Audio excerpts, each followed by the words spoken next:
finish the game, but over the weekend I was looking at it and I saw we had a few unfinished treasures, a few unfinished side quests, stuff like that. So I said, why not stream a little bit of that until we get bored of it? We'll see how fun it'll be to do that. And if we don't enjoy it, we can just play some WoW today. And I'll think about what we're gonna play next. I haven't fully decided yet. I'm hemming and hawing on a few things, so we'll figure it out. I'm thinking maybe Batman. I'm thinking there's a few other options as well. I don't know. I'll have to see. Plus, like Diablo's new season is coming out, or X Pack, which sounds good. I don't know how interesting it is to you guys, but we'll see. We could maybe just even test it out, see what feels right, I guess. Often this is something I do, which is common. Just give me 1 second. We're just doing on YouTube. Often I do this. It's like very black or white thinking, where I sort of say it's all or nothing. It's like, well, if I commit to this, I have to stick with it now, and we could always pivot. It feels like I don't know, like you can't once you commit to something, but I guess that's why I'm so hesitant. It's funny enough. I mean, sorry, just 1 sec. I was watching something the other day, and it was talking about how a lot of people misunderstand laziness or they misunderstand fear as laziness, where they say that they have a project they want to work on, whether it's an art project or a song or a script they want to write or something they want to take on that's large, building a desk, whatever it is, and they are paralyzed to even start, to even write the plans, to even write anything down, or they're just in their head, they're just talking about it. And I guess they think to themselves they're lazy. That's why they can't start it. And maybe that could be true. It could be laziness. But what this what this gentleman was saying is a lot of the time it's rooted in fear of failure, and that's what's keeping you from starting, because you're afraid and you're putting so much emphasis on your self-worth to whether this thing is successful or not, that if you don't start, at least you don't have to suffer the negative consequences of failing. Which makes you, which I guess you associate with yourself, which I suppose makes you feel uncomfortable or under attack emotionally, whatever it is. So it's, you stay in the state of paralysis where you don't even begin the project because it's still better than the potentiality of failure. So it's something along those lines. I thought it was interesting. So we're here because see, it says we're out again. We were inside before, so there's an undiscovered here. I know we're technically done the game, but I kept looking at the map and I saw all this stuff, and I'm like, it would be cool to just try to find like the rest. Like, what's the undiscovered? What's the other chest? There's one lore we were missing, I thought. When we were in the burrows, yeah, we were in the burrows a second ago, and we're missing a lore still, and I can't find it in there. Where the hell is it? Because we were just in there. Now we're out of it, I guess. That sucks. Huh. I don't know where else we would go. I sort of went through the whole thing, hoping that I would find whatever we missed. I see we can go back. Is there another way we can, you know, we came back down this way or something, didn't we? Am I crazy? We went this way. So what if we go back up? Is there another route we can go? Let's see. I thought, like, when I was going every way in here, it seemed like we were paying attention. Like, can you go left? Can you go right? And then we'd go one way, and then we'd go back and then go the other way. If there's something to discover. We did find one chest, which we didn't find before, which was nice. But I don't think that counted for anything. I don't think the hack silver chests, maybe they count towards like an achievement or something, but I don't think they count towards this completionist stuff like this on the map. Okay. So yeah, we go that way. But that's where we came from, right? Huh. Well, let's go back. See, maybe there's another way we can go. We can go up here, which is, there's nothing here. We did this. Go this way, which is where we came up, right? Of course, but give me 1 sec. Sorry.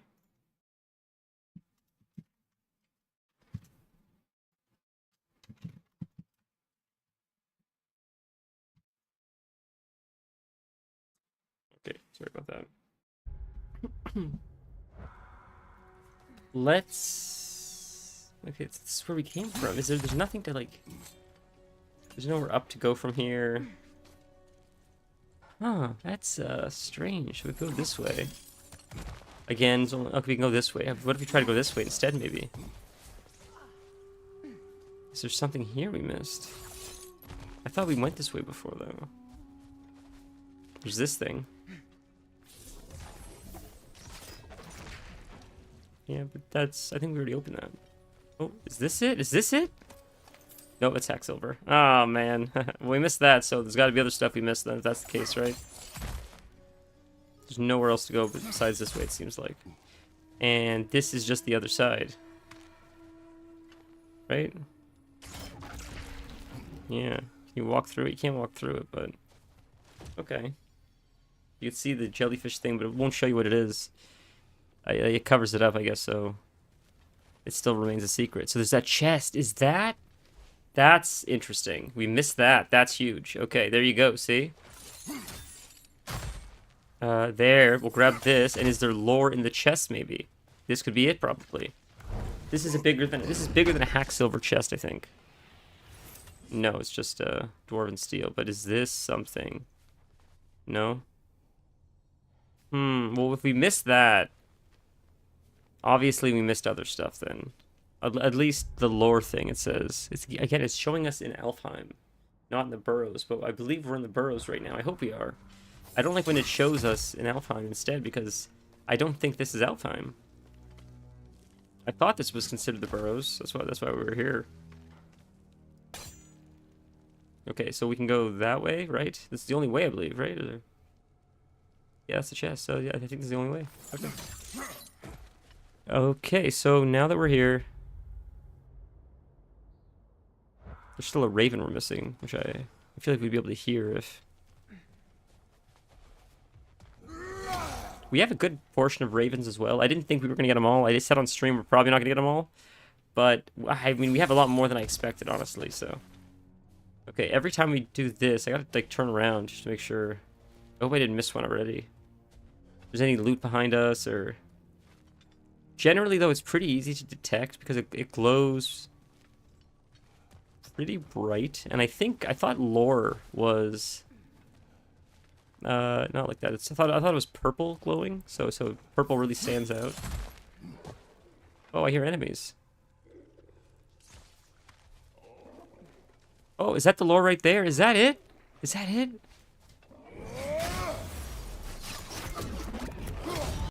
Did we just find it, I wonder? This might be it. There's more. Right there. Right? Am I crazy? Is he cross? Oh, there you are. Oh, missed you. Alright, jump down. Jump down, jump down, jump down. Jump! Kratos, okay? Or that. There we go. So overkill. Oh, I got one shot. That's so fun. It's fun to come back to these levels when you're so high level and you just nuke everything. Alright. Is this the lore? This might be it. I suspect the corpse below would disagree. New Rune Red Sacrifice. A corpse lay below this one. I wonder if the poor soul wrote it before expiring, or if it was written by the fiend who caused said expiration. No sacrifice in vain. Is that it? Is that our lore? Let's see. Burrows. That's it. We're done now. Because we were missing that, I believe, right? Yeah, so we finished it now. We can leave. That's awesome. We figured it out. Cool. Happy to see that. Okay. I feel like I have to sneeze again. Goodness gracious. If you go through here, is this the way out, I wonder? We'll just go through the whole thing just so we can get out. Just take us up top or something, maybe. This looks like it might be close to the end. Am I nuts? That takes you... so you can't go this way, obviously, so you gotta go this way. It's taking us down. I thought I went to go up, unfortunately, but... There's that way. That doesn't look like it takes you anywhere. Maybe there's like a chest there or something. Yeah, we got it all. Thank goodness. Okay, we can leave. Is this the way out? I don't remember. I feel like this probably is. Again, it's probably like a Hearthstone would be nice. I guess either way you go, we'll get you out eventually. Either it's towards the entrance and you start backtracking, or it's the actual way through the zone. Do I hear an enemy again? I do. Oh, it's you. It doesn't hear us. Oh, he does hear us. Okay. There's a secret way to get him then, clearly. I wonder if you bounce it off this, maybe, to get him. Yeah, I hear him, so like bounce it off that, or... Usually it bounces off that. That's not hitting it from the right angle. You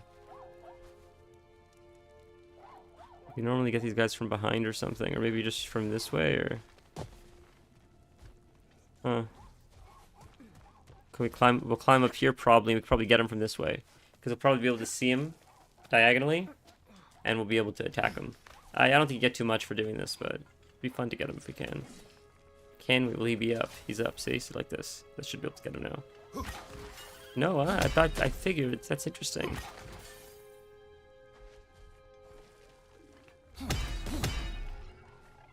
No? Okay, wow. Okay, fair. Is this how we get out? Don't remember. It seems maybe right. I know we went this way last time, right? I think. This is how you fought the big jellyfish guy. Yeah, I'm pretty sure. So this should be our way out, I believe. Eventually.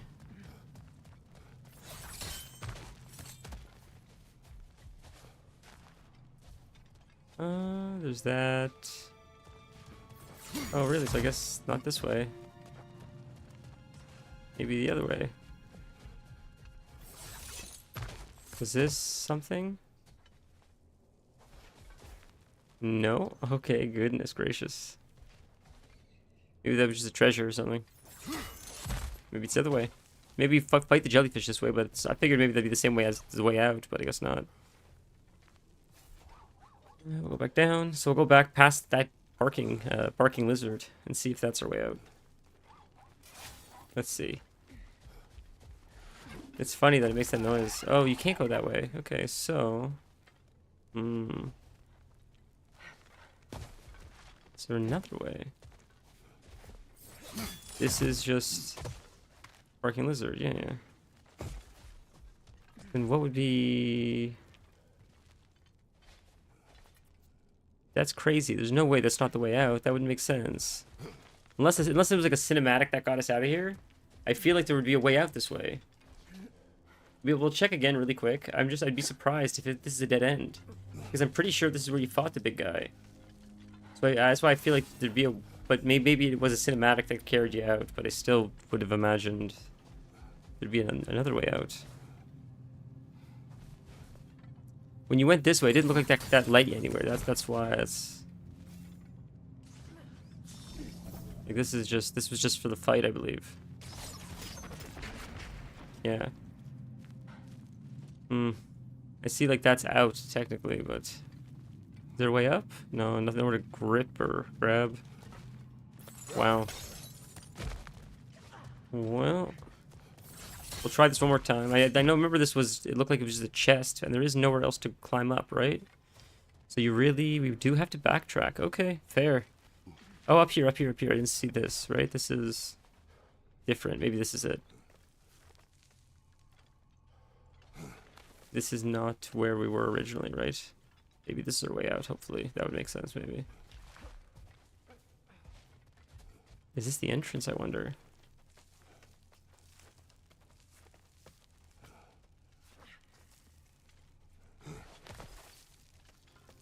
I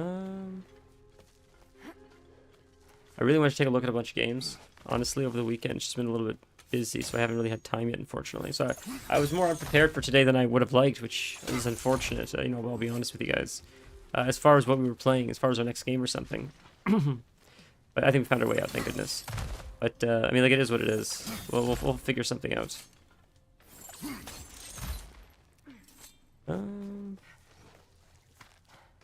Like, Arkham City was a... Oh, sorry. What'd you say? I missed that. I'm so sorry. Go back. Throw the axe on mirror from upside. I missed that. I'm sorry. Thank you so much. I don't know how I missed that comment. Yeah, so for the lizard, do you just get the, just like XP and stuff, right? There's not a way out this way, right? You gotta go... Yeah, okay. I'm probably up this way.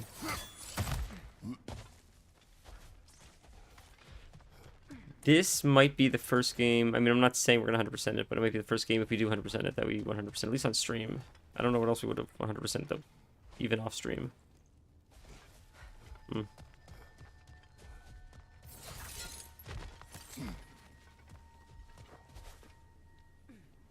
This is not the way out, right? This is the way back in? Am I crazy? How the hell did you get out of here? I thought we were so close to getting out at the top, but it looks like that takes you back down both ways. Unless I'm missing something. Right? This way? Is there a way up, maybe? Or that takes you back down. Yeah, I'm way up this way. There you go. There it is. Dumb. So I think there's a raven we're missing in this area still. I'm not sure where, but we'll go around and try to find it. And that might be it for this zone. I sort of just started at the top. I guess I saw Alfheim, and I said we'll just go through Alfheim, see what we're missing, try to find everything, and then we'll just keep going through that. So, but I appreciate the comment about the lizard. Thank you so much. These, we had a quest for these or something. I thought Freyr, right? It was Freyr. This was something to do with Freyr. I thought it was glowing in the middle or something. Okay, so right in this one, we're missing a chest and a raven. So that doesn't mean in the burrows. Like the burrows, we found that lore, so we're done there. So it's got to be somewhere, and there's an undiscovered as well. And it's not a big area, so I feel like this might be the undiscovered, maybe. We'll see what that is. Perhaps we can bring these two animals back to Vanaheim, or Midgard even. Specky and Svanna could use the company. We have kennels. It would not go well for them. Once a predator becomes accustomed to a land, it is cruel to move them. That I looks suppose maybe? you're right. Just seems lonely out here. We did it, I It's think. peaceful. They have each other. It is enough. Well, that's nice. I didn't want to cut him off when he was talking about the animals, but that's nice. So we did do this. We did do this. So this isn't, I guess, the undiscovered area. Oh, this is where the thing was glowing in the middle, right? Okay. I don't see a raven around here either. Yo, you're welcome to help. You're welcome to help. Sure, if you know where to go, for sure, for sure.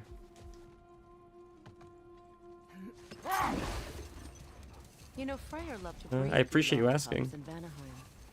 I wonder if these two are the descendants of the Gulan he brought here long ago. Would it tell you on the map? Oh, here's this thing. Got to the Would it desert. tell you on the map Another where the one you're gift missing from the is? Dark Elves. We found one. Okay. Or the massive door we found earlier. Ah, Required 2 keys. Aye, so it did. Let's keep looking then. cool. Very cool. So we'll have to find a few of these. And in the meantime, we can look for ravens. Or one singular raven. Freya got her ingredient there, I believe, already. She was excited to see the... Oh, there's another one. Okay.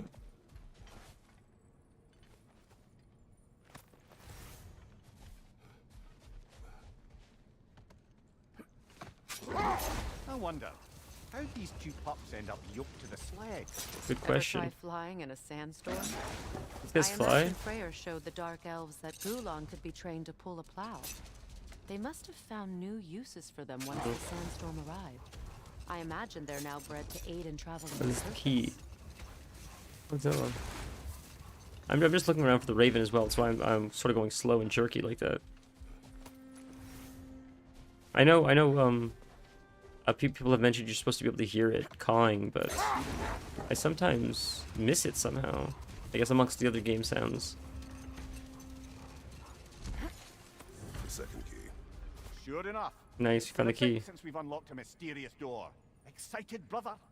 Yes, that might be the hidden area. That's exciting. Classic. Classic. Can I loot this? What's going on? What, do we have the key we don't need anymore, or can we not loot that? I thought we'd still be able to loot it or something. If I go away and come back to it.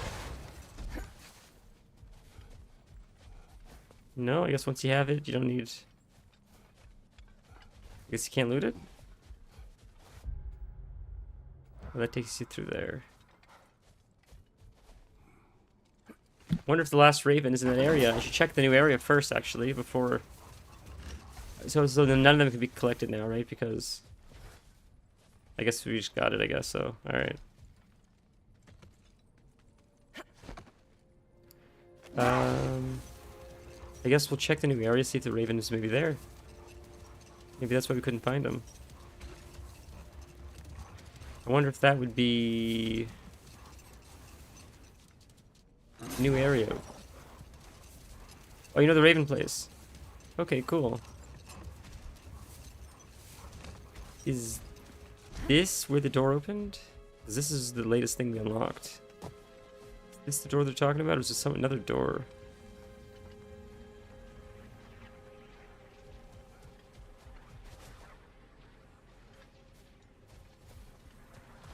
Not here. Oh, it's there. I just look on the map. I don't know why I didn't just look on the map. I mean, it wasn't marked on my map, but I should have just looked. That was silly.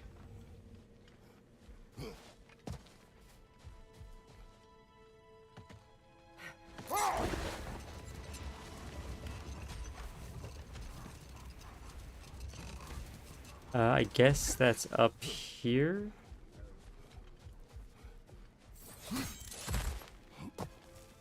Is this the door? Yeah. Perfect. Here we go. Wonder what's in here. Something is coming, and it's not happy. Oh, nice! A fight! We get to fight something! Oh, that's so exciting! Oh my god, I wasn't expecting more boss fights. I'm so down for this. You've got to be kidding me. My god.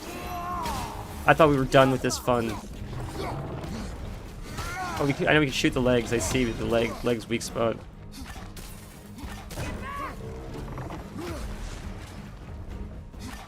Missed it. Oh my god, stop moving.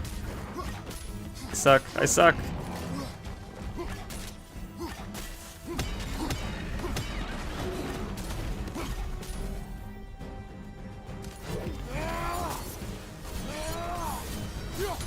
Action! Action, action! We're just so overpowered now, though. It's not even fair. It's like not even... It's ridiculous. We should have probably done this a lot sooner, honestly. Just because we've beaten the game already. So now we're like, we have such a toolkit. Such a toolkit of madness.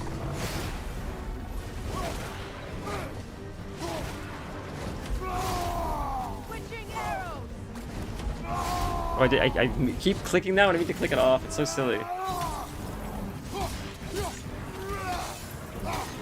Yeah, it's overkill. We outleveled the crap out of it, but that was still really exciting. That was unexpected. What on earth was a drake doing back there? Oh wow. Your guess is as good as mine. Imprisoning a drake. Can't decide whether to be impressed or horrified. That was very exciting. I was not expecting that. Over now. Outleveled or not, man. And you know, it's fun after getting your ass kicked for almost the entire game. It's nice to be able to encounter a boss and just play with them, play with your food a little bit, because that's been us for the entire game. So being able to do it one time feels all right. But instead found his unexpected end. Ah, cool. Oh wow, Dragon Tooth, a lot of XP. So we did kill Berserker King.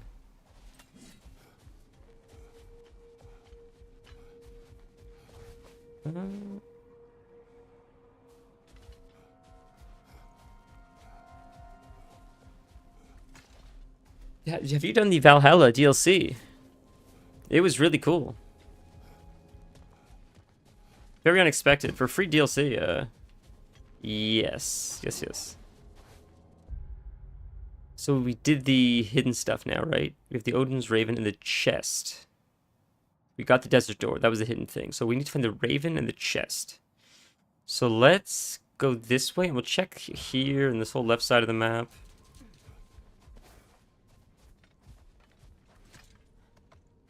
I heard that, well, I believe I heard, I don't think it was rumors that they're remastering 1, 2, and 3. So that'll be fun to play. Be able to see Kratos' origin story. Okay.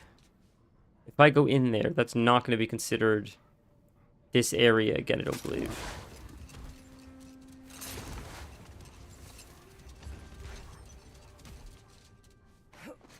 The Raven's nowhere around here. I won't be able to see him around here. Can't hear him or see him or anything. Just making sure. better vantage point. Not seeing him anywhere. I wonder if he's in the back with the vendor, actually. I wonder if that's it. That's where he is. Oh, you know where he is. Alf Temple entrance gate. Oh. Oh, this counts as the same area as this. Right? Am I crazy? Oh, no, they're different. They're different. They're different. I'm dumb. They're different. So this is its own area. So there's one raven missing here, one raven missing here. That makes sense. Gotcha. So you said Elf Temple entrance gate. Is that right here? Is that this?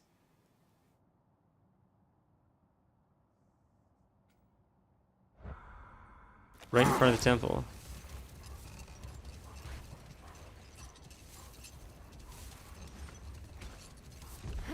Right in front of you. I know it's a bit of a delay on YouTube.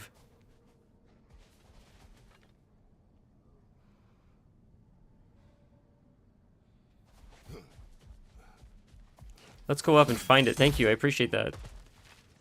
So... Huh. We'll go through here. I didn't think this would count as... Do not go... Oh, don't go up. Don't go up. Don't go up. Don't go up. Okay. Whoops. Okay. He said right in front. Just throw attack on the wall? No way, dude. You've got to be kidding me. You have got to be kidding me. How would I ever figure that out on my own? Oh my god. The fact that we have chat to help us with this means we're officially a streamer. I don't know if you get a badge in the mail or something, but I would have not figured that out on my own. So very fortunate for that. Look at this mystical place. This is the cool... This whole hidden zone is by far the coolest thing we have seen all game, and I would have missed it the entire time.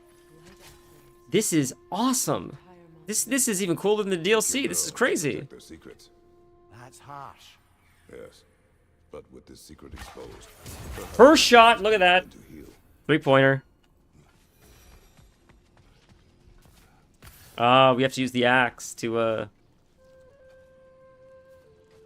hit stuff, maybe? Completed it 100%. That's exciting.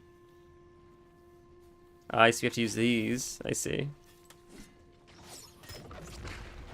Ah. So... Was that for this? Oh, that's for these. I see.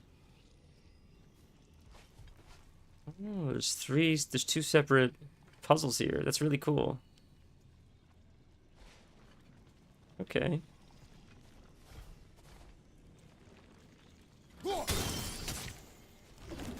Oh, that's really cool. That's cool. That's a cool job to have, actually.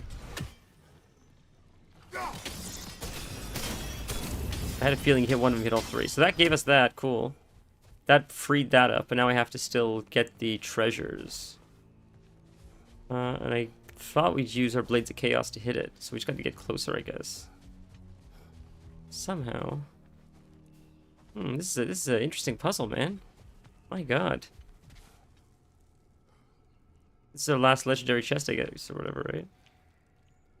Is there something here? You push something over. We can't reach that. There's no world where we reach that.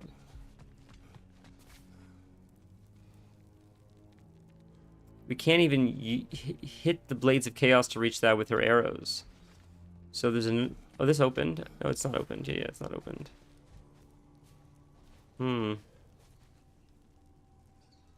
I see the fire. I think you just use the fire. I guess you just use the fire. That makes sense. I understand. They all have fireplaces there. That makes sense. Okay, so we'll try this. Wrong one.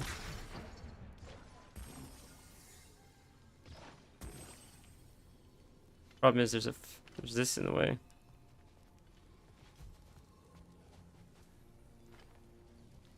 Weapon can.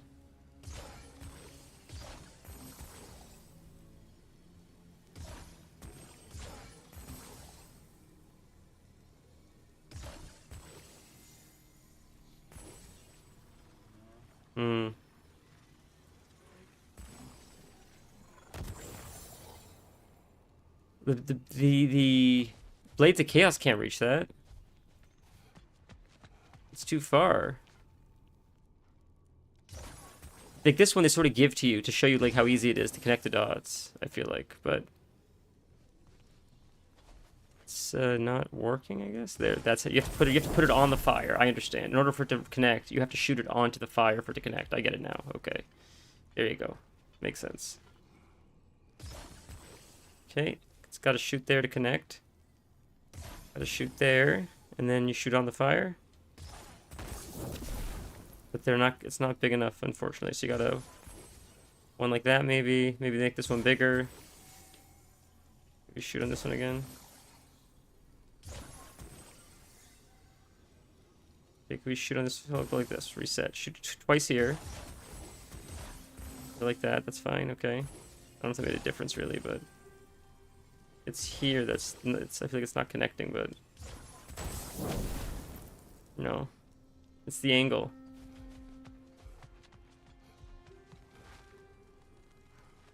Oh, thank you. Here's the angle. That's the angle. We found a better angle. I was so dumb. That makes sense. Okay, we figured it out. Not connected. Those are connected. Whoops. No, could we do more to the left maybe so it hits it, but let's reset. Okay, 1, 2. I don't think they're connected.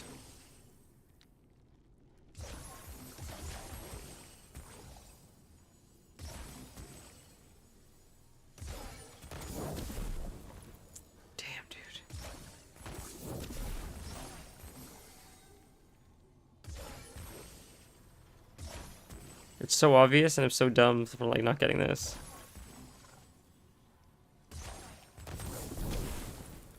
I'm so dumb, dude. This is crazy. Okay, it's got to shoot it more. Like you need more, as much space as possible. I think. There, like that. That helps.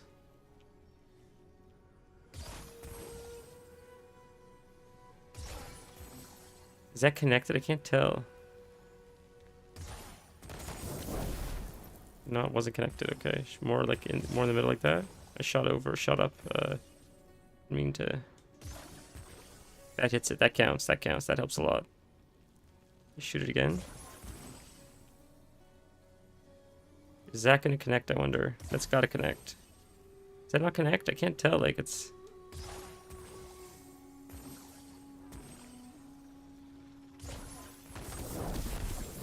That time it connected, but. Let's do it again. There shouldn't have to be this particular. I guess I'm just too dumb to figure this one out, honestly, but. Is that how you do it like that? And then you just do it like that. Is that the trick? And so you do this one 3 times. You do it 3 times like that. You do this one like this. I think I understand. I think I get it now. Okay, I think I get it now. In here, maybe?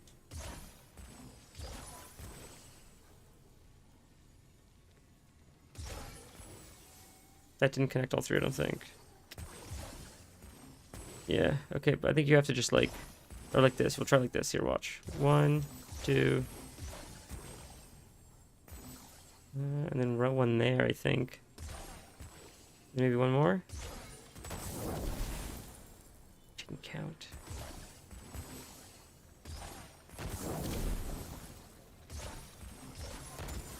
Go reset it. Thanks, Kilth. How are you, man? Hope you're having a lovely day. How have you been? How are you feeling?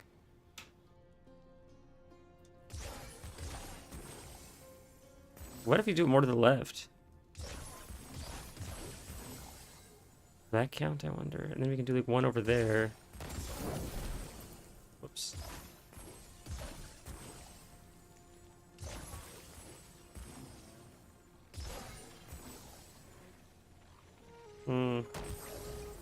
That was late or something. I don't know what that was. We're so close. 98% of your goal. Congratulations. That's wonderful news. That must you feel like so much better even when you're like 50% better than how you were feeling. Once you have a cold, all you want to do is just get back to normal. You forget like how lucky you were just not feel sick. It's a terrible feeling. All right, is this gonna work? This is it. I feel like I'm hitting it, but nobody missed it that time. It's weird. It's like not shooting through. I'm so bad at this. It's ridiculous.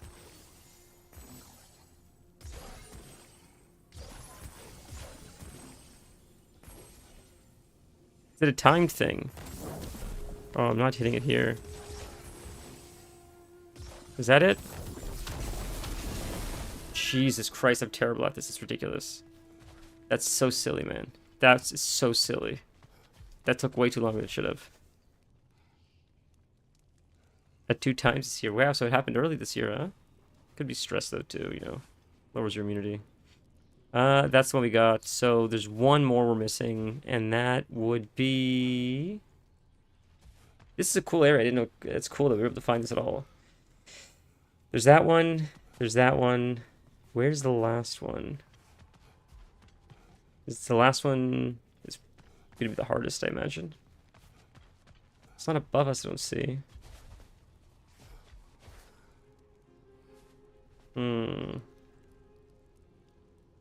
Is it down here? That's that. I feel like it would be a different line of sight or something. But there's not a whole lot of line of sights here. Green arrow on that red part. Oh, right. Right, I forgot about that. Thank you. Right. And the fire is what? Where? Where's the fire, I wonder? Don't see fire anywhere. There's got to be a line of sight somewhere where you can see fire to connect the dots. How else would you light that? Because the Blades of Chaos can't reach that far. This is the toughest puzzle yet. This is a tough puzzle.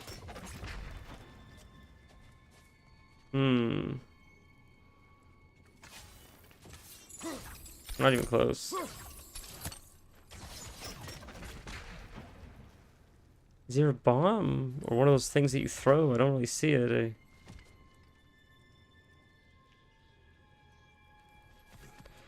Okay, there's nowhere around the area. I don't... Would you be able to connect... Maybe you'd be able to connect these. Maybe that's how that works. Maybe you can connect this fire to that fire. I guess that's it. It's with the pillars. Yeah. That, I guess? And then... that. Like that. Except it didn't... Yeah. Okay, it's strange. Alright, so we'll have to try that. Let's try it. Nope. Oh, I see. Okay. Alright. Switch us. Change up Freya. Okay. Go here.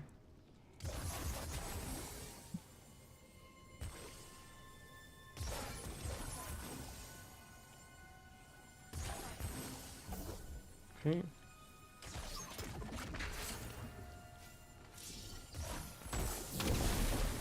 Didn't connect. We're getting it, okay.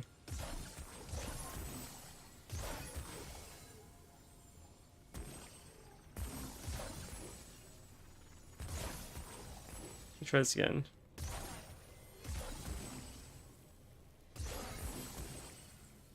Down here.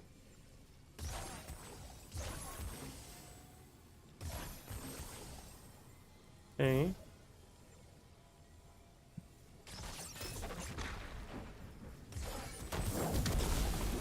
Didn't connect. Okay, try it again. Try it up higher then, I guess. That connects. There you go. That should connect, hopefully, but it doesn't connect. Yeah, it doesn't connect. Okay, a little lower. Try here, maybe, so it connects like here, maybe? It doesn't connect to the, doesn't connect to the top one. It's gotta be just exact. That should get it, and then if we connect it like here, maybe. Looks like it connects. Perfect. Go up here. Go down here, quick. Did it. We got it. Whoa, that was a good puzzle. That was a really good... We've never really used stuff like that before in the game, not to my knowledge. Not switching like that. So that was a good puzzle. Cool. Well, thank you for help with the Raven. We finished this area too. That's nuts. Like...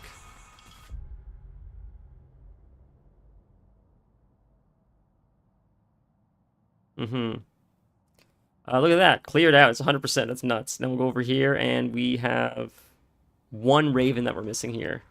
I cannot believe... Thank you for your help with this. I would not have been able to find this hidden area. This was a really sick area. Yeah, that was wild. Thank you for that. Well, Kelth, I'm glad you're starting to feel better at least. Hopefully this is... Hopefully you got the 2 times out of the year out of the way now, and then it's no more the rest of the year. You get to just ride easy now. Coast the rest of the year.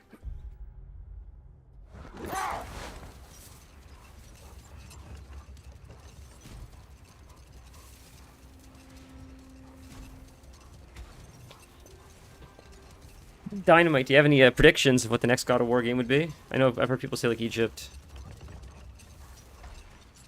I mean, there's a lot of pantheons you could have fun with. It would almost be cool to... And there's two, I guess there's 2 ways you could go about this. One way is you could say... If you only go one pantheon at a time, you have many God of War games to keep writing. If one game is Chinese pantheon, next game is Indian pantheon, Egyptian pantheon, Greek pantheon. Well, you did Greek, but you could do that, I guess, because then you could just keep coming up with different, sort of like almost like Batman villains, but like just the different gods or the different religions or whatever. But it would be cool to have a whole bunch of them collapse into each other, sort of like I thought was going to happen in this game. But it's neat to see the Greek and the Norse bleed into each other, so it'd be cool to see a whole bunch like bleed into each other. Like the universe is almost collapsing, so they're all coexisting in this chaotic universe. I don't know. Oh, he said hold on. 10 more shifts remain. 120 work. That's crazy. Holy moly, that's a lot of hours, man. Go right side. I love how you remember this. This is another hidden area, maybe. This? Is this what you mean? Not this. I know it's delayed on YouTube. Did I go too far? Map.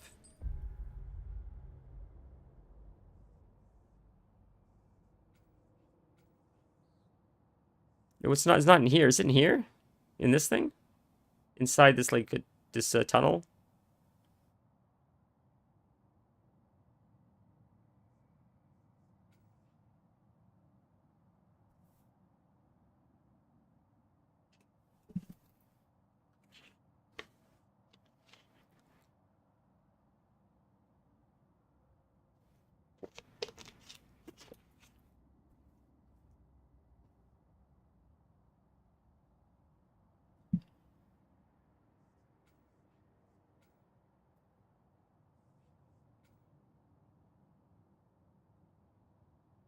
Did you find any statue enemies? What does that mean? Statue enemies.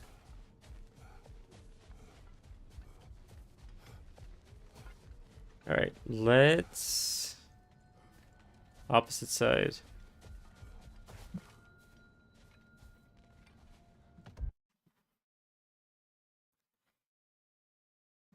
Okay.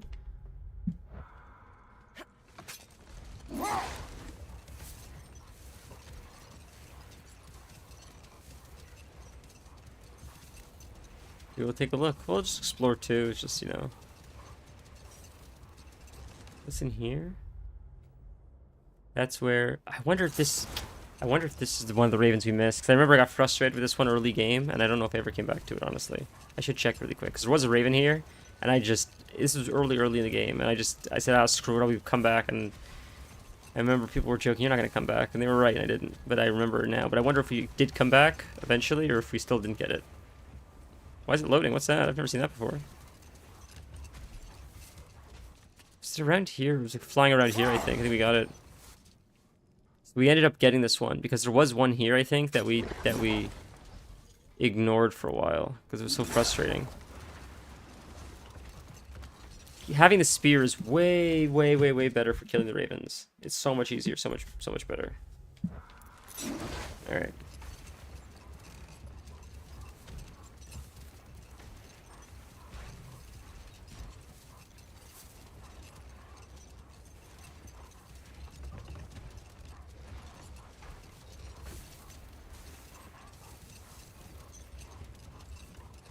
So we're missing something else here too, right? Or is it just the raven? Oh, it's just the raven. Okay.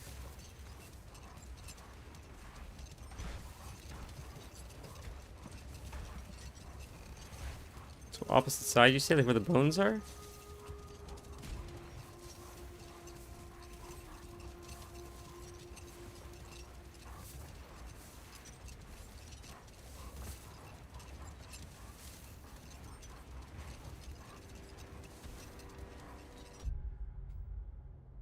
Like here, maybe?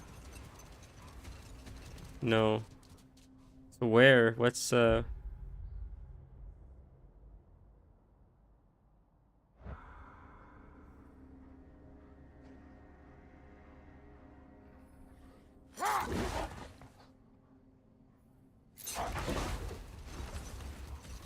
we could just go like inch by inch until we find something. Unless it's hidden again. I think we did kill that thing, if it's what I'm thinking of. We did kill that thing. That. All we have to do in this zone is the raven. I don't think there's anything else, unfortunately. Check the skull eye? What do you mean by the skull eye?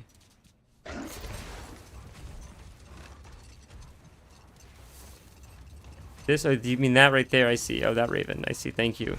I thought you meant the worm guy. The worm skull thing. Thank you for that. You caught it. You're the best. Good eye. Oh, we'll use that spear. It's easier. Another raven. Thank you. Good eye, man. Good skull eye. I thought you were talking about the worm guy that you fight around here. Because you shoot it in the eye. It has one big eye you shoot at. Well, that's another one down, so thank you for that, man. Next one is an artifact here, Vanaheim. We can do Vanaheim. So, okay, let's start here. Where's the beginning? We have Alfheim. What's after Alfheim? Niflheim, which we've done. Muspelheim, we've done. Yeah. Yep, we're done. Why does it say 96%? What did we miss here? What's missing here? Oh. There's a raven missing here. Ah. So we'll have to go here to find a raven. So maybe it's down here, the lowlands? Because it's not showing a raven here. Not even sure there's an option for a raven there. So we'll go to Muspelheim, however you say it. That's our next raven. I wish there were more challenges, honestly.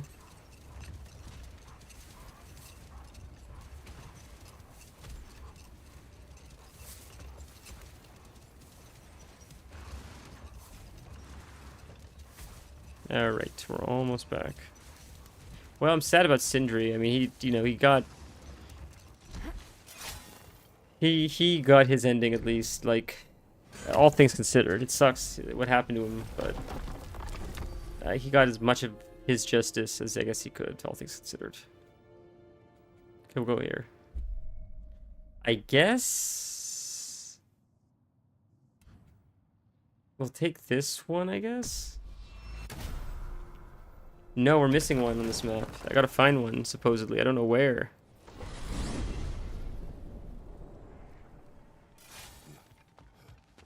It's so sad that when you walk through here now, Mimir is quiet. That just breaks my heart.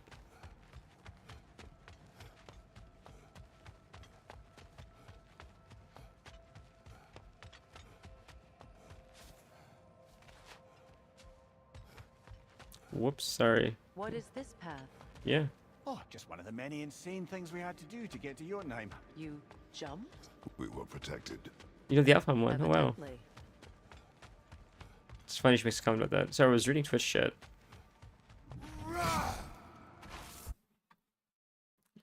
Hey bro, I'd love to support your journey. I can connect you with top Twitch streamers who streams to thousands. That has 355,000, earns a substantial income, helps streamers gain organic viewers, active chatters, loyal fans who donate, give, subscribe if you're serious about growth. Add him on Discord. That's new. I haven't seen that one before. Alright, give me 1 sec.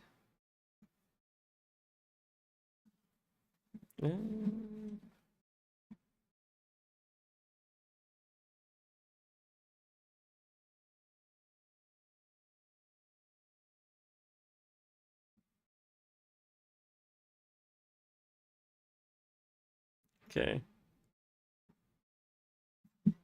Sorry about that. Okay. Let's continue. There it is. I wonder if we just wait a sec instead of running, if it'll just spawn close sooner, because it's loading in. Okay, now... I thought that was a raven down there, but that's health. I don't know where... Where could there be a raven around here?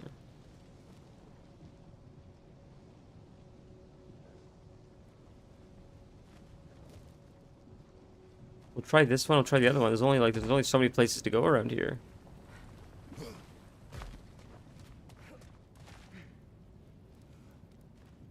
In Alfheim? I think we finished Alfheim. I think we got all of Alfheim. I could be wrong, but I thought we did all the ravens there.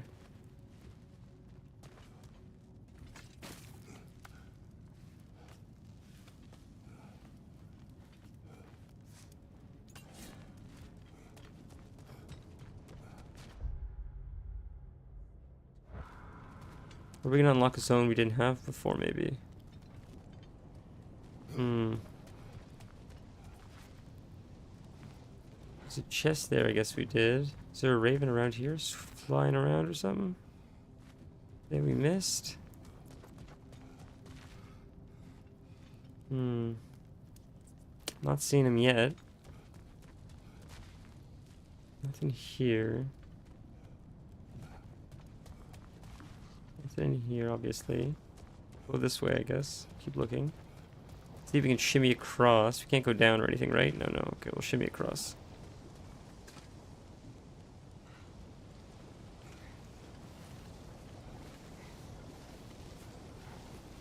Alfheim was the desert area, right? Or is that was Alfheim, I thought. Or I could be wrong. Sometimes I mix them up a lot. Find the first entry area. Oh, so the other port, not this one?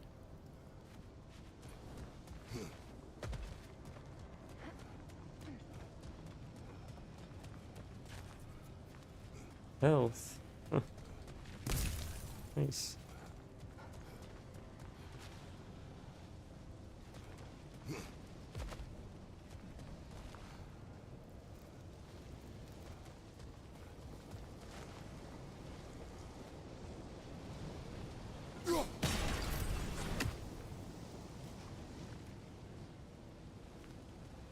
Good going. Going the right way? Okay.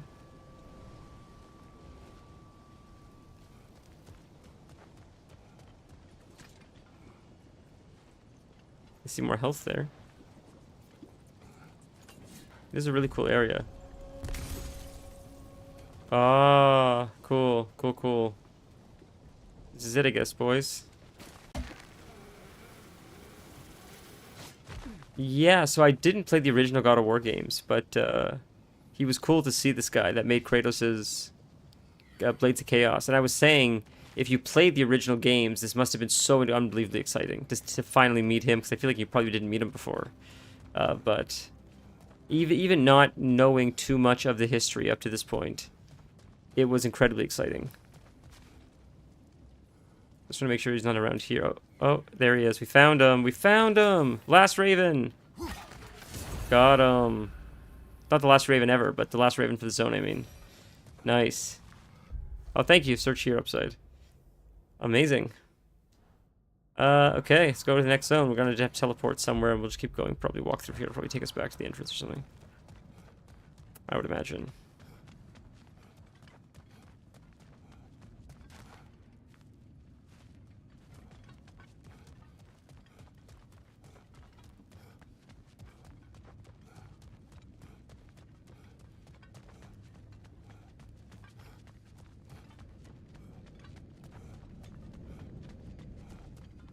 Oh, this is the yeah, Baldur's Gate area I forgot about.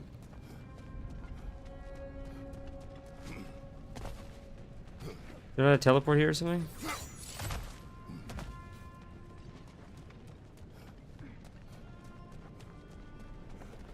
Maybe a teleport here or something. Health and rage. I think we did Alfheim. I'll check though. You'll see. I think we 100%ed Alfheim though. I thought, but maybe not. Is there not a way out of here? Oh, dude, is there no teleport? I thought there was. Oh, look, it's Tyr. Tyr's here. Ooh, post-game stuff. That's exciting. Finding Tyr here like this. Look at that. What happened here? Surtur sacrificed himself for Ragnarok. Perhaps he was That's able neat. to find peace after all. I always felt sorry for him and Sinmara. She's still alive, if you wish to speak to her. I was in Niflheim briefly. A weeping emanates from the realm. I think she's grieving. And may grieve for a long while yet.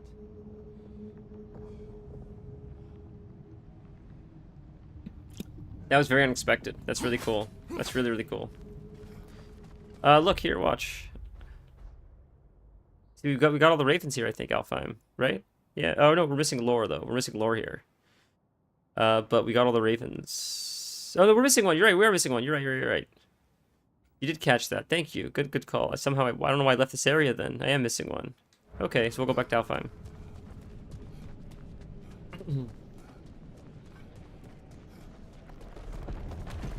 Both lore and a raven. I don't know why I left. I should have stayed then to finish it. I don't know why.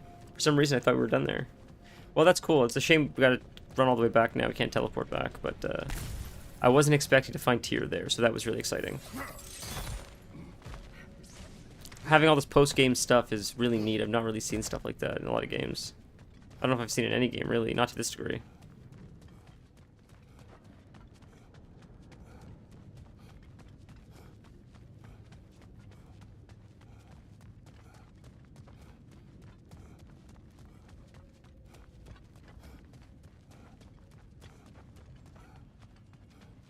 Where was all this health throughout the game when I actually needed it? Now that I don't need it, it's everywhere.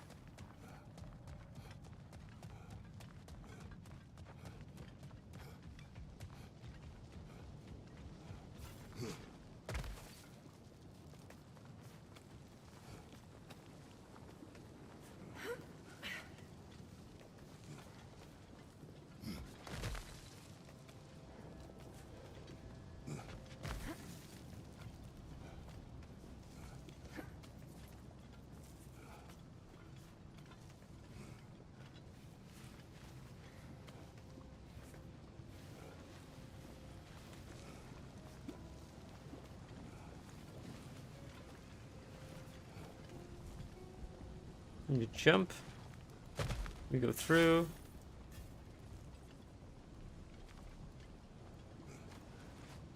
Finding the lore might be a little bit tough, unfortunately. Is it right here? Right here. Right here? It's right here.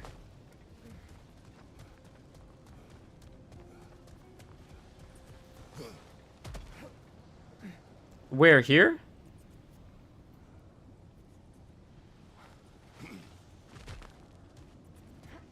That's part of Freya's quest. Is that here you're saying?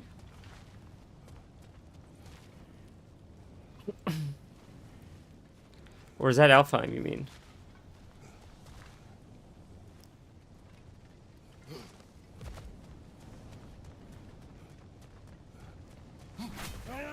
Alfheim, oh Alfheim. Okay, okay, okay.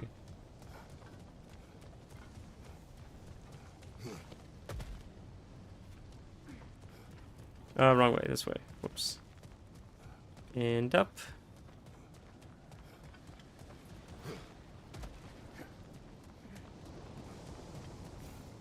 Come on, Kratos, jump through the lava. You can do it. Been through worse.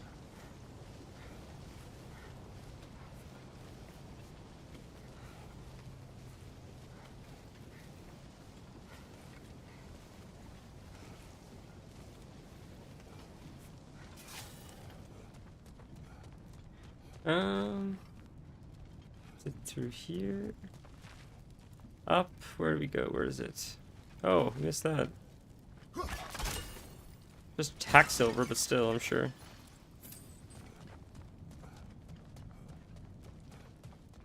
It's through here, huh? Didn't notice that. Pretty hidden.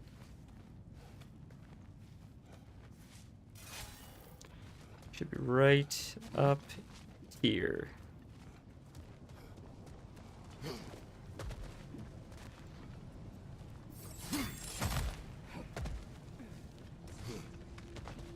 Northwest side of the map, Alpine top of the map. You were the best. Thank you so much.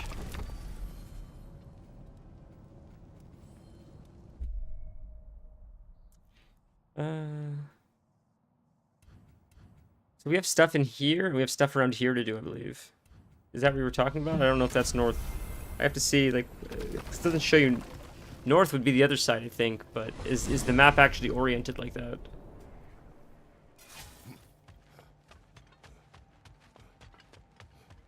We grabbed the heart with the ingredient for her quest. I believe we found that. I'm pretty sure. I found that yesterday. In Alfheim, where there's a red heart, and there's a flower, I think. Right? Is it, if that's what we're talking about?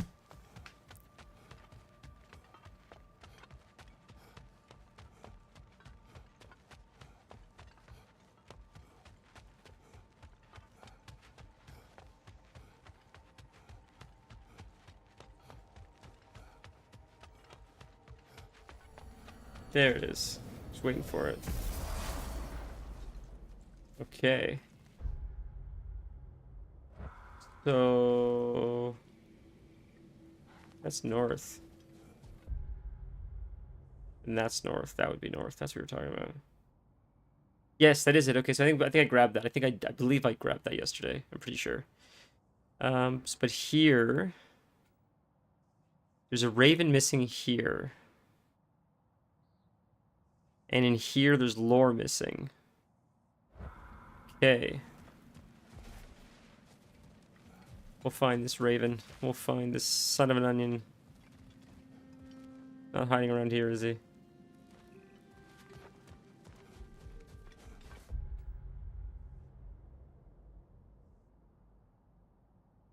So it still counts as it.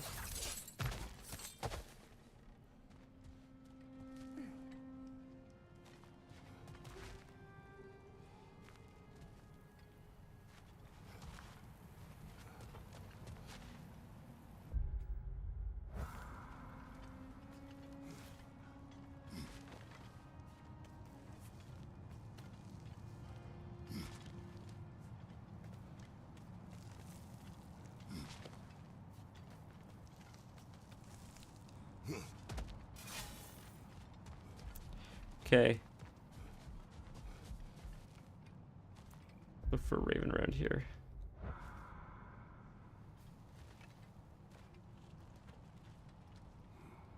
Making sure. Not seeing it yet.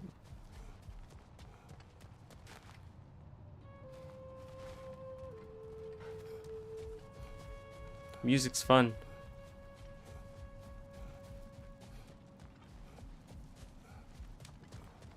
It's not this way, right? I'm not chilling anywhere this way. What's the point of going down here? There's gotta be something. Something this way. Way to go this way, right? I'm not crazy. Is there something in that hole? Is there a raven in that hole, I wonder?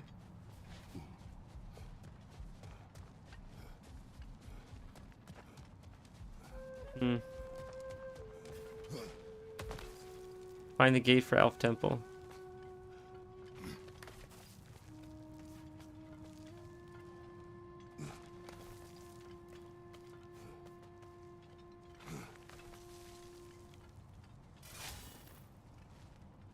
That doesn't make sense. There definitely was a way to go down there. That doesn't make sense. There'll have to be another way down. That doesn't make any sense. That's the only way up, and then there's another way down. That's search on the trees.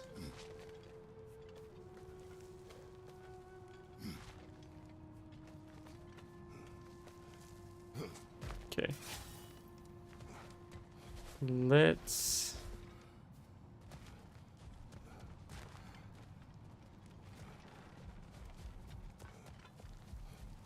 There's got to be a way to go from here, right?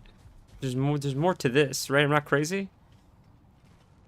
It's not just this, right?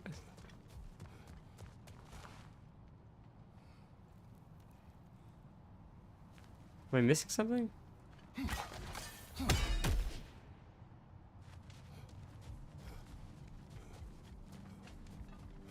a way across or something, but I guess not. Like, this is so strange. I guess it's not this way, because there's nowhere to go. It's one way.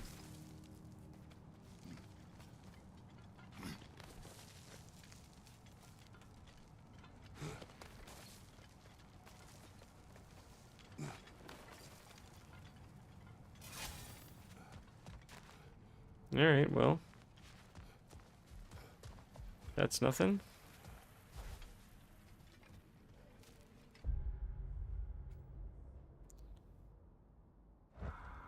It's blocked in the story. Yeah, it seems that way.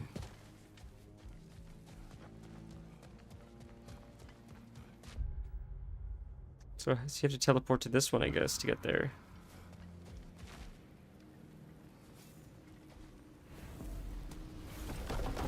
So I guess there's no... That's good to know. Like, I would not have made the connection there, unfortunately. I guess I should have by looking at the map, but I don't know. I thought like there's a way around it or something.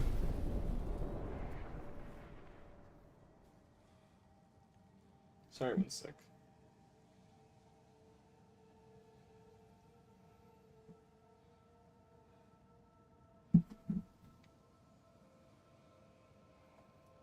Just gonna plug my phone in. Okay. Alright. See, if you don't move, it comes up anyway, so you don't have to run, I guess. It is just loading, so there you go. Alright, so we're here now. We gotta look for the Raven, I guess. Or the lore? Is it lore or Raven? It's a Raven. Okay. Do I hear it? Or is it something else I hear?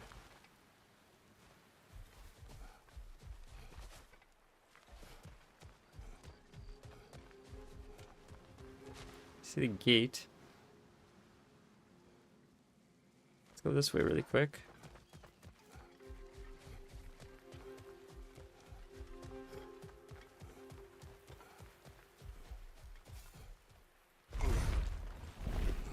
Strong man. Alright. There's health there. More health, which is nice. We never need it. Do I hear it? Am I hearing things?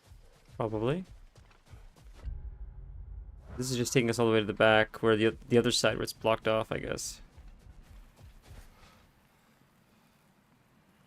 Right after the camp.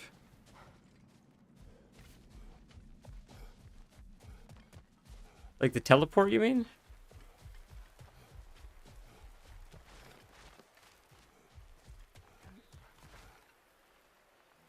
I think that's the frog or the lizard thing I hear.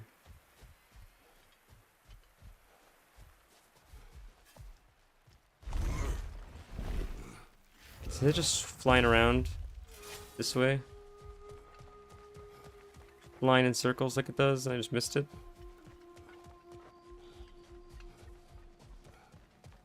Flying around somewhere. No. This one is picked up.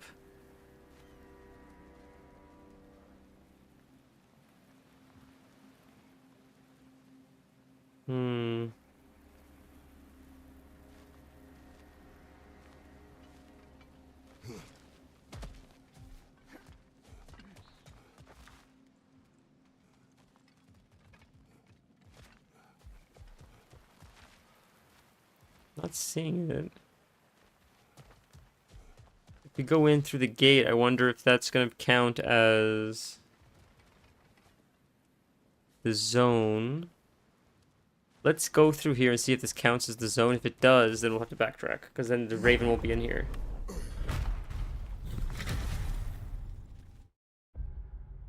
See, now it goes to lore. Now we're in the Temple of Light, so now it goes to the lore, so there's no Raven, so we gotta backtrack.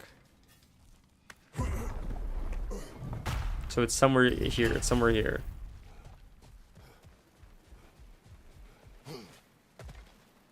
So... go back the other way, I guess. It'd be cool if the NPCs, or maybe this is cheating, if you got close at least, they would say, I hear a raven nearby or something. Don't even say where it is. Just saying like you're close, like a hot or cold kind of game. At least when you're hot. Don't even say it as you're like far away. Just maybe as you within a certain distance, in case you don't hear it. They just notify you, hey, there is one in the area. Just look for it. Must be found on the tree. Am I going the right way for the tree? I know it's delayed, but looks like there's trees this way. You remembered.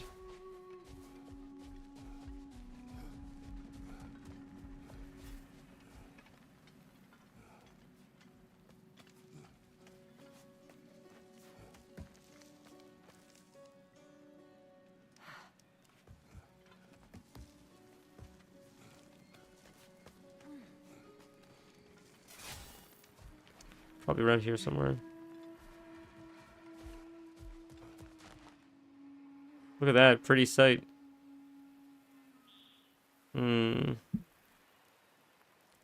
Not seeing no green bird yet.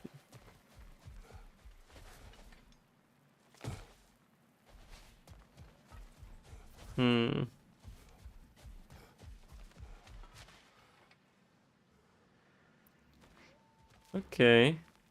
Go back up.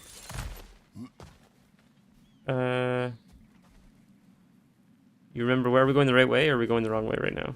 If you remember.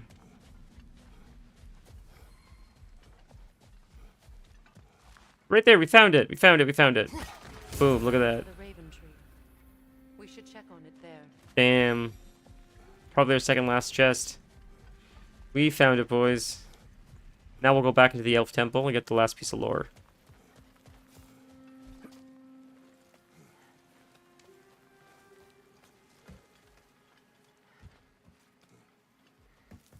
Alright, let's go up.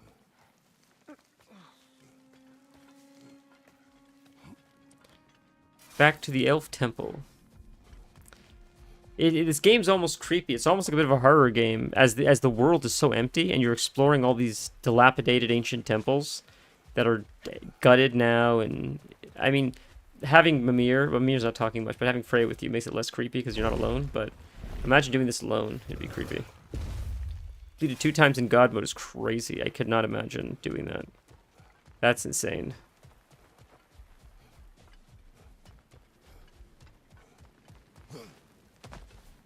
Did you like the Muspelheim challenges? Alright, let's find this lore. We gotta find a piece of lore here somewhere.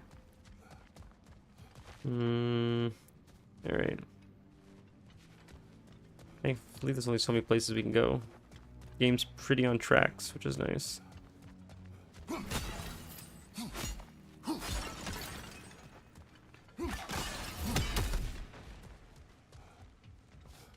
Can't go here. Would just be something to pick up, like, pretty much. That was cool. That was very cool.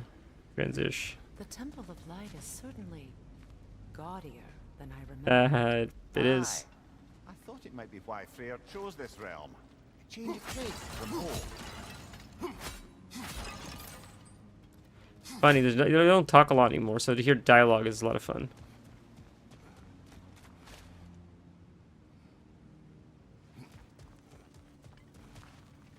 That's your exercise? Jesus, that's quite... It gets your heart rate up, that's for sure.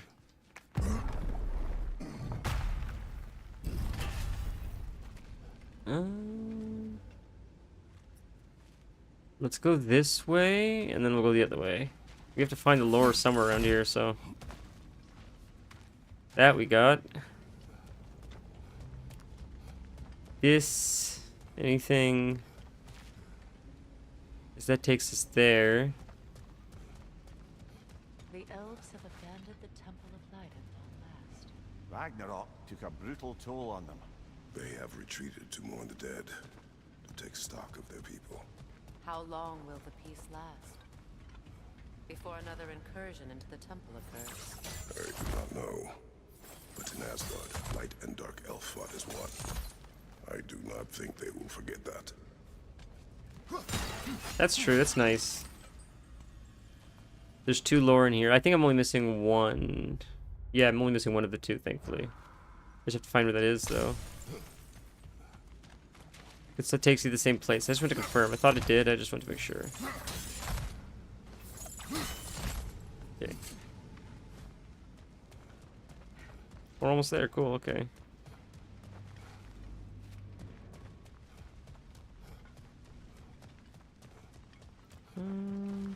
We can go down that way as well, or we can go this way. Let's go down this way, see what's here first.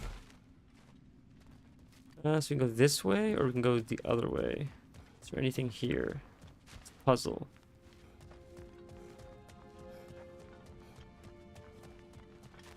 Nothing here. Where to climb? She's shooting at something, or maybe here? We got that. That was a chest. Okay. Okay. Guess we'll go back up. I guess it's not this way, so... Doesn't appear like there's anything to loot. We went up that way. If we go this way, is there anything here that I missed? Is this something? Alright, we'll go back up.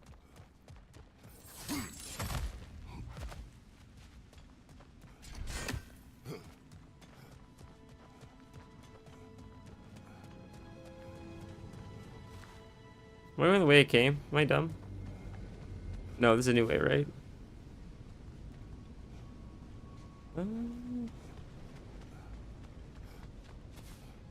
Can't go that way. Oh, look at her. She's looking at it. All fine. Cool. Be careful. I know. I wouldn't try to touch it. Not in a million winters. I'm no fool. Good. Cool. It's cool to hear this extra dialogue. It's really, really neat, actually.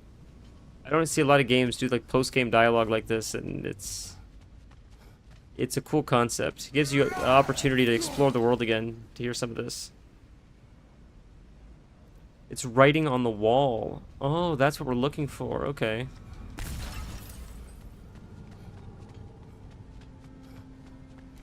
I always forget, so that's what they mean by lore. Thank you for that. Okay, I keep thinking it's something I'm going to pick up.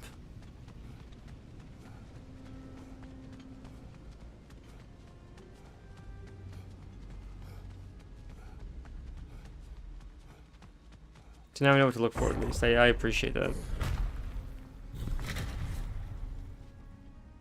I was mixing it up, I guess, with the poems and stuff.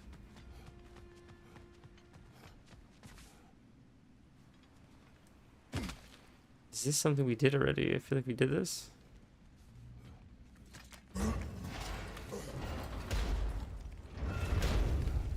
There's this way, there's the other way. Oh boy. It's gonna get like, turned into a maze now, man. I feel like it's not this way, I feel like the other way.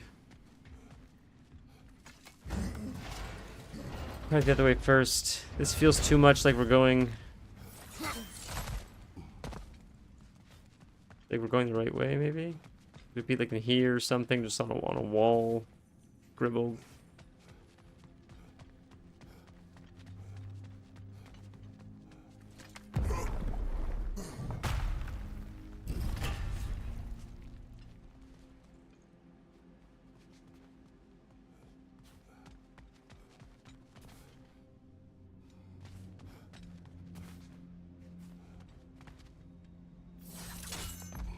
I don't know where he came from. No, it's just a chest. Hmm.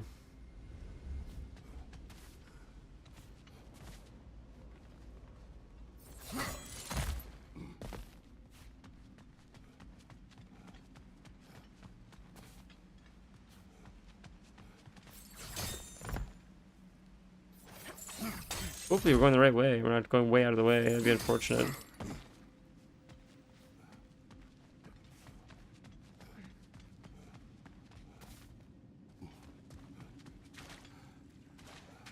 There's that, which takes you up. There's this way. What's this way? Besides the chest.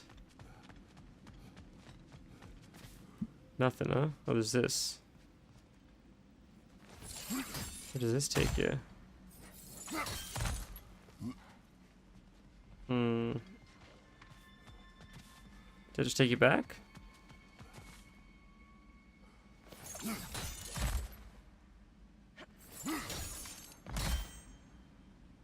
It just takes you back to the beginning.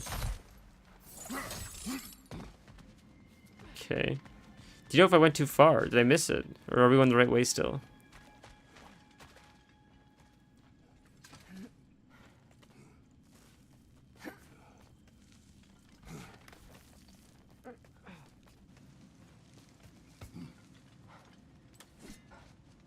Hmm.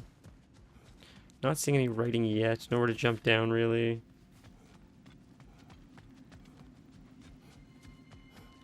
Not much indication, unfortunately, for...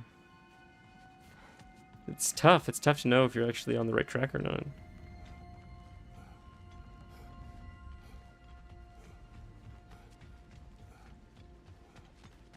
Could be in one of these halls or something.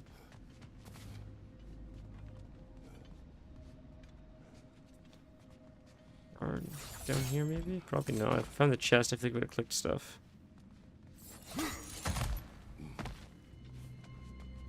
Okay, we'll keep checking this way, we'll see.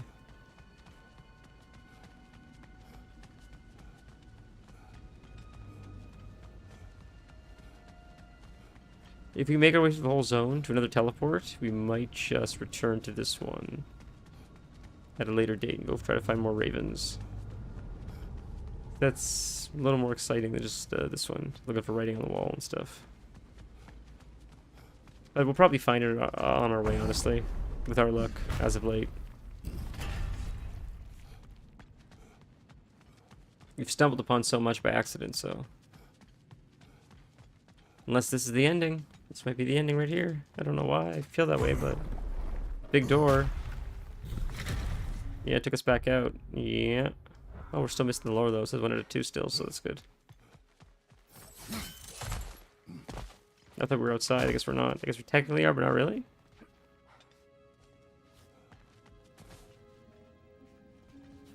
Where could that lore be? Look at that, pretty. Whoa, it's intense. You can hear the humming of the glow.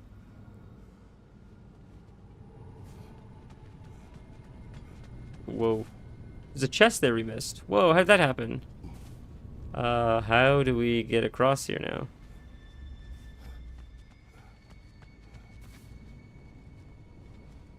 How do you get that chest, I wonder? This way, I see. Ah, I wonder if that chest is related to the lore.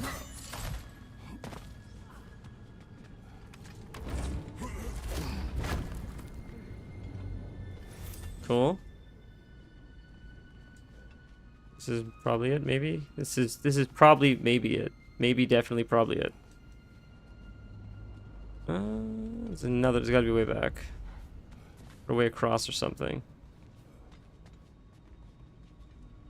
Hmm.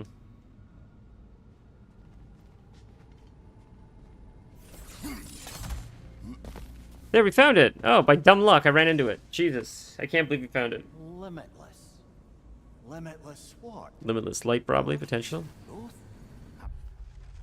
I'll give this to the elves. The beauty of this temple is unmatched across the 9 realms. To think only 2 winters ago, all of this was covered by hive and darkness. I'm sure there was beauty in it in its own way, but what can I say? White marble and gold trim is much more fetching. A bit vague, isn't it? A bit vague, isn't it? It is, isn't it? Alright, we'll make our way through the zone, I guess. How do we leave now?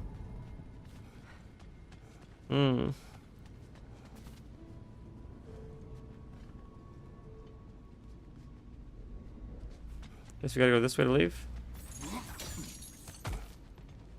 Here we go.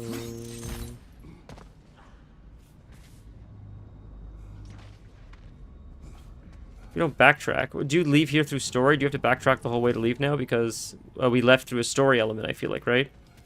Or am I crazy? Do we have to, like, backtrack the whole way now to leave? Because it kicked us out, I think, through, like, a boss fight or something. Last time. Unless I'm nuts. Yeah, there's nowhere to grip from here. Pulls you up. 'Cause it looks like you can grip all across these things, but there's nowhere to get there.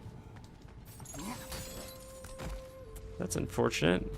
That's why something like a Hearthstone would be nice when you're doing stuff like this to leave. It's a long backtrack. Jesus, that's a crazy long backtrack. At least give us like a faster way out.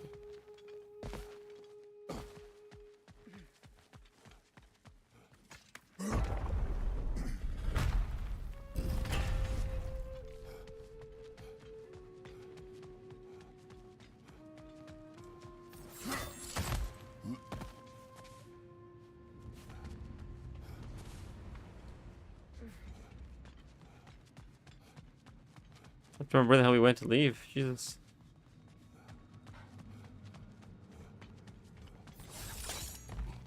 It's the other side. This one, right? Yeah, maybe. Nope. Which takes you across. Was it just the door? It was just the door, wasn't it? I just can't get down from here. I gotta go. This one get down? Yeah. Okay. And we just take the door? Yep. Okay. Holy, I can't believe this. We gotta run through all this. It's crazy. They just thought of so much in this game that this seems such an oversight. 'Cause I've experienced this a few times in this game. And they want you to come back, clearly, because Tyr is hanging out in some of the zones post-game. So you'd think they would just maybe give you a quick way to zip line out or something.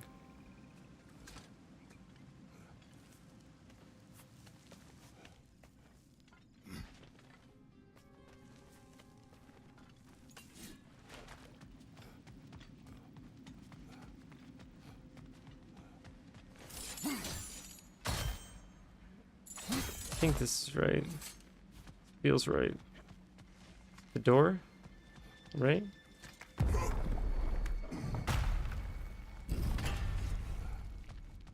And it's a dead end. Yes, it's this way. Okay, right? And then we take the door. Yeah, you get bored if there's no enemy. For sure. For sure, for sure. That's why I feel like if it's post-game, maybe if they gave you like a... either like a teleport out or just some kind of like way to exit back to the entrance of the zone once you get to the end. Because sometimes it seems like the way they get you out of zones, the first playthrough is through a lore or boss fight, something happens where you'll fight the boss around the elf light, and then when you defeat him, you'll be at the top of the temple. But in this case, you're going to have to backtrack the whole way out because it's blocked off, I guess, because you already did the fight.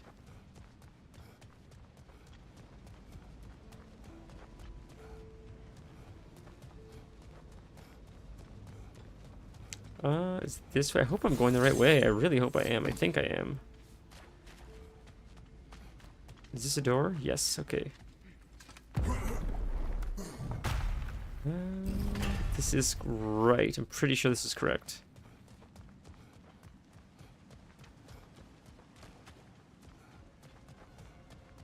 Go this way. Right, and then we go up. Through here.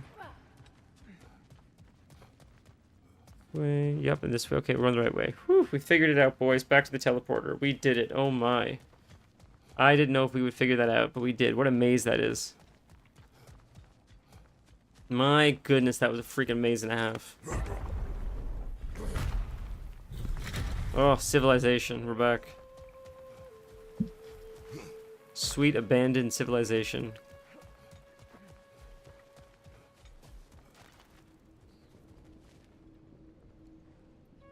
Ray needed something to get the waypoint quickly. Yeah, that'd be cool. Alright, so we got that, that's done, that's done, that's done.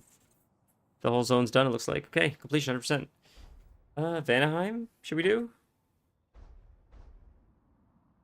How's Helheim? 67%. What are we missing here?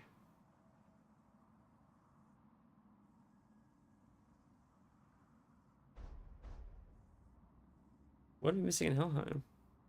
Odin's Raven, huh? And Undiscovered. Let's do Helheim. That's exciting, Helheim.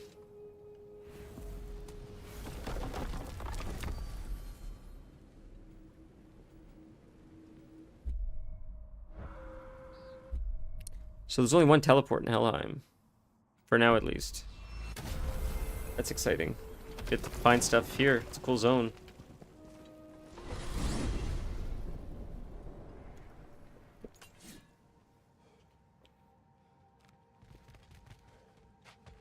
Okay.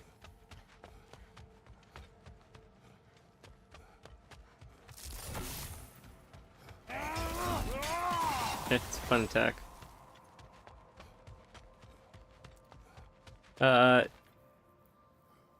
Prey needed a flower for where? For where? In Alfheim, you're saying?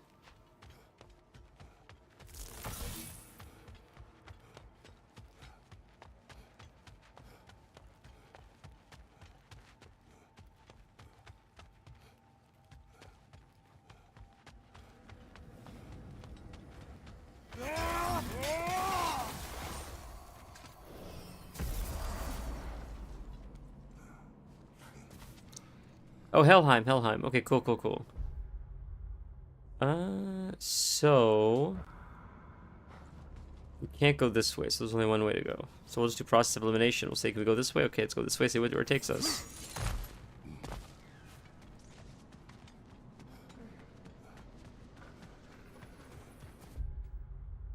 This looks new, so that's good. Is this going to be a fight? This is an arena. No, damn. Okay, I got excited for no reason. Maybe we didn't come here with Freya, maybe that's what... Oh, there you go. The other bit of Helheim. See? The one where you're confronted with your worst memories. What would you have done if we'd needed to return there? Stayed home. Definitely. Very tough. I failed. Yeah, watching you guys do it on the hardest mode is unbelievably difficult. It's incredibly impressive. I don't know how you guys do it. It's crazy. I would not ever be able to do it. Not here.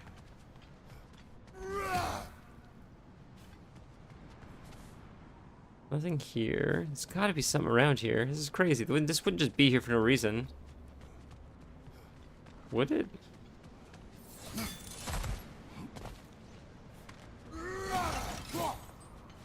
Maybe here? Ah, there, that's why it's here. Ah, now we find it, boys. We needed to come back with the trusty old spear. The rusty old spear.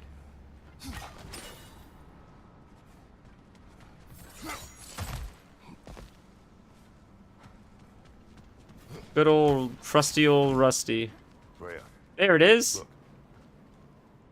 We found it. Soul Blossom. 6 out of 9. Nice. Alright, well, I think we're done with that part at least. We need to find a Raven. Which is probably not in this area. We'll keep going through the zone to find it. Thankfully, it's not a very big zone.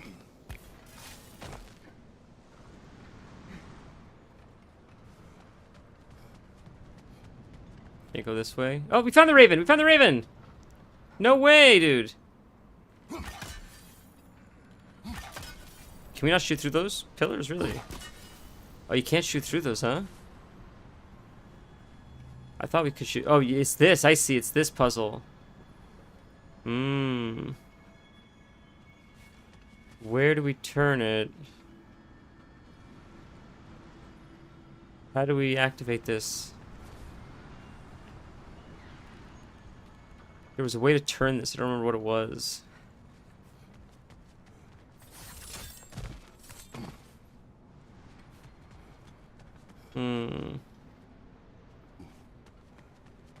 There's normally a twist crank or something, right? Or Is it? No, that's not right.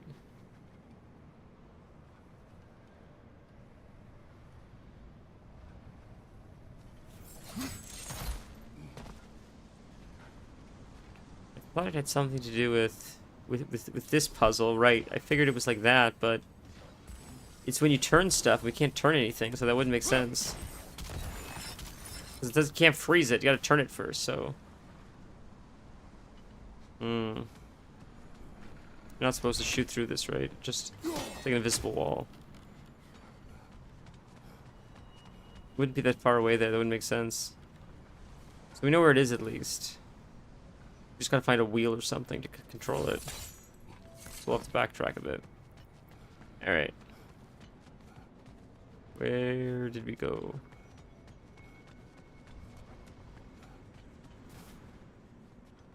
Right here.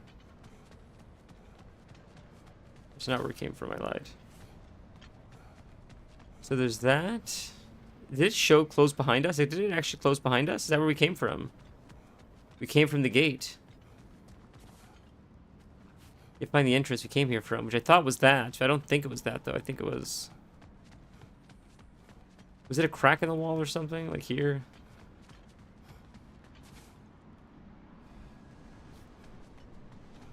It's not this way.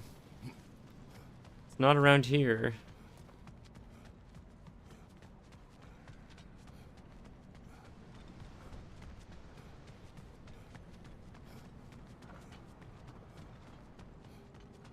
I thought we came in through a crack in the wall somewhere, but... Somehow I'm missing it now? You see, we can go across here. We're used to, maybe. Maybe that's where we used to come, back with Atreus.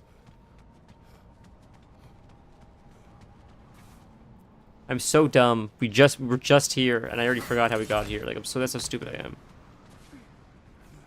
It was down this way. It was here, this way. Gotcha. The turn crank is right here. Jesus, I'm so dumb, dude. It's insane. We did this puzzle before, and I'm still dumb. It's crazy that I forgot it. It's absolutely insane. Well,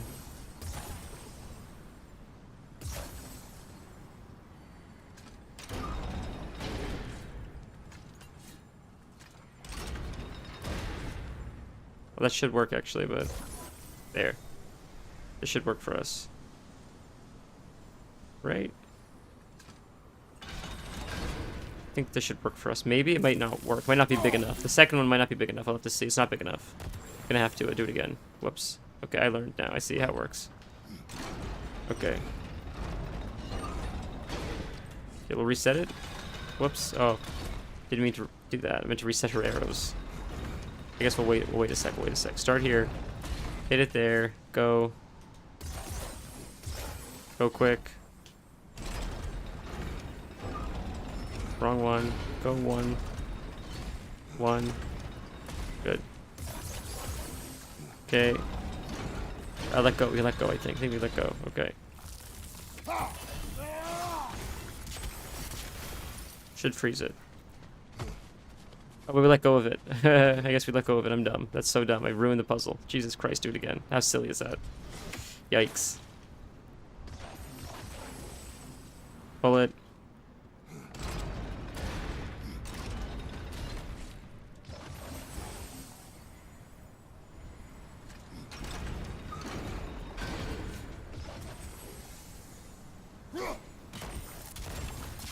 Now we're good.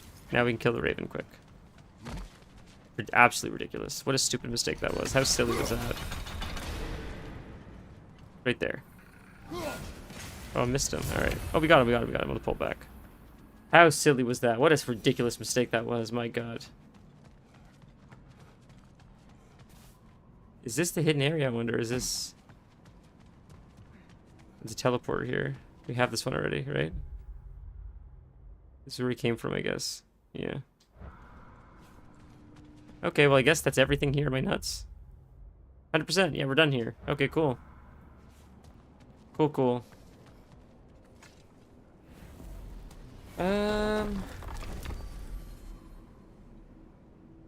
Let's see what the next zone is. We haven't done anything in Jotunheim? It's undiscovered in Jotunheim. That's exciting. It's probably a flower, I imagine. This one we need a lot. Oh my god, there's a lot to do here. We should tackle this one now. There's a lot to do in Midgard. Whoa. It's undiscovered in Midgard. What's across the realms mean?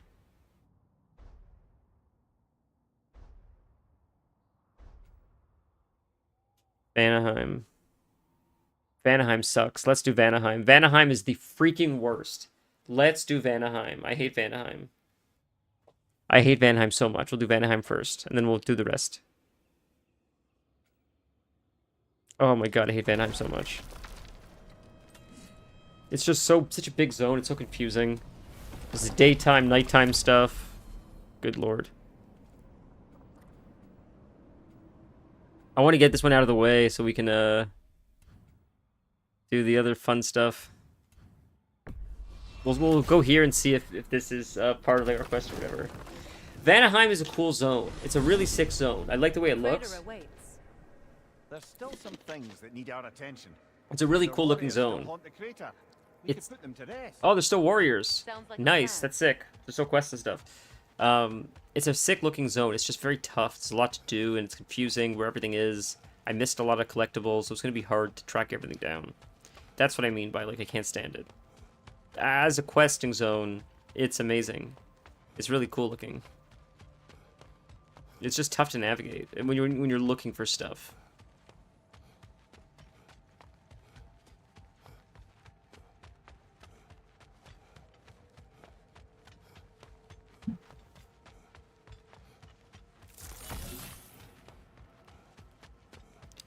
Load in 3, 2, 1, load in.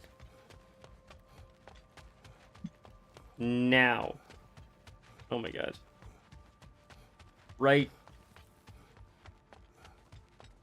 now. 3, 2.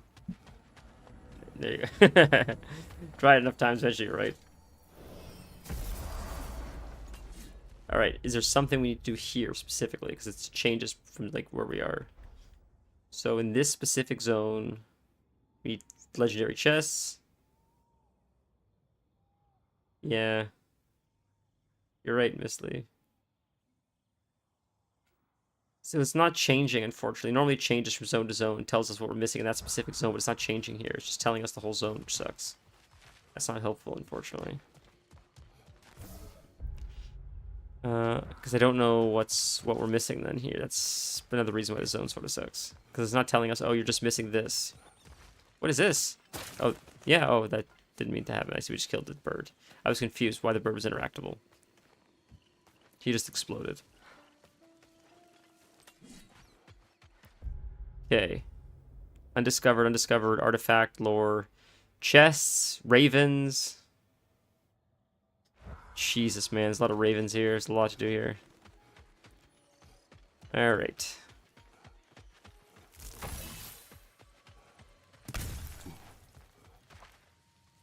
Press up arrow on the map. Oh, you're the best. I'm dumb. Thank you, dude. That makes so much sense. Thank you so much. So we're looking for lore, and we're looking for one chest. So we'll look for the chest, and we'll look for the writing on the wall. Thank you. Man, I was so confused by that. I'm like, why is it not showing here, but it shows everywhere else? Again, user error. It's on me. I'll take it. I deserve that. We can go through here. We'll go through here quickly. I guess see what's in here first. See if it's any of the stuff we're missing or looking for. I see this health in there.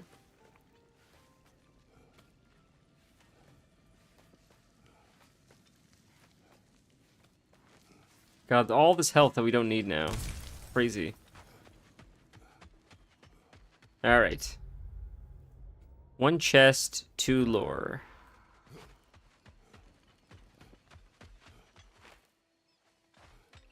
See, there's this plant I gotta be careful of. Another one.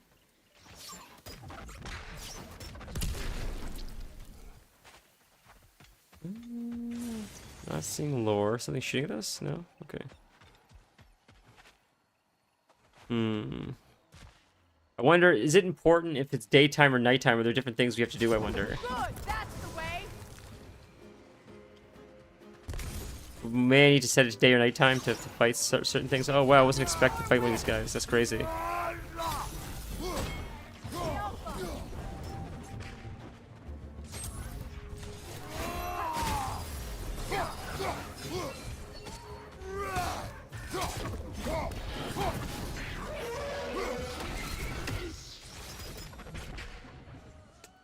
Gotta be nighttime. Okay, good to know. Good to know, good to know. That's nothing. Thank you for the info. There's another one here.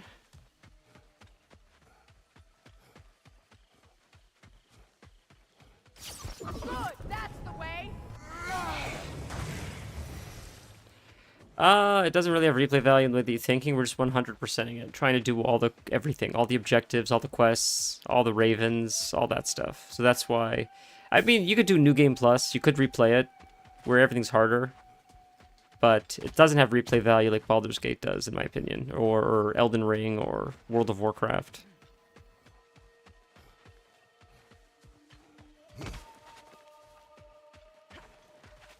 The plains in the map.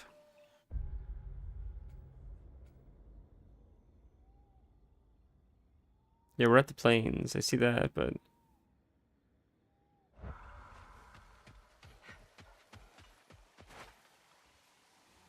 Could it be one of those, I wonder?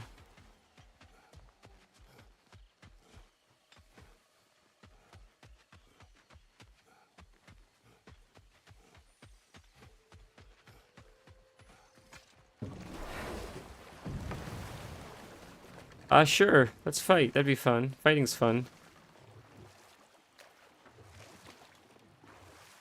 Get the boat. We're on the boat. I know it's a little delayed. Make sure before I forget. This is saved, set to the correct settings, correct? I'm not crazy. Give you balance. Yeah, we're good. Okay.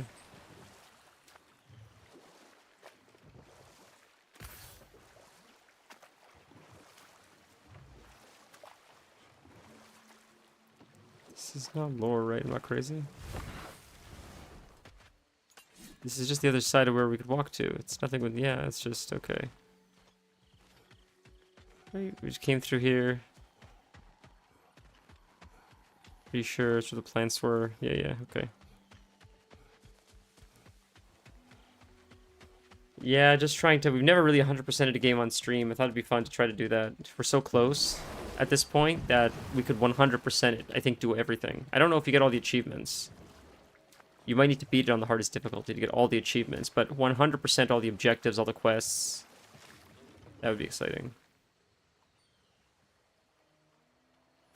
There's no ravens here. I just gotta find the... I don't even know where to begin. It's just a wild goose chase. The zone is so big, it's so complicated. Can't go through there, right? Can you? There's no way. That's too tight. Yeah.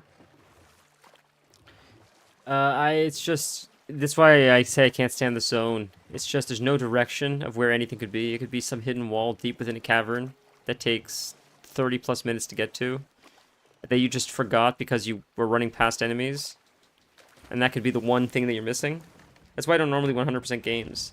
Because it's just I don't want to have to backtrack just through empty zones full of no enemies. Just to click one piece on the wall. Nothing on this side.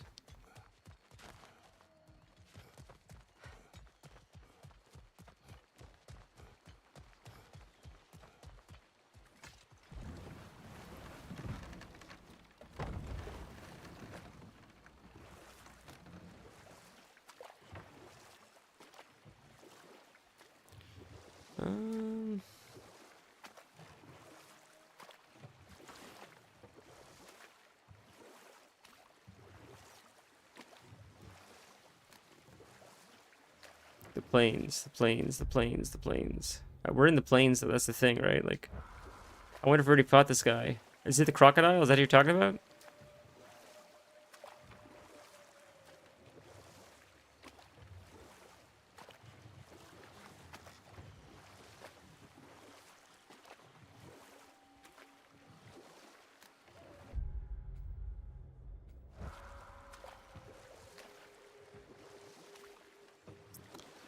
think we did this. It seems familiar, but yeah, we did the crocodile, I'm pretty sure. Yeah, I think we did all these fights. I think at this point it's just collecting stuff. Is there loot there? Not loot, lore. Is there potentially lore there maybe that I missed? On the wall, or the poison gate? This be something we missed, maybe? Is this like where the lore could be, maybe? Or a chest we missed or something? There's a chest, see? So is that one of the chests? There you go. Is that the chest? No? That's not considered the chest we needed. It's a different chest. That's new at least, which is exciting. At least it's something. Okay, we'll go this way. This is where we fought the alligator, right? Am I crazy? Oh, you can't go that way. Oh, it's only down. I see. Oh, damn, we went around.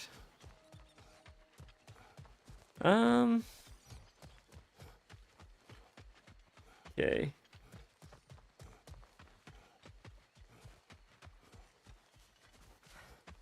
Yeah, I don't know.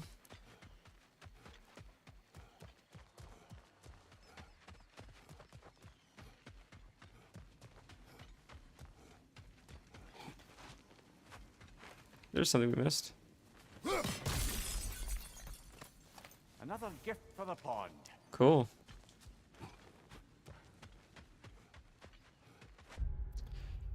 Yeah, it's not really telling us where to go.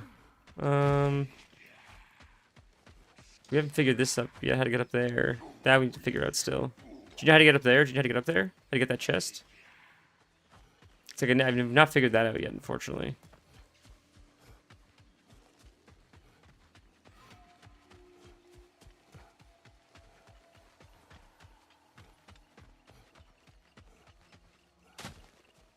There's a chest up there too.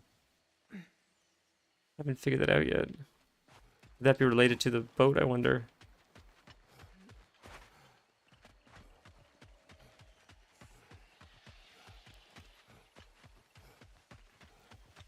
So we have to take the boat back again. I jumped off the wrong way, I think.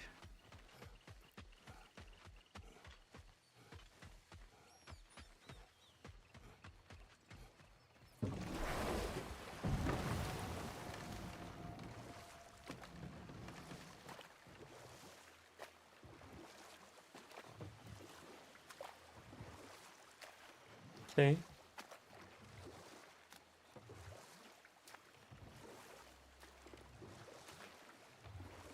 Go back this way, right? I would imagine. Oh, there's something in the water here we missed. Hacksilver. Maybe that respawns or something, or spawns at separate times. I feel like we would have caught that if last time we were there. So that takes us down there, which takes us there. That took us up there. So how do we get to the top area, I wonder?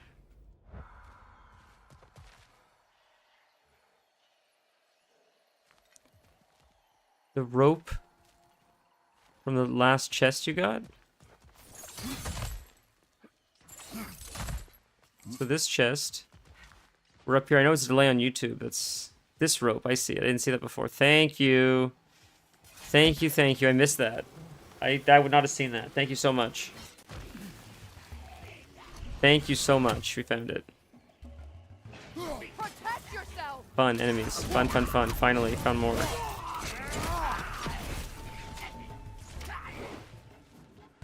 Oh, they're getting healed.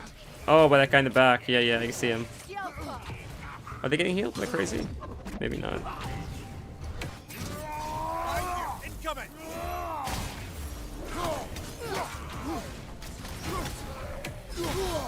Alright, fuck it. Cheese it. Dead.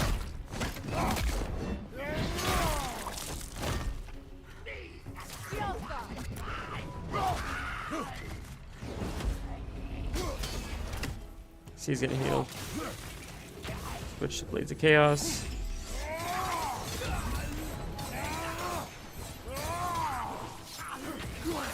Finish him off. Oh, what's happening? I couldn't notice. He lost it, I guess. Okay. That was weird. Anyways. Oh, target that instead, please. Thank you. Is that the lore? It's the last bit of lore too. There you go. Last bit of lore too. Thank God. Or one last piece of lore. This fight tile's super cinematic. It's so cinematic, it's crazy. It's a very cinematic game. Boss fights are sick. How is he not dying? What's going on? It's because he's in there. That's why, because he's in there. I understand. Gotta kill him when he's not in there. I understand. Interesting. Didn't notice that before. It's like healed from it.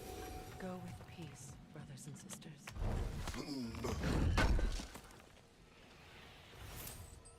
Okay.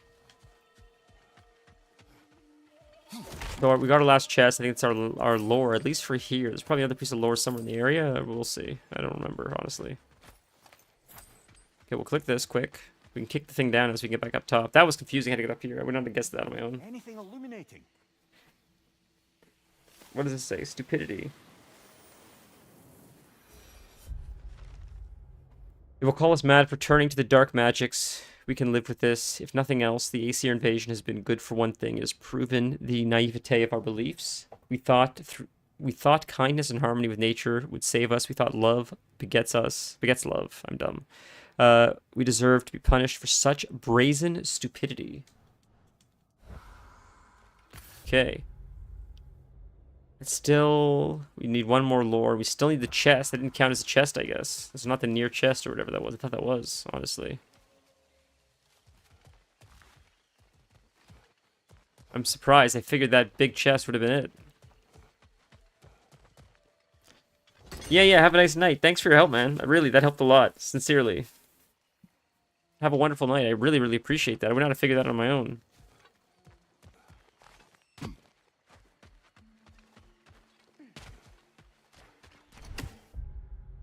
Okay, so there's another lore piece here. Is it also here, though, as well? It is also here as well. There's a chest there as well. This area changes. So...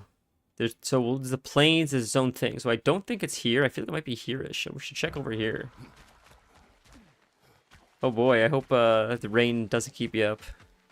Although some people puts to sleep, other people makes them nervous, you know, flooding and all that.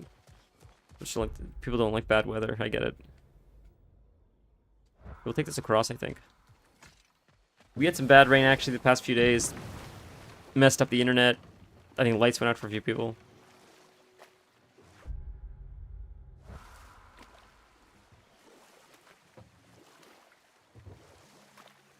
Okay.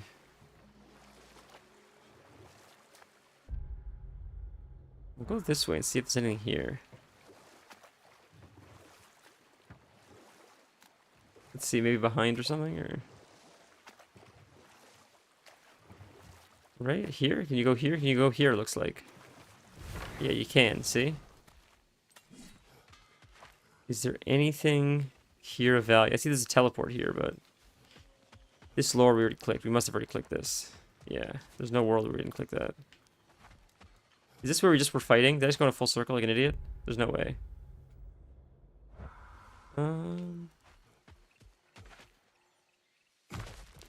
Let's see.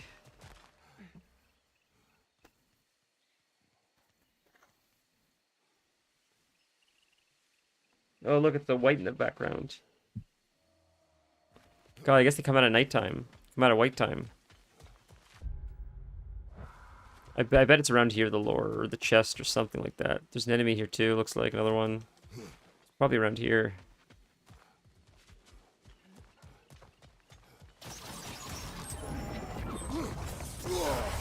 These guys are easy to fight. Covered in Bifrost. Make a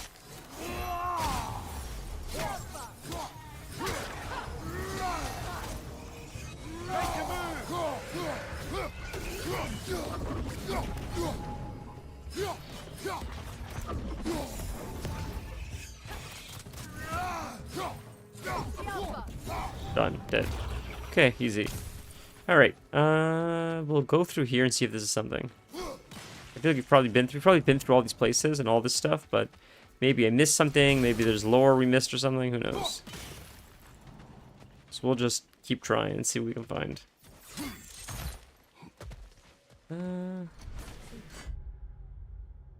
Yeah, because we're missing lore and one chest. This is where we fought the boss, though, I'm pretty sure.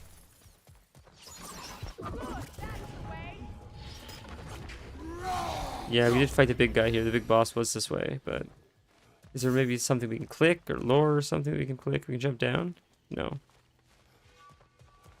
Hmm.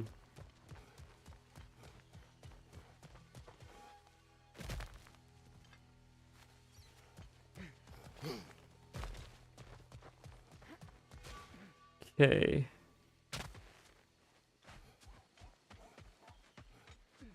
Yeah, it takes you there. I see you. You don't know we're here? Oh, you know we're here, you know we're here.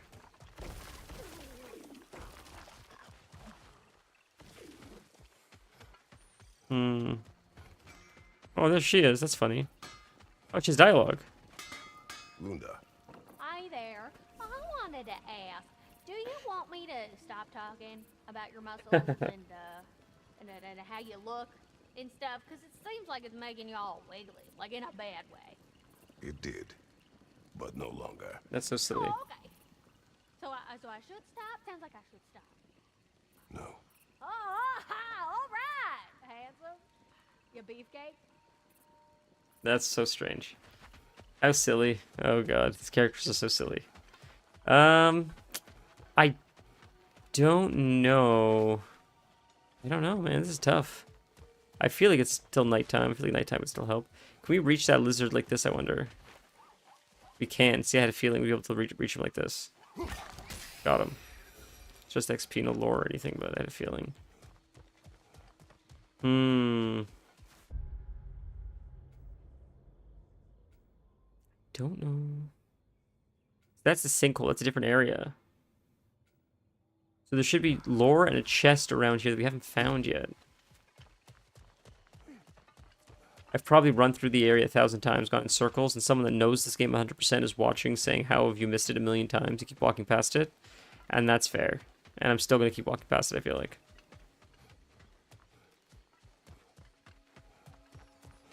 I keep seeing these guys' red horns, thinking it's a chest we missed or something. Yeah, I see that. This is how we came into the zone, I think. That way.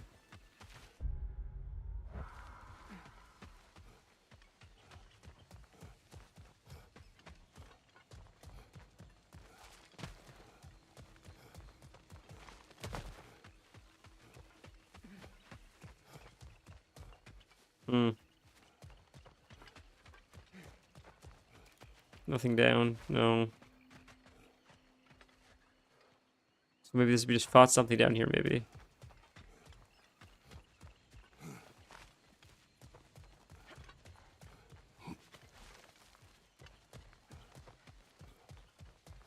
Alright, well, I'll be honest, I'm like just running, it's Wild Goose Chase. I feel like this is something that I could just YouTube at this point. There's not many challenges or anything, it's just exploring old dead zones with no enemies. Clicking walls. There's a chest right there. Is that the chest we missed? Oh. But it's not the lore. That's not the chest. I don't think that counts as the chest, I don't believe. No, it's not the right chest. It's a different chest. It could be hidden in some... Oh! There is an enemy. I spoke too soon.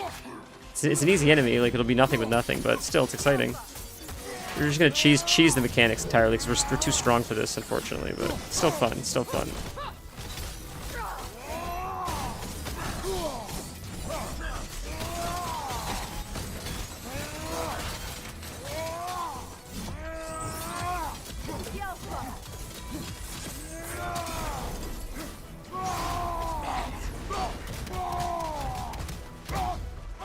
Oh, there you go.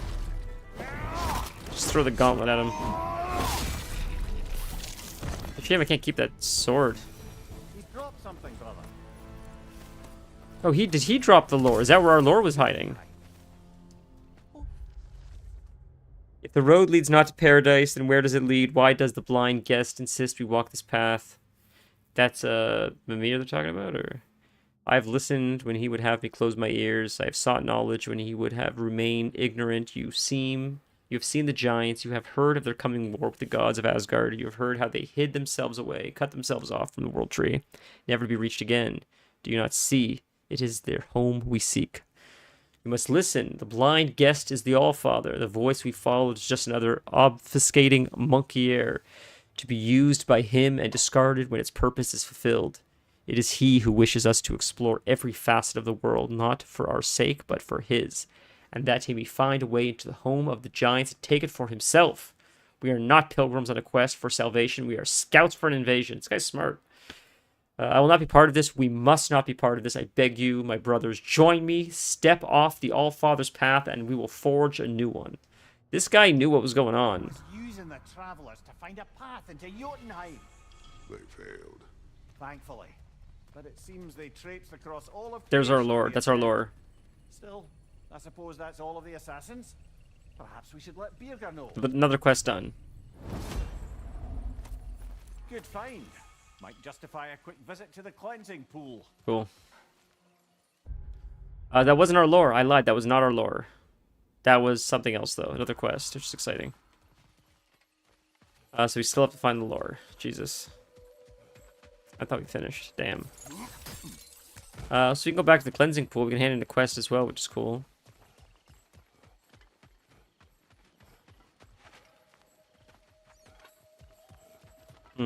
I don't know where the lore would be, though, here. Where have we not explored yet? Can't go up here.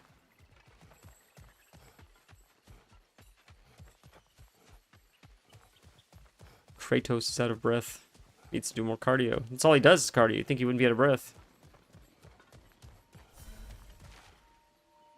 Every time I hear that, I think it's something. It's my cooldown's coming up.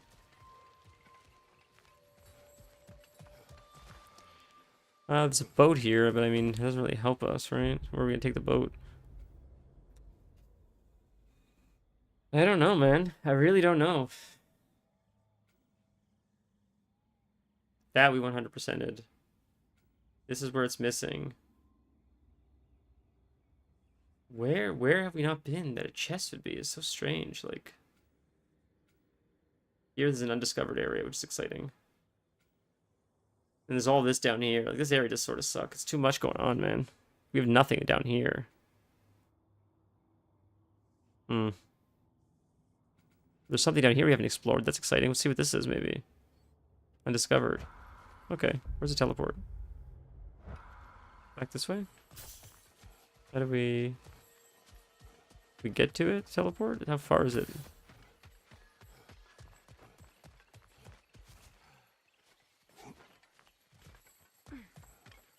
That's it up there, right? Or teleport, I believe. I see the plans. I see the plans. Okay.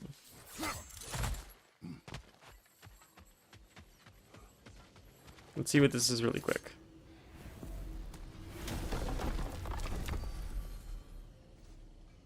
We are in Vanaheim, right? Yeah. The undiscovered area is down here, I think, right? I think this is it right here. I will be right back 1 second.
Alright, friends, see what this is.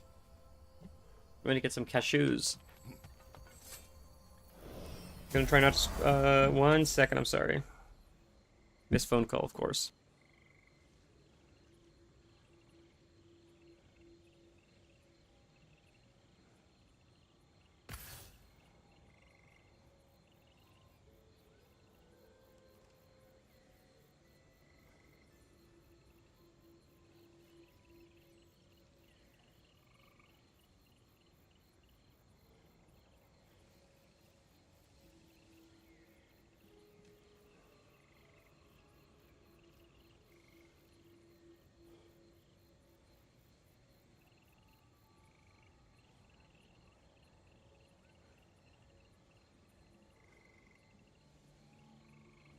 Okay, friends, let's go. I think this is the hidden area, right? Yeah. Another piece of garment. Ah, there you go. Cool. Forgot about these.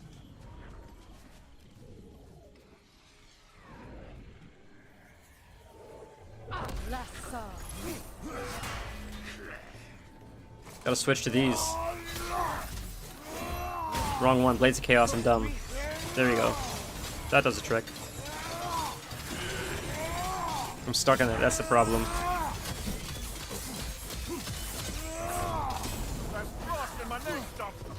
There's frost in his neck stump. I love that. Cool. Very cool.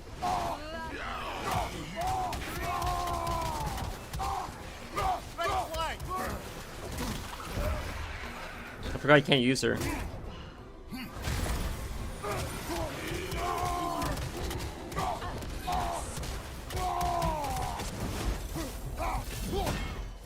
This ability is so broken, it's crazy.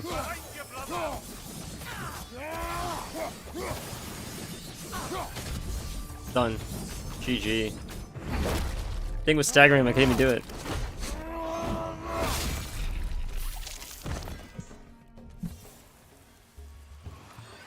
Oh, more, huh? I didn't realize. This is not over. Was that the chest we needed, I wonder? Maybe that was our chest.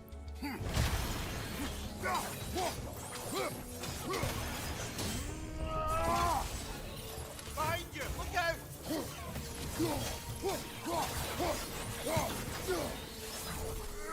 Normally it ends when... It's another one, huh? Cool, I wasn't expecting all this. They coming out of this, or...? Messed that up. Timing.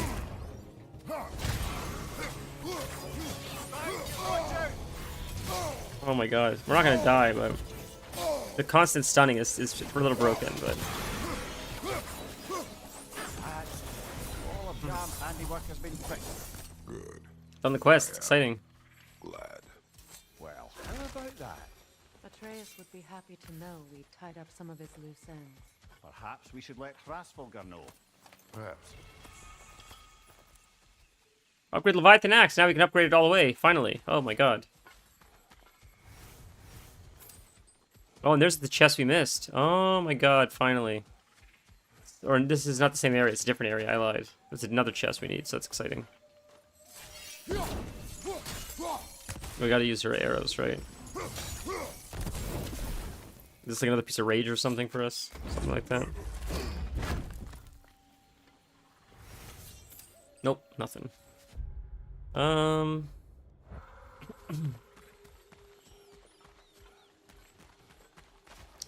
I hear the guy. I hear something. What's in this area? Missing a legendary chest still. And Odin's Raven.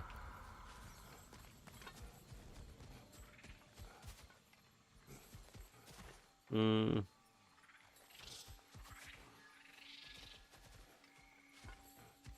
hear a lot of noises, but not Odin's Raven. Come on. I wonder how big the zone is, though, that we can, like, where the Raven could be hiding.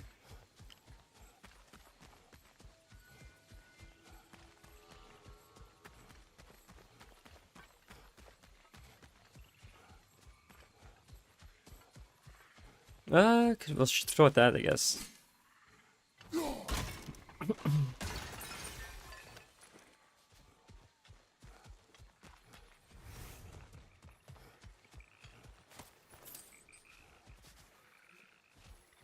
Oh, we found it. That was way easier than I expected, I'll be honest. Jesus. I like this one. At least you can throw it more often. It's easier to hit, see? So, much easier to hit.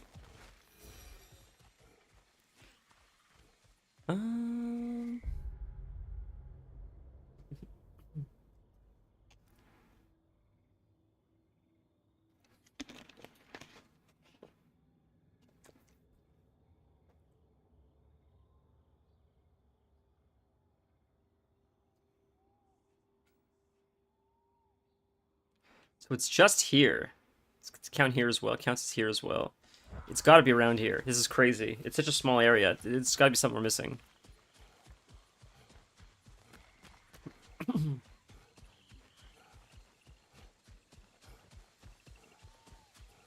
nothing here, huh? Nothing to shoot or... I don't think you have to make it nighttime. Let's see.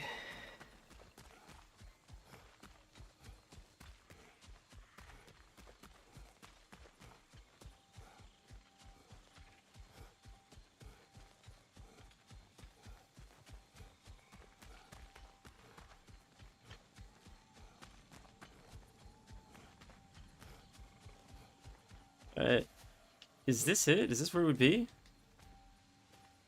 Could it be as simple as something right here?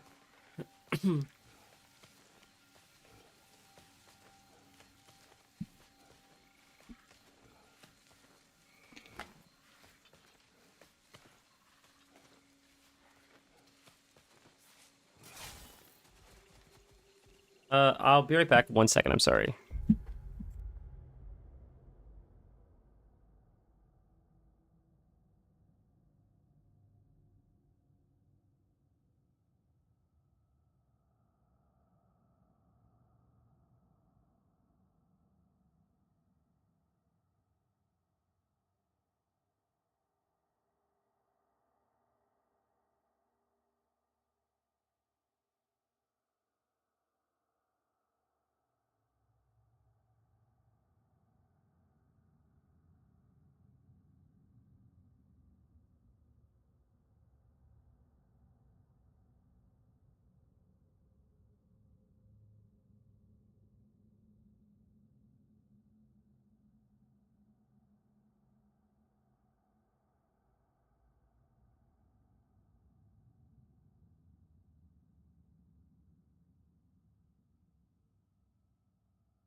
Sorry about that.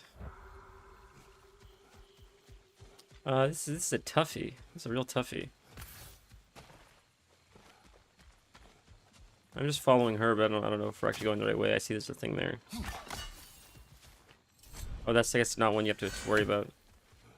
Look, there's a thing up the being up there, a little enemy up there.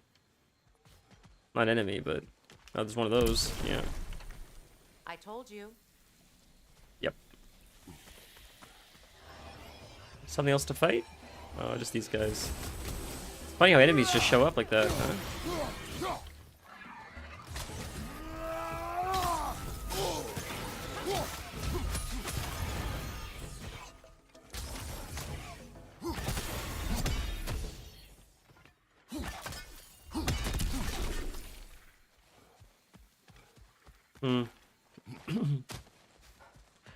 Not really.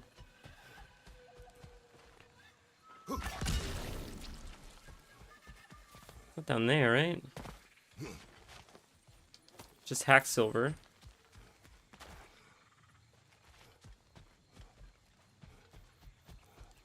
I guess enemies is a good sign. I don't know if they always respawn. I don't know if we've done this before. I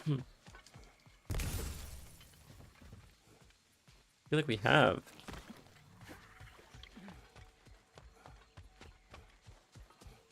There is the chest. I lied. There's a chest. Maybe that's the chest we need?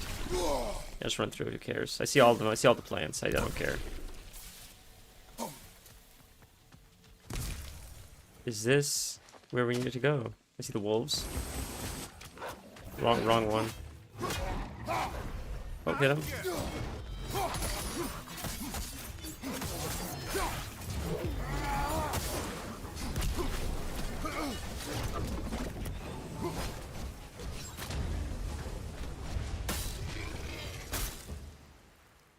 Fun.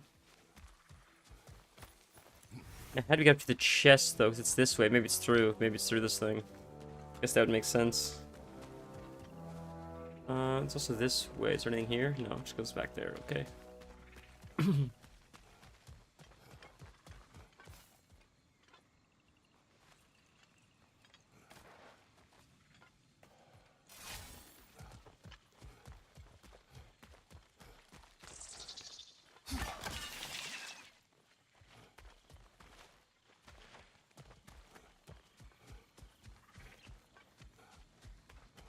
Am I going the wrong way?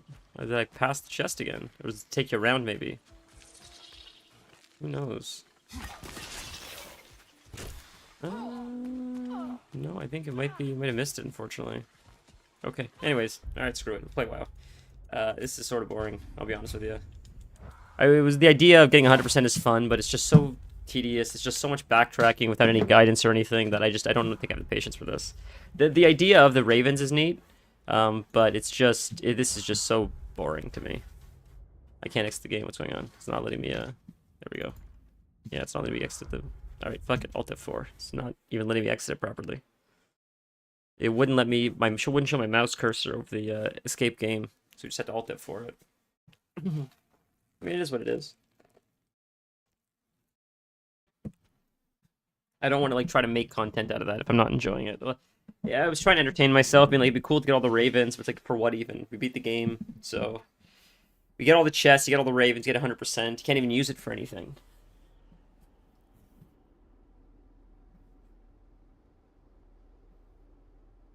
Alright, one sec. WoW is opening.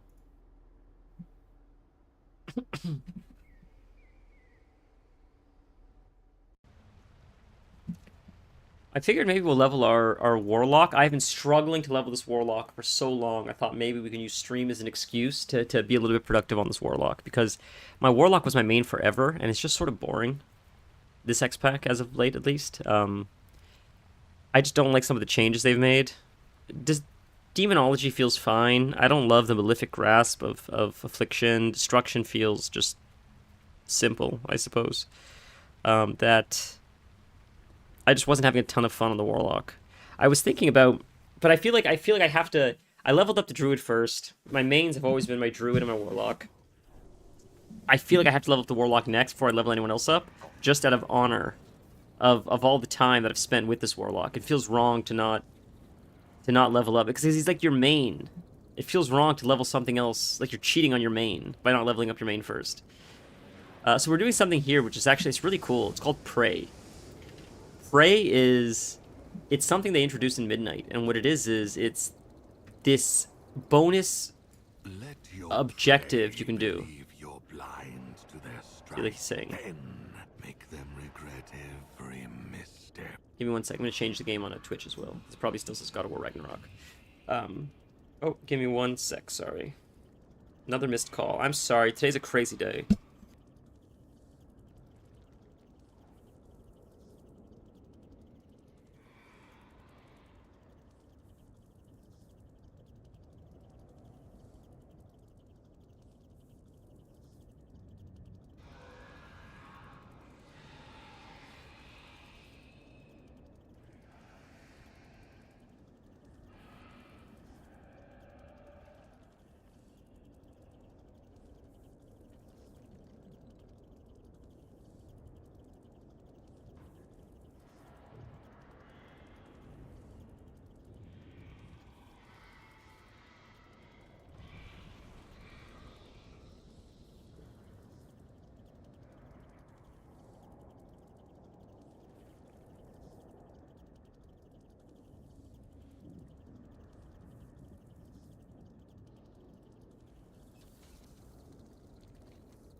Sorry about that, friends. So what Prey is the idea of you're going to do world quests anyways. There's a bounty. Essentially, it says this is a very dangerous character in the world. Go find this character and bring his head back to us. That's what we want. You can go after him, as we're doing now, which is doing this world quest that's here. But really how you're intended to do this bounty is this bar gets filled up by doing world quests or anything in the zone. As long as you're in the zone where the bounty is, if you do anything really, it fills this bar. When this bar gets filled, it'll show you where he's hiding. You'll never be able to find him on the map unless you fill this bar up first. So you could do this world quest, which is tied to the bounty, or you could just do anything in the zone. And as you do quests, reputation, whatever, as you do other stuff, this bar will fill automatically anyways. And then you can go fight him when he reveals himself. It's a cool concept. It's adding a layer on top of the game that already exists, and that's why I think it works so well. I think if it was an extra thing you'd have to do on its own, I don't know if it would work. But the fact that you can get progress towards it by just playing the game, to me, makes it feel like a smooth addition to the X-Pack. And I hope that this is the direction they're taking the game in, because it feels like a very good direction that offers opportunities to get geared by doing many different things. And it makes the world feel dangerous as well, which is exciting.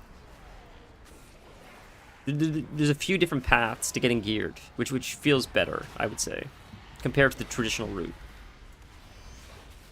And I understand the purists like something that I've learned, and I understand their perspective. Oh, we have to go over there. Okay. I don't know if you just saw this when we killed this guy. Blood, like it shot in this direction to show us that we can ambush him over there. See how it's smoky over here, right here? That means we can ambush him. He's hiding right here. But one sec. I'll finish my thought in a second. There, got him.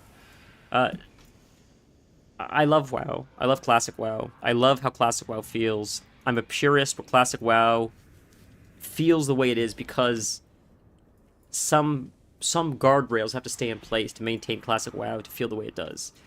The problem is you can't apply those to retail. It's a different thing.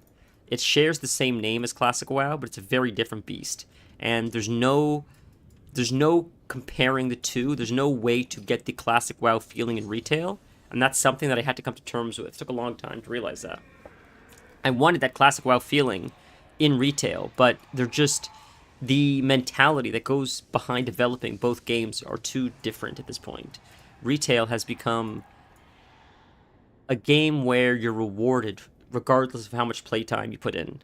Classic is the antithesis of that. The whole idea behind Classic is you're rewarded for the more time you put in.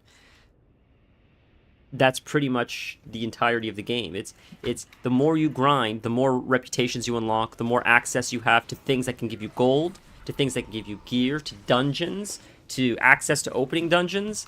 The game had a very large wall, and getting to the other side of the wall felt like an achievement, because it opened up a whole garden that you were missing.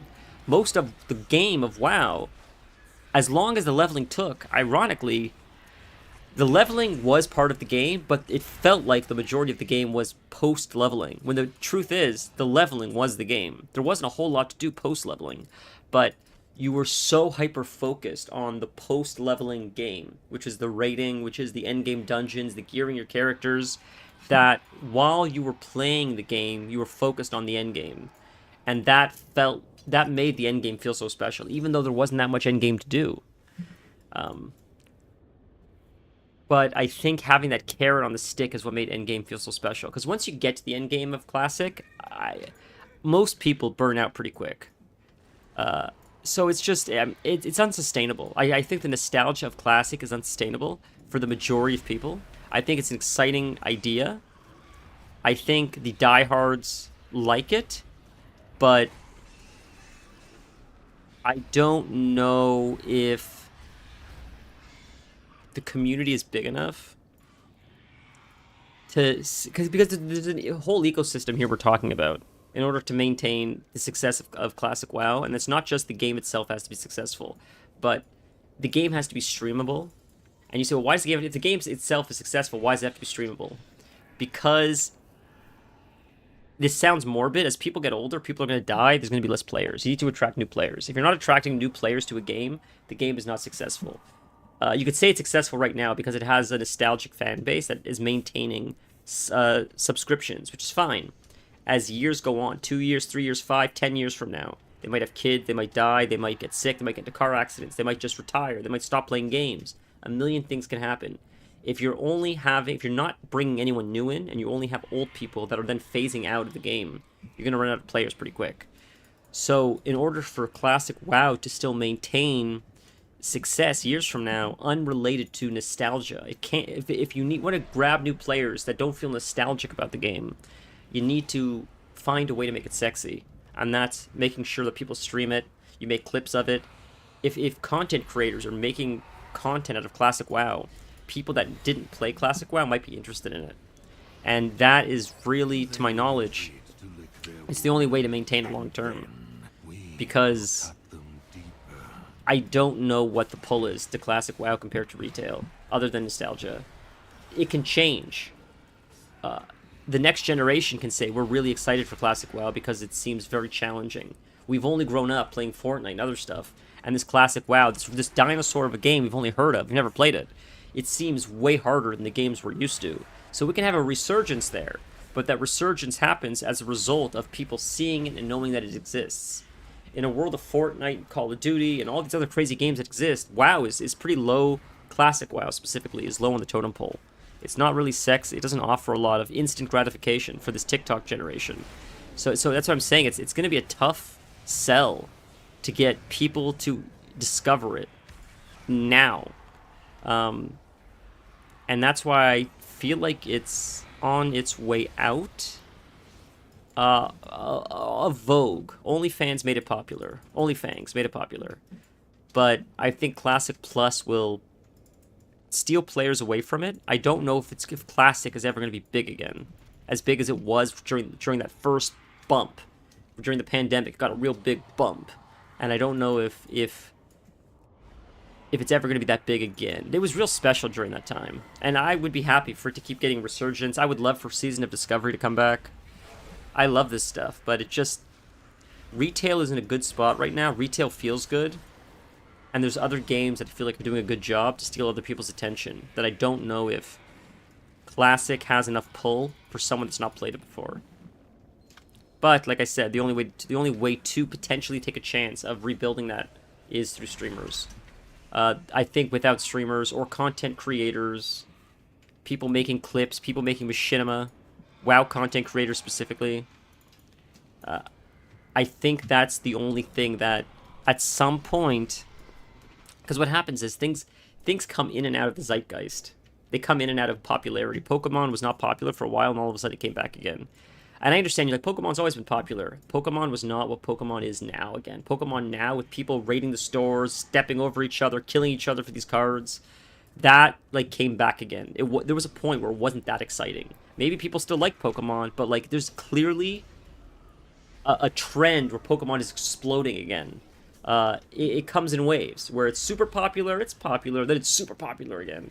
And I think that could happen for WoW, but like Pokemon, people need to maintain it while it's not in the super popular phase.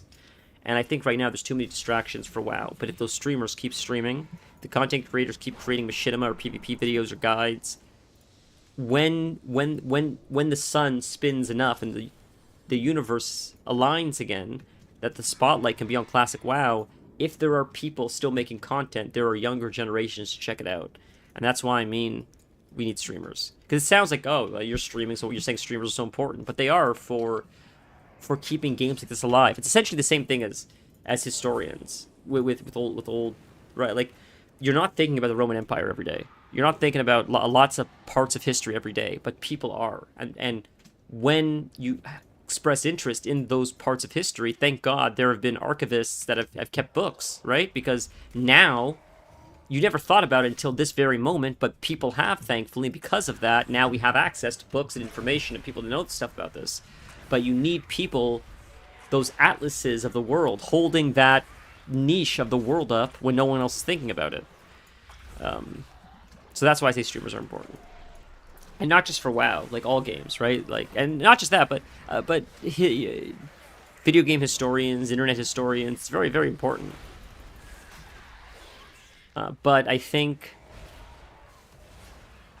streaming and content creation is probably the best way to build hype for something that probably will never have hype unless done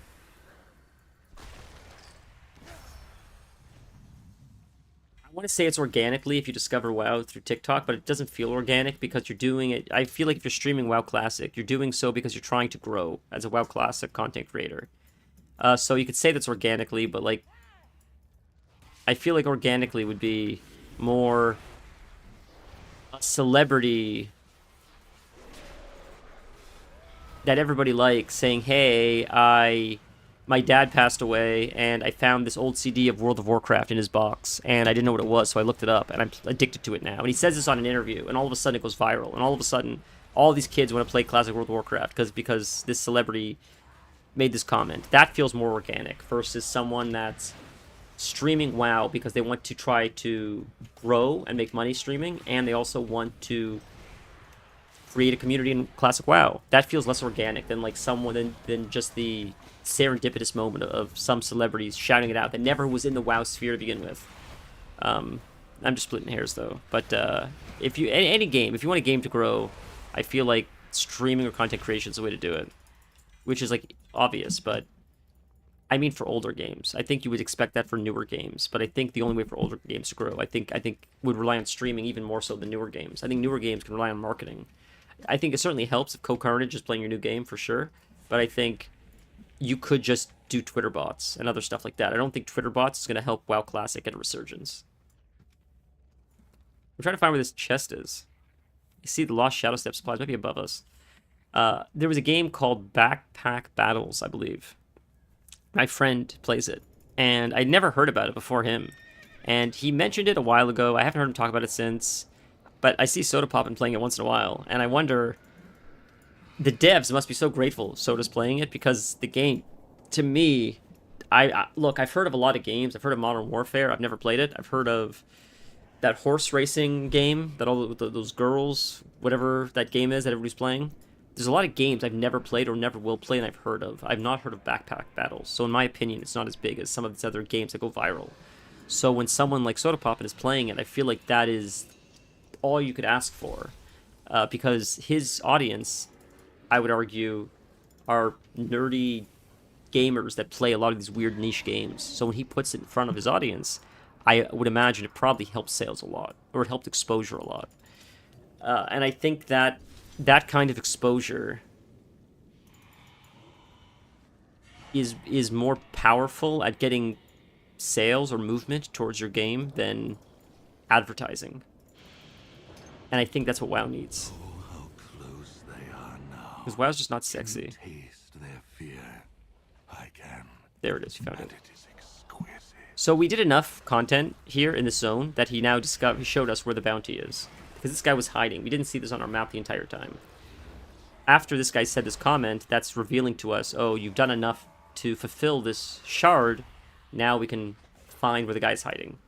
And once we kill him, the map is... there's no bounty until we pick another one. This is an easier mode we're doing for this bounty. What's interesting about this prey system they've created in Retail WoW is if you do a harder difficulty, we're doing this on normal difficulty. If you go over it, see how it says normal difficulty. If you do this on what's called Nightmare, which is the hardest difficulty, what happens is, as you're trying to discover this guy... Oh, we got a pet. Cute. As you're trying to discover this guy, you're being attacked in the world.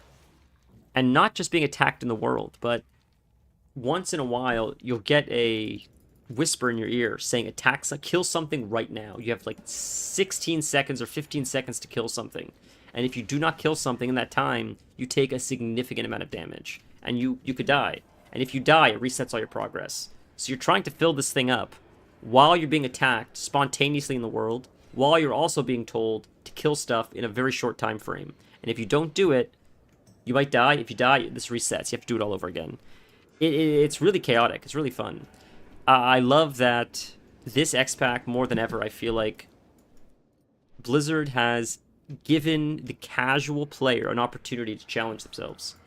It seemed like most of the challenge was locked behind Raid, Mythic Plus, or PvP. But as of late, they've given you stuff like Nightmare Mode, Nightmare Prey Mode, which to me feels very challenging, but offers a solo player experience, which is the best of both worlds. It's all I've ever wanted.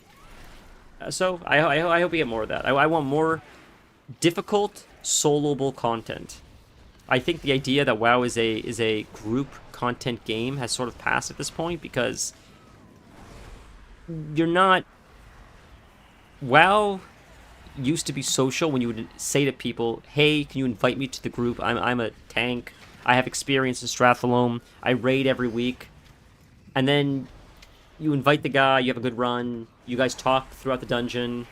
Maybe you run again tomorrow, you send him a whisper, hey, you were a great tank, do you want to tank again? That's how it used to be. Now, you click a button, you get invited to a group, no one says anything to each other. You run through the dungeon, you kill the boss, you all leave, you queue up again. That's the social experience of WoW now. So the social experience is sort of dead at this point. With that being said, let's just open the floodgate and allow for challenging solo content. That would be really cool, in my opinion. I don't think challenging social content kills the social experience any more than looking for raid did, is my point. I think you've already killed social in WoW a long time ago by having LFR and stuff like that. I'm not pro or against it. I don't care. But my point is because of that, give us more solo stuff. Because a lot of players, you've sort of created a solo player at this point by adding all these systems in place. So now, give us more content to satiate that want to play solo. And because I really am turned off of playing with people, honestly. I hate to admit it, but it's just people are, for the most part, pretty shitty. My guild's not bad, but there's this competitiveness, which exists in a lot of games, which I understand, don't get me wrong, I understand competitiveness, but you have this intensity as if you're playing at a really high level. When we're doing Bronze Overwatch, we're doing Mythic, like, 7, Mythic 10. It's not that fucking serious. It's not. Look, if you're doing Race to World first, I get it. Be a dick to each other, and you're really intense, and you can't make mistakes. It's cutting edge, and you're fighting competition. You're getting paid for this. But like, you run 15 mythics a day. It gets tiring when people are telling you to kill yourself over and over again, and it's it's more common than you think. So I just sort of turned me off of it. Again, you're Michael Jordan. I understand the competitive environment, but you're not Michael Jordan, so that's why it's like, eh. You have found me. Speak to me. Magistrix, when did you first begin seeing these disturbances with this? I've done this. I'm sort of just rushing through it at this point, but Perhaps when the sun well blew sky high into that swirling vortex? this horror in your story. I just don't want to talk. This horror in your story feels very much like that girl in God of War, where it sort of felt wedged in a little bit.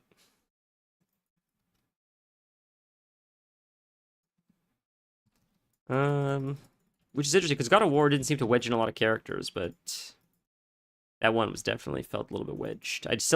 We beat the game, and I still don't fully understand the purpose of that whole dream scenario. The poor wildlife here must be terrified. That girl with her grandmother, I don't fully remember what the point of any of that was. When Atreus goes running off, there's a whole bunch of Atreus levels. I don't really remember what the point of much of that was. I never got tricked by Odin. I know that part. That part made sense. But the whole girl with her grandmother... and there was a few times where Atreus also ran off with Thor's daughter. Which I remember as that was happening. I'm like, I don't really know. This just feels like filler a little bit. Like we didn't really know what to do. And we needed to add more hours to the game. Maybe I'm misremembering. But... Thor's daughter and that other giant girl, to me, were sort of like villain characters. Because the game's beaten, and I still don't really understand why. I don't really know what Atreus is doing running away with her. I don't really get that. And I don't know what her motivations were. I don't really know much. And what's fascinating about that is Sindri and Brock are characters that I felt that way about last time, and they really came into their skin in this game. In Ragnarok, you really not only do you feel for Sindri, I feel like the whole story's about him. It's crazy. It's amazing. So maybe they'll do the same thing with this. What's this girl's name? Abagora or something like that? I thought it was something like that. Ooh, we got a BOE. Cool. I wonder if that sells for something. Was that actually an upgrade? No. We gotta sell some shit because we have a lot of... I wonder if next game, that girl whose name I can never remember, maybe she will come into her skin and she'll be an interesting character, like Sindri and Brock were. Because Sindri and Brock were in the first game, if I remember correctly. I'm pretty sure they were in 2018. And I thought they were a funny I thought they were funny characters, but they didn't have much meaning. But then in this game, that changed drastically. I honestly think of everything that's happened in this in Ragnarok, the story of Sindri, I think, was the most impactful thing that's happened in both games, honestly. I really do. A lot's happened. There's been a lot of heartbreaking moments. But man, the way they did Sindri dirty really tears at your heartstrings. And I saw, hopefully people watching this for WoW aren't getting spoiled for Ragnarok. We did beat Ragnarok, so I'm talking about it. We were just playing WoW after, because there's nothing really else to do. Oh, there's no music enabled. That makes sense. Now we turned it on. We'll turn down WoW just a little bit, though. 1 sec. I think it might be a little bit too loud. Hopefully it's not too loud now. I don't remember what we were saying. We're talking about Ragnarok and Sindri and... But, Ready to fight the fight? yeah, I don't know what I was saying. It's being choked by the light bloom growth. But it was a brilliant story. Let's fix this. I liked... Oh, I remember what I was going to say. Okay, so... Spoilers for God of War Ragnarok. When we discover who is an imposter... We discover... And again, this is spoilers, so I'm just going to talk freely. If you want to turn it off because you don't want it spoiled. We just played the whole game, so hopefully I can talk freely. When you find out that Brock... Or when Brock kills or realizes about Odin, and that's how he gets stabbed and gets killed. That was a big shock, and I liked how they did it. But I did see that the way they originally wrote it, I believe, is they wanted to travel somewhere in that area where, you know, the portal room where you travel to all the different areas? They wanted to go back there, but Midgard was frozen over, and they couldn't get back. And they said the only way to activate it again were to use Bifrost eyes or something like that. And they had to use Tyr because he had Bifrost eyes, something along those lines. And that's, they said, when the jig would be up. Because Tyr, that wasn't Tyr, that was actually Odin. So they would say, Tyr, use your Bifrost eyes to help us. And why would Odin want to help you? Because it could kill his mission. It could destroy his plans. So that's when he would all of a sudden turn on you. I thought that would have been a pretty exciting reveal. The way they revealed it wasn't as shocking. It was shocking, but you knew something was up because Brock says, how come you never do anything? And when we got attacked, you didn't do anything there either. You just always sit around on your ass. And how come all you ever do is bake? And how come all you ever do is this? And have another thing. How come you always do this and this and this and another thing? And he kept going on and on and on and on. And it made sense. But when he was doing that, you're like, wait a minute. Okay, something is fishy here. What's going on? And that whole moment when you're saying, wait a minute, something is fishy here. What's going on? That, it's us, you realize something is strange. But then when he stabs him, it doesn't hit as much because you already had the, wait a minute, something is fishy here. So then when the stab happens, it's not as shocking because you already had the, wait a minute, something is fishy here moment. In order for it to be truly, truly, truly shocking, you can't have that, wait a minute, he has a point. Why is this so fishy? You can't have that. You can't have that precursor questioning. You just have to have the stab. So if we were in the other room where we said, okay, Tyr, we need your Bifrost eyes, make it happen. If all of a sudden he just stabbed him or something happened, that would come as more of a shock because there's not that, wait a minute, he's right, something is fishy. And then the stab happens. It just takes the sting out of the surprise, I think. Not to say that the way they did it was wrong. It was brilliantly done. I just think it's, if you really wanted that like gasp shock factor, You can't have like a slower build-up like that, is what I'm trying to say, I guess.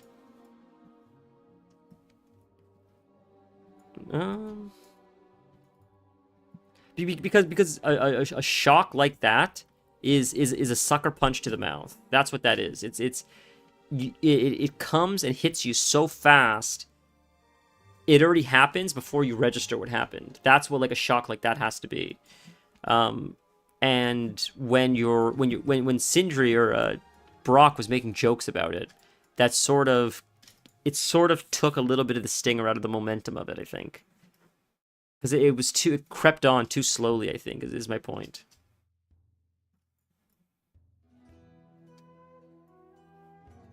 Ooh, is this treasure? It is. Nice. Is this thing above? I'm trying to find where this thing is. It might be above us? I can't tell. There's a quest here, but... Is it this? Are these what we're clicking? These translocations?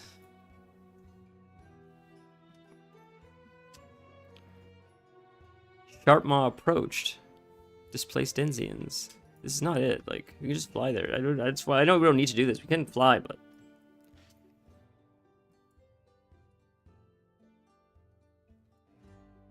What's this? Strange plant? Guess I'm just getting distracted. I'm not paying attention.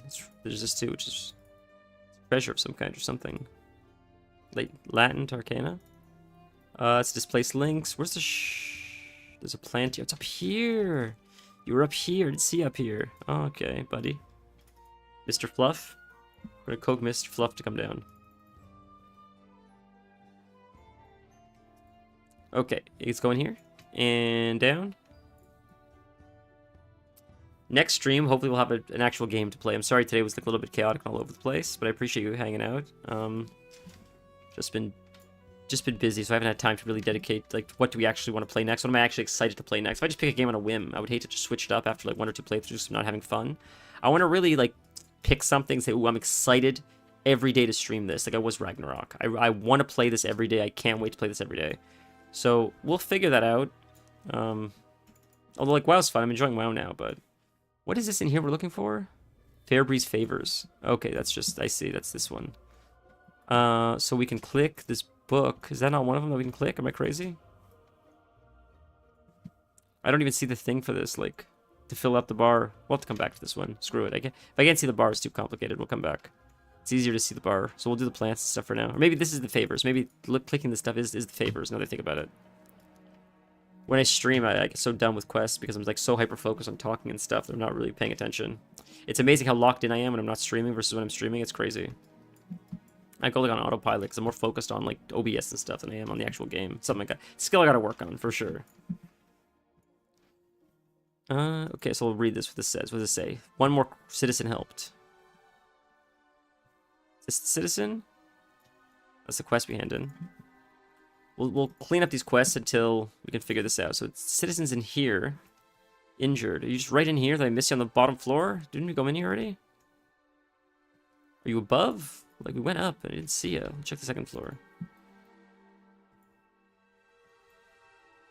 Check in here. Nope. It's weird because it's showing you as like outside.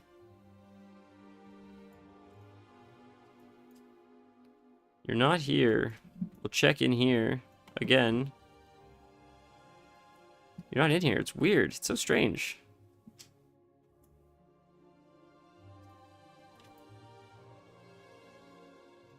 Is there someone right on the floor in front of me or something? Oh, right here, to the left. I walked right past him. Jesus, I'm dumb, man.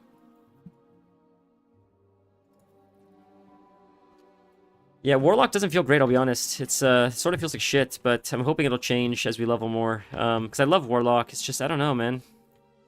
It's been sort of boring. Oh, they've neutered a lot of classes, and I understand you gotta make it easier for people, I guess. It is what it is. I don't know. I didn't think it was that complicated to begin with. A lot of games are a lot more complicated than WoW, I find. The games that people like Fortnite is way harder than WoW. Being good at Fortnite is like way harder than being good at WoW, I would say. FPS mechanics and stuff like that, real time, playing with other players, I think it's way tougher than WoW is. I think a lot of games that younger kids play are way tougher than a lot of these games are. There's a lot of older mechanics in these games that they've kept for the sake of, I guess, difficulty. But they could do without them, like the stats and stuff, and a lot of the nonsense you have to use third-party applications for.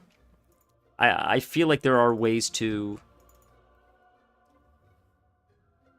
If you have to sim the game to figure out what gear is better for you, the game fundamentally is broken. That's stupid. That's a bad game design. You should not have to use third-party software to run simulations to tell you which item is an upgrade. It should be clear as day just playing the game itself. And if you can't do that, you need to redesign it from the ground up. That's crazy. That's insane. And if you disagree with that, then like you should be a business owner, because anytime you're a business owner and someone has to go away from your business to do something to use your business successfully, that's bad business practice. Like, do you understand what I'm saying? Like, it doesn't make sense. It's like saying you open up a restaurant, but you have to go next door to get napkins so you can use napkins at your place because you don't sell napkins. The answer is sell napkins. That's the answer. So it's the same thing here. Like, if people are going elsewhere to be able to use your business to the full extent, offer the service they're going elsewhere for, is my point. Much like add-ons. And they couldn't. I think they're bringing add-ons back, but... So it's just, in regards to the sim thing, I think there should be a way to just know in-game without having to sim. It's crazy to me. So vicious. They claimed this as their territory. We are now encroaching.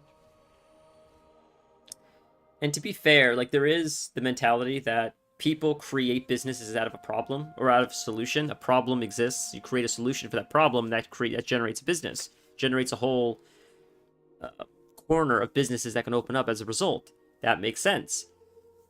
But still, the person who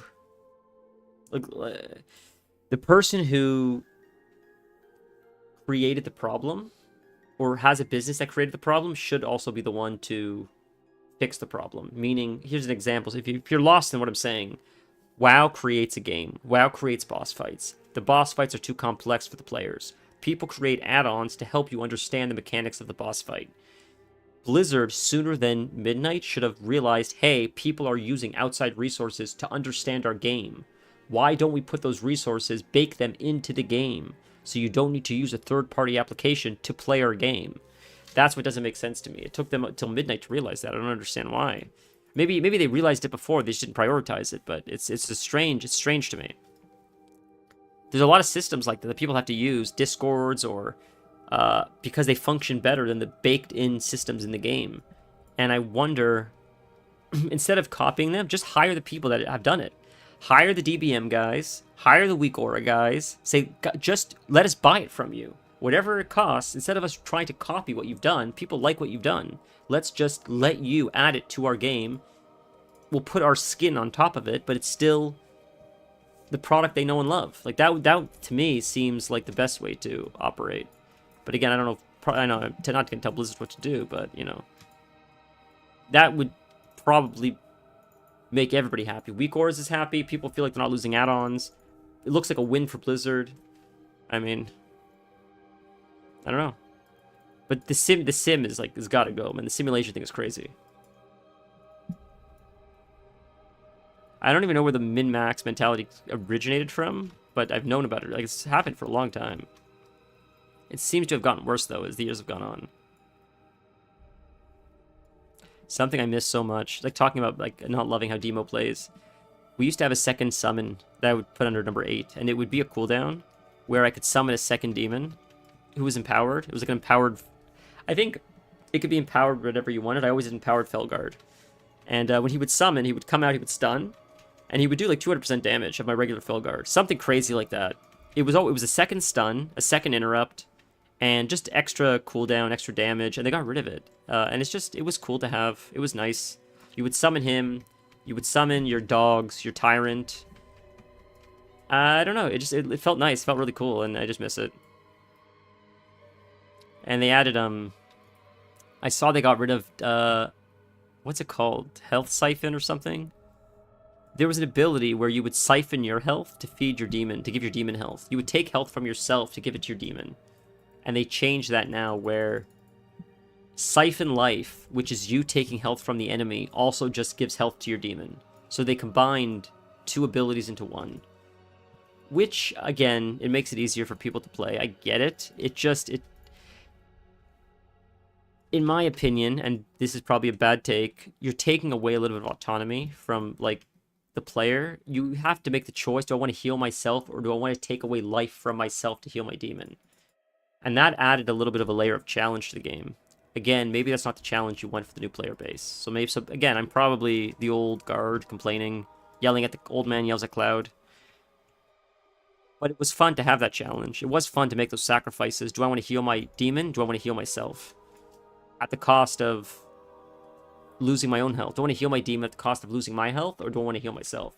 There was a balancing act, like a dance you would have to do as you were on top of the mechanics, on top of the DPS race. That it made the game challenging and fun, which they've taken away, which I'll accept it. I'm not thrilled with it, but it is what it is. I'm not going to not play the game because of it, but the game does feel... Oh, we hit level 83. The game does feel a little bit different with some of that stuff removed. Feels a little more streamlined, but I do find myself daydreaming a little bit when I play. And I wonder if that's just a Warlock thing or if it's other classes as well. So far, I'll be honest, I feel it with my Feral Druid as well. Feral Druid was a bit more of a complex class, and that's been simplified. It's still probably more complex than a lot of people would like. I think that's just ultimately down to the overall design of it.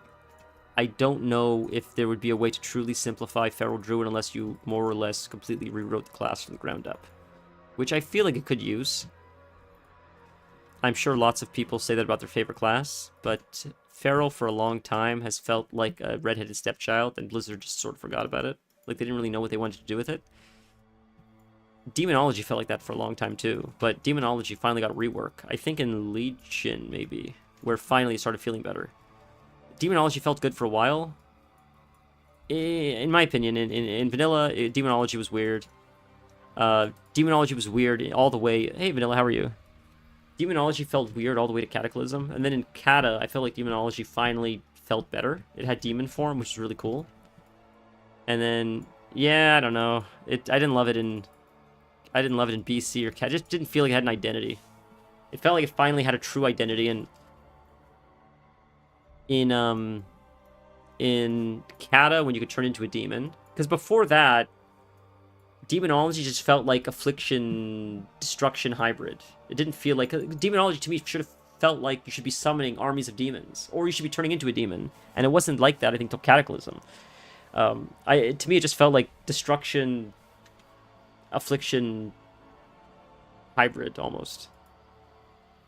But in Cata you could turn into a demon. That felt cool. It felt different than like Caster or Firecaster, like Curse Caster or Firecaster. Turning into a demon felt different. And then I think it was Legion maybe, where you could start summoning armies of demons. Maybe it was before Legion, but I thought it was Legion, where you would just have armies and armies and more demons, more demons, more demons, and then that felt like the best in my opinion. Just having just an army of imps and you just fell walkers, and then I think in the War Within they added new talents where you would have these procs where you sometimes you'd call down an infernal or not a fell guard, what's it called, pit lord, like really big raid boss demons, and you can't summon them, but they would come periodically once in a while, and that felt sort of cool too. Like, I think Demonology is in a pretty cool place as far as class fantasy goes. So I think it's possible to rebuild it from the ground up, because I don't think it felt like that in the earlier iterations of it. But Feral now feels like that. But Feral always sort of felt like weird. Even in Classic, the weapon scaling of Feral weapons didn't work. Both in Classic and Burning Crusade, there was no scaling for Feral weapons. So when Burning Crusade came out, I lied. When Burning Crusade came out, I think that's when it started. You would get weapons that would say 60 attack power, then 80 attack power for bear and cat form. So if you would, or it would say something like that. I lied. There'd be some weapons that would say only attack power for bear and cat form. So it would specify this is not for hunters. This is for feral druids. This is for tanking or cat druids, because the attack power will not apply to the weapon unless you're in cat or bear form. That's what they did, I believe, in Burning Crusade, which made a difference.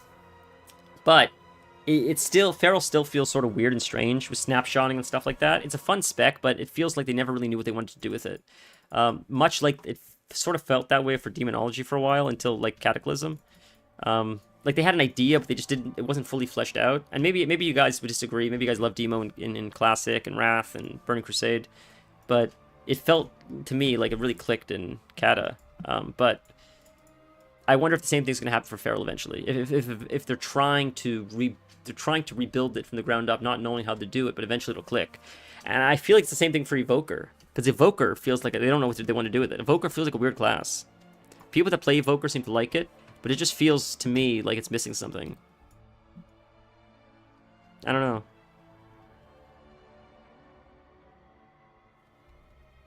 I don't mean to be like Negative Nancy, but maybe Demon Hunter sucks. I'm hoping that all these classes, like a lot of classes don't feel good this X-Pack, but the X-Pack is good overall. I think they don't feel good, not because they're bad at design. I think we're in a transitionary period. I think they're experimenting and they're really trying to approach things from a different perspective. And I think as they're doing that, it requires a bit of a transition. Because if one day you woke up and everything was changed, people would lose their minds. So they have to have this weird, awkward stage, which I feel like we're in now, which is a growth period, which is why some classes feel strange. And what I mean by that is my Havoc Demon Hunter, if I understand the class correctly, if you play Havoc now, your first attack is an auto attack for the most part. You used to have an ability where you'd be able to press 1 to build your rage or whatever. Like, do you know how warriors have an attack to build rage? You don't have to auto attack to build it first. They took that they used to be a talent for demon hunters. You could choose, do I want to auto attack to build rage? Whatever they call it, fury, whatever they call it. Do I want to auto attack or do I want to press a button? That was a choice. I never liked auto attacking, so I'd always choose, I want to press a button to build my fury. They took away the option to press a button to build fury. Now you have to auto attack. That feels bad. I don't like that they took that away. Why did they take that away? It feels like a net negative. But I feel like it's because they have a different vision for the Demon Hunter, as well as other classes, and this is part of the transitionary period. Could be wrong. But I think in this next X-Pack, big things are going to happen. I think the housing was already a big transition, and I think a lot's coming down the pipeline, and it's going to feel real different, but in a good way. I just don't think we're there yet, and that's why I think, because people have been complaining about all the classes, everybody's complaining about their classes, and I think it's just because we don't realize what's coming. And I think it's going to be good. I think overall, looking back, we're going to be like, it was worth it. But just while you're in the mix of it, it feels weird. I get that. I don't know. That's my thought.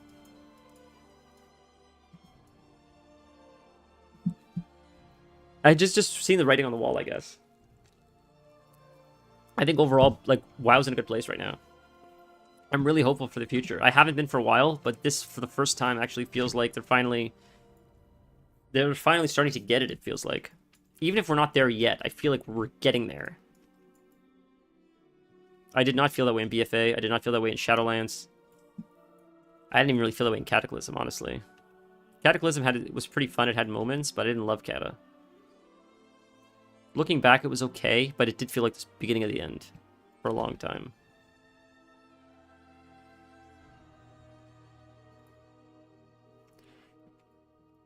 I guess because if you look at the expansions post-Cata and pre-Cata, it felt like all three pre-Cata were 10 out of 10, and then post-Cata, there were a lot of misses.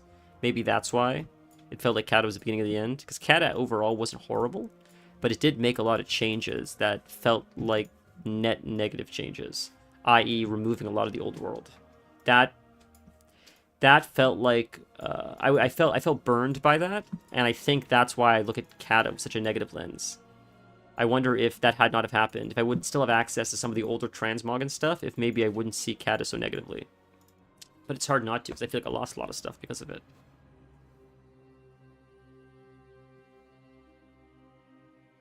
I would love for them, and I hope this happens in the future, I would love for them to offer the opportunity to have time walking, or not even time walking. Time walking would be great, but just give us a way to access these older models that you've taken out of the game. you already did it for Strathalome. Please do it for Molten Core, so we can have our Rock Dalar or Benediction. Those are really cool transmogs. Stuff like that. Because you could say, like, well, the people that got it back then, they got it when it was hard. But that's not true, because you could have still gotten Benediction all the way to Cataclysm. You could have been level 85, one-shotting the demons. Or the undead. Like, you could have done this in Wrath of the Lich King. You didn't need gear, you didn't need help. You were 5-manning Molten Core to get it. It's not like you only could have gotten it at 60 when it was tough. Like, people farmed the shit out of it. Lots of people got it way after you could have gotten it. So, that argument doesn't really hold up weight. Alternatively, and I've mentioned this before, I believe, if you give us the opportunity to unlock it in Classic and then unlock it in Retail, that would give a whole bunch of people incentive to play Classic. If you want to get people to play Classic that normally wouldn't play it, let them carry their transmogs over into Retail. Then you'll have a whole bunch of people that will do the content, they'll show up to raids, they'll level the characters, they'll be part of the economy to get this stuff. They'll want this stuff, and they'll do Nax. They'll do Nax for the transmog. You will breathe life into Classic. Even if it's just so people are chasing a carrot, it's still players queuing for stuff. Like, that would do it. And I know, like, the Classic players would be mad. They're screaming into the wind. For the most part, it's like a dying, dwindling game, in my opinion. I love it. Don't get me wrong. I play Classic. I'm a Classic player. But you have to be honest here. Like, I don't think Classic is bringing on new players every year.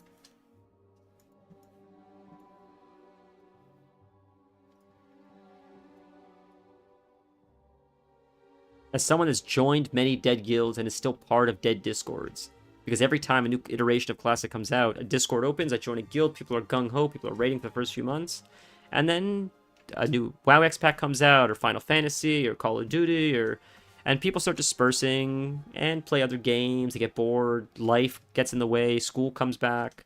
That's how it is. It is what it is. I don't blame people for that, but it's a lot harder to play Classic when you're playing casually and still keep up with your friends. So it's usually either you're all in or you're not in at all.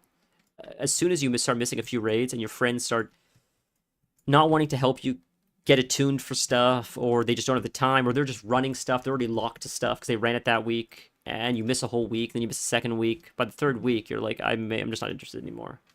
Unfortunately, Classic is very heavy in fear of missing out, where if you do miss the boat, it hurts, you feel it. And if your friends aren't willing to show up and run stuff they don't need, you're sort of left out high and dry. And that sort of killed Season of Discovery, honestly. Season of Discovery was great, and I thought one of the best iterations they've done as far as bringing Burning Crusade back, bringing back Classic, Classic Plus, whatever you want to call it. I know Classic Plus is something else now, but when they brought back Classic, when it had the looking for raid or whatever they did, they brought back Classic recently. There's a new version of Classic where it has some quality of life things, I've noticed. Whatever you want to call that Classic. That's okay, but I still think Season of Discovery was the best thing they've done. That's not Retail. But a problem with Season of Discovery is it would come out in phases. And if, like myself, I joined much later into Season of Discovery, people already killed Onyxia, they already killed Molten Core. I think they were farming Encourage. I couldn't get the gear or attuned or even any of the quests done to get to Onyxia, to get to Molten Core. I couldn't experience any of that. It was all dead game because people were past that. So even if I wanted to experience it, even if I wanted to see it, even if I needed gear from there, unless I were to ask people, hey, 40 people that don't need this, I'm one person that needs this. Would all 40 of you tell your wives, your boyfriends, your friends, your parents, hey, I need about 3 hours to go raid a dungeon I don't need because one person I barely know wants something from there? It's just not realistic. So, because I can't ask 40 random strangers that barely know me to run old dungeons for me, I was never going to see Molten Core. I was never going to see Onyxia. I was never going to see a lot of that content. And I wasn't the only person in this boat. Lots of people I was seeing, they were spamming. They were trying to get groups for Onyxia, Molten Core, and it was a lot harder than it was at the beginning because they phased it out, I guess. What's the solution for that? I I don't know. It's tough. Maybe update the gear. I'm not too sure, because for whatever reason, in Classic WoW, people will always run Onyxia, people will always run the older raids and work their way up back to Nax and Encourage. But for whatever reason, in Season of Discovery, it died. And I don't know if that's because the gear that came out was better, or maybe there were catch-up mechanics. I'm not sure. I don't know what was different in Season of Discovery that killed the older raids, but it really hurt it. And I think that partially led to its death, because the community in Season of Discovery, in my opinion, was the best community WoW's ever had, period. Like legit. If you've played Season of Discovery, there was something magical about it. It felt like a mix of retail community mixed with classic, where people were incredibly friendly, patient, but they were communicative. I can't even say that word. I can't communicate to save my life. In classic, a lot of people talk in dungeons. In retail, they do not. In retail, when they talk in dungeons, they're toxic. In classic, they're more polite. In Season of Discovery, you got both, where people were talking a lot in dungeons and trade, but they were polite. But it felt like the speed of retail almost. It was fascinating. The speed of combat, the speed of dungeons, just the pacing of questing and leveling. It felt like retail, but the community felt like classic. It was magic. And if you speak to anyone that played Season of Discovery, they would tell you that. It truly was a magical time in WoW. And I pray... Well, first off, I never thought they'd be able to recapture that feeling. So they already did with Season of Discovery. That's how I felt in Classic the first time. And they were able to recapture it with Season of Discovery. So I hope they can do it again. I hope they can recapture it a second or third time now. Whether it's a new season in Season of Discovery or something else. Because that was truly special, and I hope more people have the opportunity to experience something like that, because it was really, really cool, and I've not experienced anything like it since, honestly. I made really cool guilds, met really cool people, had a lot of fun in raids. I still chat with some of these people from time to time. So I think it's an experience that, is this it? Oh, it was so hard to find. I hope everyone has the opportunity to experience, 'cause it was really cool. But I'm rambling, I'm sorry about that. It's too caffeinated, you know. How are you, Vanilla? When chat's dead, I figure just fill the air with just absolutely nothing. That way, if I'm running in the background, at least it's not silence. I honestly don't know what's better. I watch streamers that are literally just staring at the screen. You just hear game sounds. I cannot attack that target yet. I need more mana. And I don't know if that's what people prefer, or if people just prefer my manic ramblings. But I feel like the latter is better. I feel like my manic ramblings are still more entertaining as background noise than just me staring blankly at a screen. Who knows? Deadlock? Is that the game where you teleport? Yeah, I'm great, man. Doing very well, actually. I played a little bit of God of War this morning, or today, like at the beginning of stream. We found some extra stuff, but I was so lost in Anaheim, I think, that I gave up. I'm like, I need a break. This is so good. We found a lot of ravens. I'm like 10 ravens away or less now, but I was looking for the lore pieces, the chests. It was so confusing. I'm like, I'm gonna have to Google some of this. Yeah, there was a game. Maybe it's not Deadlock. There was a game, I thought, where it sort of looked like Portal mechanics. Not the whole game wasn't Portal mechanics, but it looked like there was a Portal-like mechanic in the game. Okay, so in Overwatch, there's Symmetra. Symmetra has Portal mechanics, where if she's on your team, she shoots a wall, you guys can jump through like Portal. But I thought this game that I knew about, maybe it's not Deadlock, maybe it's something else. It looked like an FPS, but I thought the entire game had Portal-like mechanics, not a character. I don't think there was one hero that did Portal mechanics. I thought the level itself, or the game itself, was about jumping through portals to jump around the map in real time, and everybody was doing it. It's like an FPS. I remember seeing a trailer. It looked super fast-paced. It sort of looked like cyberpunk-y, and I just remember people jumping through like these teleporters, and the whole game was that, jumping around the map in real fast. Maybe it wasn't Deadlock. I don't know. Bro, there's been so many, in my opinion, games that are non-memorable, that are popular, but like, to me, they seem like flash in the pan, here today, gone tomorrow.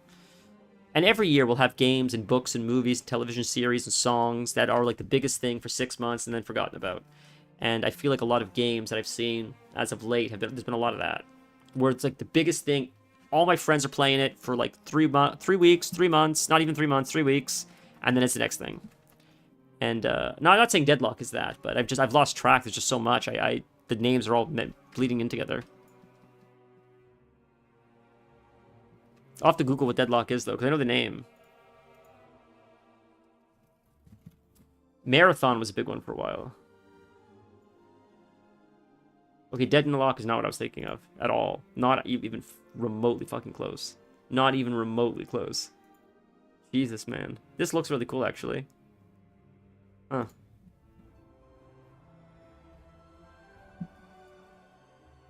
This is not even remotely close to anything I was looking at. This looks sick. What is this? This is an FPS, right? MOBA Overwatch. That's sick. I loved Overwatch so much, man. I miss it.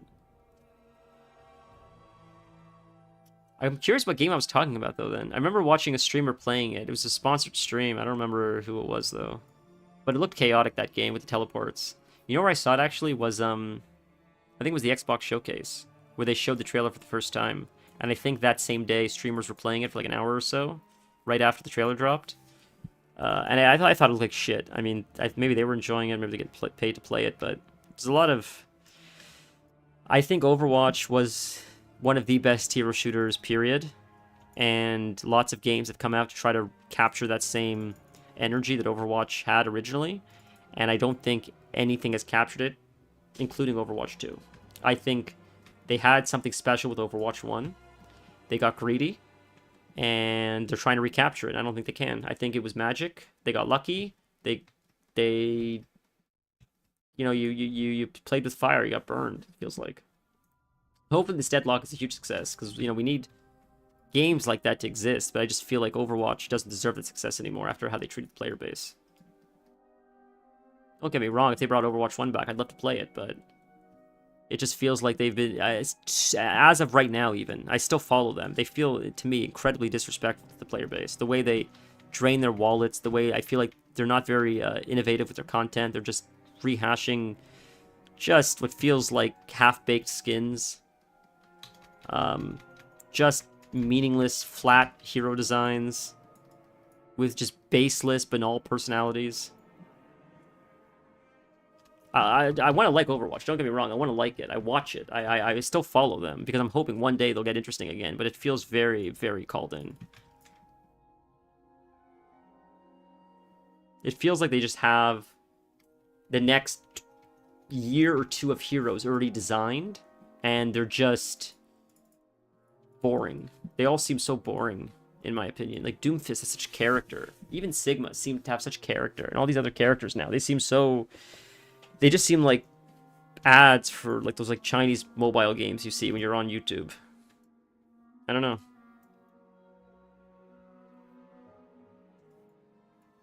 It feels like Overwatch turning into like Raid Shadow Legends. Because it could be, and WoW, or Blizzard, I mean. I think what separated them from everyone else is they've always been very deep with their storytelling, and I think that was a big part of the success of Overwatch, is people really resonated with a lot of the deep stories of the characters. But it feels like that ship has sailed a little bit.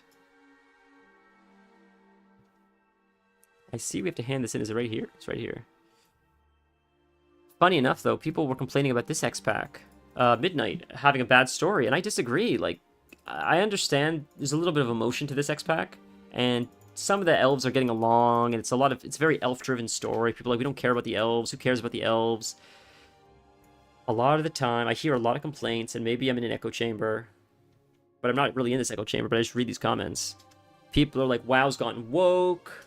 I hate that term. It's a stupid, vague term that doesn't really have any meaning. It means something different to everyone, so it's not a very helpful term, but this is what I'm quoting people. WoW went woke, WoW's whatever, it's elves, it's gay, whatever it is, like it's dumb. WoW is not bad right now. The story of WoW actually makes sense. Sylvanas needs a redemption arc. You guys are mad she's getting a redemption arc. They neutered the character. She was a great villain. You gotta give her a redemption arc. Let her try to bring her back into the mix. You're gonna have to suffer through some bad writing now to bring her back and make her relevant again. Because they already wrote her, they've made a lot of these characters really shitty by doing bad writing. We need to now suffer through some bad writing to bring them back, unfortunately. As silly as that sounds. Because you can't just have them pop up like a soap opera and no one acknowledges what happened previously. That's what a lot of soap operas do. You just never recognize what happened.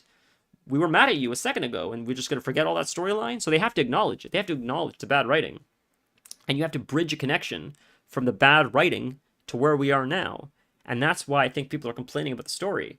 But overall, I don't think the story's bad. I think WoW is in a pretty good place. And I'm like, I'll be the first one to, like, you know, Vanilla says I nitpick like crazy, and that's fair. But I think overall, like, WoW's doing pretty good, especially comparing it to Overwatch, who I feel like isn't.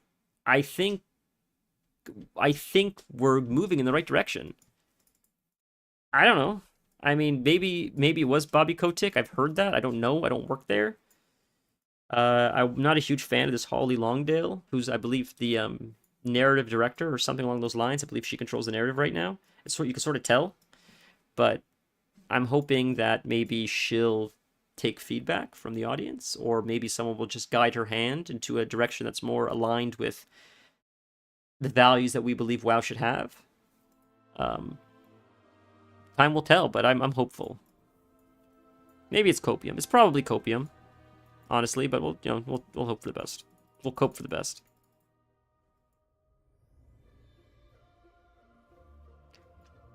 I think her direction up to this point sort of got us in the mess we're in. That's why people aren't thrilled with her. But I think it seems like she's been getting a bit of a helping hand as of late. And I don't know that for sure, but it just seems like the writing has taken such a sharp turn that I can't imagine the same person was writing the story up to this point, and then all of a sudden, in their head, they just decided to make a sharp turn like that. All of a sudden, they change their narrative. All of a sudden, the story changes. It feels real sudden. That's why I feel like maybe someone was helping guide the story a little bit more now. But, like I said, it's going to be rough to get out of this. So people that are saying the story sucks, the elves are hugging, they're friends, it's friendship time. It's got to be a little bit of that. It's got to be a little bit of rough writing to bridge a connection to all the story that's happened. Because WoW's never ignored the past. You've always had to take what's happened up to this point and carry it forward. So we've written ourselves in a corner. So now we've got to write ourselves out of it. And I don't know why that's such a problem. I mean, they could have done a lot worse, I feel like, as far as making the characters neutered and boring and emotions and feeling and all that crap. It's not that bad. Like, not as bad as people make it sound, in my opinion. Not even in my opinion. It's not as bad as people make it sound. Like, you guys are wrong about that. It's not that bad. Overwatch is way worse with that stuff.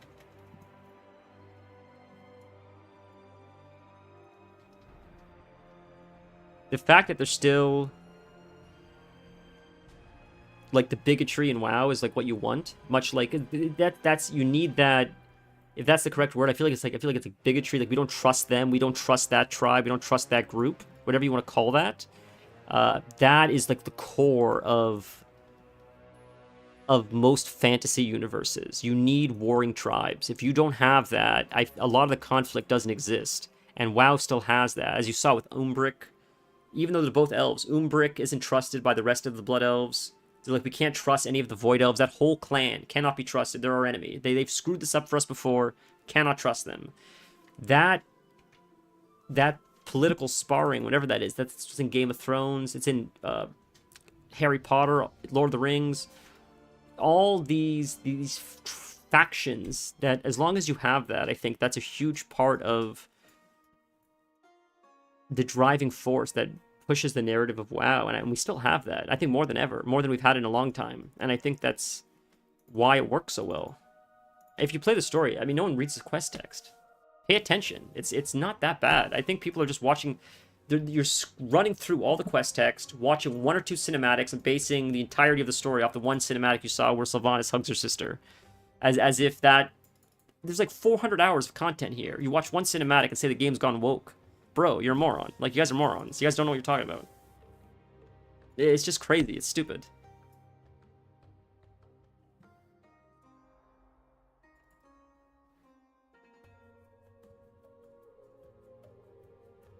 A great storyline in the Void Zone, which I cannot remember. Void Spire? Void Storm. it's it's a great story. It's you meet this guy who Illyria can't trust from the beginning. She's like, we cannot trust this guy. This guy's void. Like he's made of pure void energy. You cannot trust him. And I'm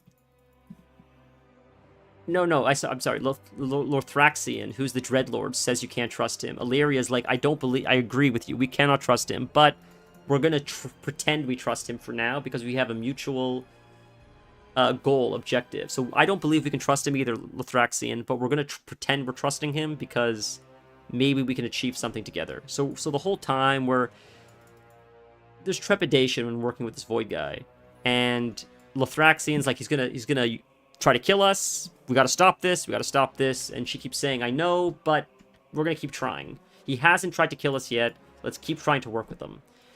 And as every quest goes along, Lothraxion keeps saying, we really gotta stop working with this guy. And she keeps saying, I know, but he hasn't done anything yet, so we're gonna keep working with him. And you keep waiting for the second shoe to drop. You keep waiting for this guy to betray you. And I won't spoil too much, but it's like, I feel like people aren't paying attention to that. That was a pretty good storyline. The whole zone was, when is he going to betray us? He keeps saying sketchy stuff, but at the same time, he needs us. It was a great story, and I feel like the Zul'Aman story was not bad, with the sister and the brother being the uncles of Zul'Jin. Zul'Jin is an OG in WoW lore. So, like, he was a badass. He was a psycho, right? So I don't know. I don't know whether these woke comments are truly coming from, other than the one cinematic, but I get it. Some of the previous X packs felt a little bit more aligned with that, whatever that propaganda crap is. I get that. Like, Dragonflight was definitely that. I'll give you that. But this new X pack is not as much as the previous X pack was. It feels way more aligned with some of the darker storylines that we like of WoW, with a little bit of some of the stuff sprinkled in, some of the Dragonflight stuff sprinkled in, but not as heavy-handed as was in Dragonflight. I think they learned their lesson. I think they did it for one, maybe two X packs, although the last one wasn't as bad. Dragonflight was the worst. Dragonflight felt like that Steve Buscemi meme of, how you doing, fellow kids? So like, this is what you like, right? You guys like this, right? And I don't think it really appealed to anyone. And then the next X pack, The War Within, add some deeper storylines. Where the one storyline I never forgot was the dwarf. He was losing his memory. I think it was sort of touching on the idea of like Alzheimer's. And his caretaker felt bad that he was like, he knew he was dying and he wanted to be shut down, I think, in front of the water. He's been working his whole life, and all he ever wanted to do was look over the ocean, but he couldn't because his whole life was working. And now that he's shutting down, all he ever wanted to do was look over the water. It was something along those lines. And in the end of the quest chain, you take him to die looking over the sea, looking out to the sea. And he shuts down forever there. That's a pretty dark quest. It's dark, it's deep, it's meaningful. I remember seeing that in the first zone in The War Within and thinking, we're healing from Dragonflight. We're coming back from Dragonflight. Because Dragonflight felt too far gone with whatever that like propaganda was, whatever they were trying to push. So I was glad to see that, and this X pack feels like more of that, more of deep storylines, meaningful emotion, covering topics like betrayal, death, sadness, age, complicated topics. It's crazy because like WoW's a game you just like think you pick up and just fuck around and click stuff and play, and it is that if that's what you want it to be. But if you read the lore, it's there, right? Like, and I think that's what makes it so special. I think honestly why I made God of War so special. I think God of War, as I was watching something on YouTube. You can watch it for free. It's really cool. It's about how they created 2018 God of War, because the goal was, the last God of War game that came out was a flop. God of War 1, 2, and 3 was a massive success. Then they came out with one after 1, 2, and 3, and I think it wasn't a hit. And since then, people were pissed at the idea of God of War games for Kratos because it wasn't a huge success. And they said, it's been many years since Kratos had a game. How do we bring Kratos back into the public eye and ensure that we're doing his legacy correctly? That people will remember him as they once loved him, as this badass. How do we do that? So they were saying, how do we make him softer? How do we humanize him? How do we give him an epic story? How do we, it's a scary task to bring back someone that people revere so deeply and not fuck it up and not make it a miserable experience for people. And this documentary is about how they did that, and I didn't finish it, but just I can't imagine the stress of saying, okay, we're making a game. We know it's a God of War game. We don't know what it's about. We don't know what the character's like. We know who Kratos is as a character, but how do we tell a new story with him that is new, but still feels like the old character, but with new elements that is interesting to people, but still retain what they love about him, but still be different. Like they're opposites. So how do you do that? It's tough, but they did it beautifully. And not only did they do it beautifully, they brought in new audiences. Audiences that didn't play the original games came in for this game. And you opened up Kratos to more audiences than you ever did before. And that's all you could ask for. That is like peak success. That is like that is 100%, 99.9% parsing. That's what that is. If you could do that. And I think WoW's doing that. I think WoW tried to do that with Dragonflight. They failed because they went too far in the other direction. And I think they reeled it back a bit. And I think they found the sweet spot. Or they're finding the sweet spot. For God of War to do it first shot like that is incredibly impressive. And then to do it a second time is even crazier. That's nuts. Like, I think if you look at Stranger Things, they got lucky the first season. I think they rode the success of season 1 for a few seasons, and then people started fatiguing as they realized the show wasn't that good. I think people like Stranger Things, but I think the success of the first season made people so excited it carried them longer than it should have, if that makes sense. The opposite is true. The opposite is true for God of War. God of War 2018. The people that love the original game love 2018. People that never played the original games played 2018 and said, I love this. I didn't know anything about this. I love this so much. This is new to me, and this is now something I'm always going to remember. And then when Ragnarok came out, the people that played 2018 are probably like trepidatious. Hopefully this will be equally as good as the last one, because generally it's not better. Is it as good as the first, or is it worse? It's never, is it better? Sequels are never better, but in this case, it was. It's rare when that's the case. I mean, to be able to do it twice like that, you can't say that's luck. At that point, you have to give him credit for having talent. To be able to knock 2 out of the park is absolutely incredible. Okay, give me 1 sec.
Oh god, guys, I'm so sorry. I didn't realize how late it was. I'm so dumb. I probably should call stream here.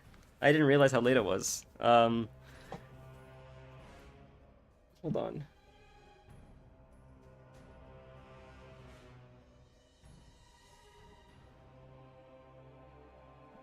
We can go for a little bit longer. I just got an email, or I got a text. We can go for a little bit longer. What do we need to do? We should help.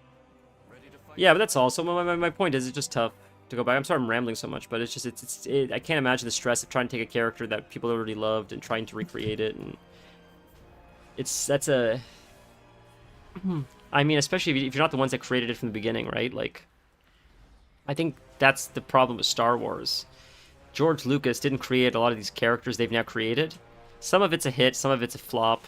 I think a lot of the newer films are not great, and I think it's because they're trying to make it deeper than it was, it seems like, often the case. Whenever you try to... I think sometimes media is just fun, for the sake of being fun. And when you try to make something have meaning, beyond just basic primal emotional meaning. So Star Wars, all stories have meaning, but sometimes it's very primal meaning. Star Wars was just about justice, it was about revenge, it was about hope, and that was pretty much it. Those are very primal, no matter what language you speak, no matter how intelligent you are. Those are concepts that everybody experiences and can grasp. The newer Star Wars sort of touched on, or tried to touch on, some more complex ideas and values that are more aligned with maybe Western ideologies. Things like, and what's fascinating is you could say, yeah, well, George Lucas created the stormtroopers after Nazis. It's like, he did, except the whole premise and idea and concept and everything of Star Wars was just the hero's journey. It wasn't a metaphor for Nazis, and it wasn't a metaphor for fascism. When you hear him talk about it, it was just straight up the hero's journey. It was just what's his name? Campbell, Joseph Campbell's hero journey. It was just, he went to school, he learned creative writing, he wrote a story, a space opera. That's it. You could make connections where there are none, but when he wrote it originally, it was just telling a fun story in space. That's all it was. And you could tell that when you watch the movie. Like, there's no depth there. The newer ones seem to have a little bit more depth, and I feel like maybe the reason why it didn't resonate as well with people, the new Star Wars films, is because the general Star Wars audience just wants fun. They don't want depth. That could be it. I think the depth sort of divided them a little bit. They want snarky comments. They want silly scenes, fun-looking, creepy aliens, scenes of shooting in space. And I love Star Wars, and that's just all I want, right? Like, there's a time and a place, I think, for deep thought and meaningful filmmaking, and I don't know if Star Wars is that. The Mandalorian, I think, was the opposite. It's funny because The Mandalorian felt emotional at times, but again, it didn't feel like it was that deep. It was just fun. It just felt like a cowboy movie in space. I don't feel like The Mandalorian. I remember touching moments, but again, the moments felt very human, not like politicized or anything. It just felt like a buddy cowboy movie. Yeah, just like a buddy cowboy movie, sort of. Because at times you feel like he's protecting Grogu, but many times Grogu protects him, or Grogu saves a day, and stuff. So at first, I think you felt like it was a story of him protecting the kid, and he's trying to protect him the whole time. But then as it goes on, you realize they're sort of equals. Grogu's capable of taking care of himself a lot of the time, and they need each other. He was lonely, and him taking care of Grogu fulfills that loneliness missing in his heart. Very human. Very human, very unrelated to pushing any narratives. It's just a human experience, and I think that's why it resonated so deeply with people. It was a beautiful story. It was fun, it was cute, the adventure was fun, the set design was fun, the music was fun. I don't know, to me, that's peak Star Wars. It's just, is this fun? Yes, put it in. That's it. Who cares if it makes sense or not? It's just fun, just do it. And like, that is what Star Wars always was to me. And I think that's why The Mandalorian, and the movie looks great. I didn't know there was a Mandalorian movie. Looks so good.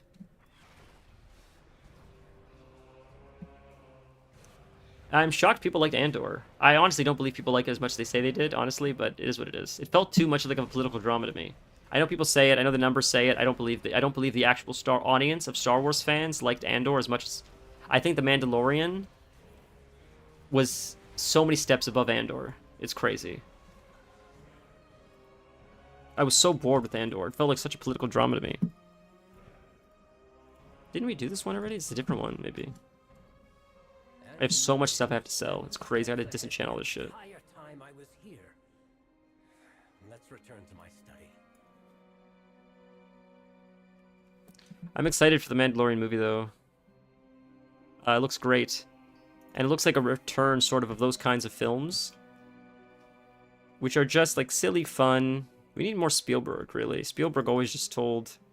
Again, Spielberg's that kind of mentality. Is it fun? Just put it in. I feel like we need more of those. We haven't had a lot of those.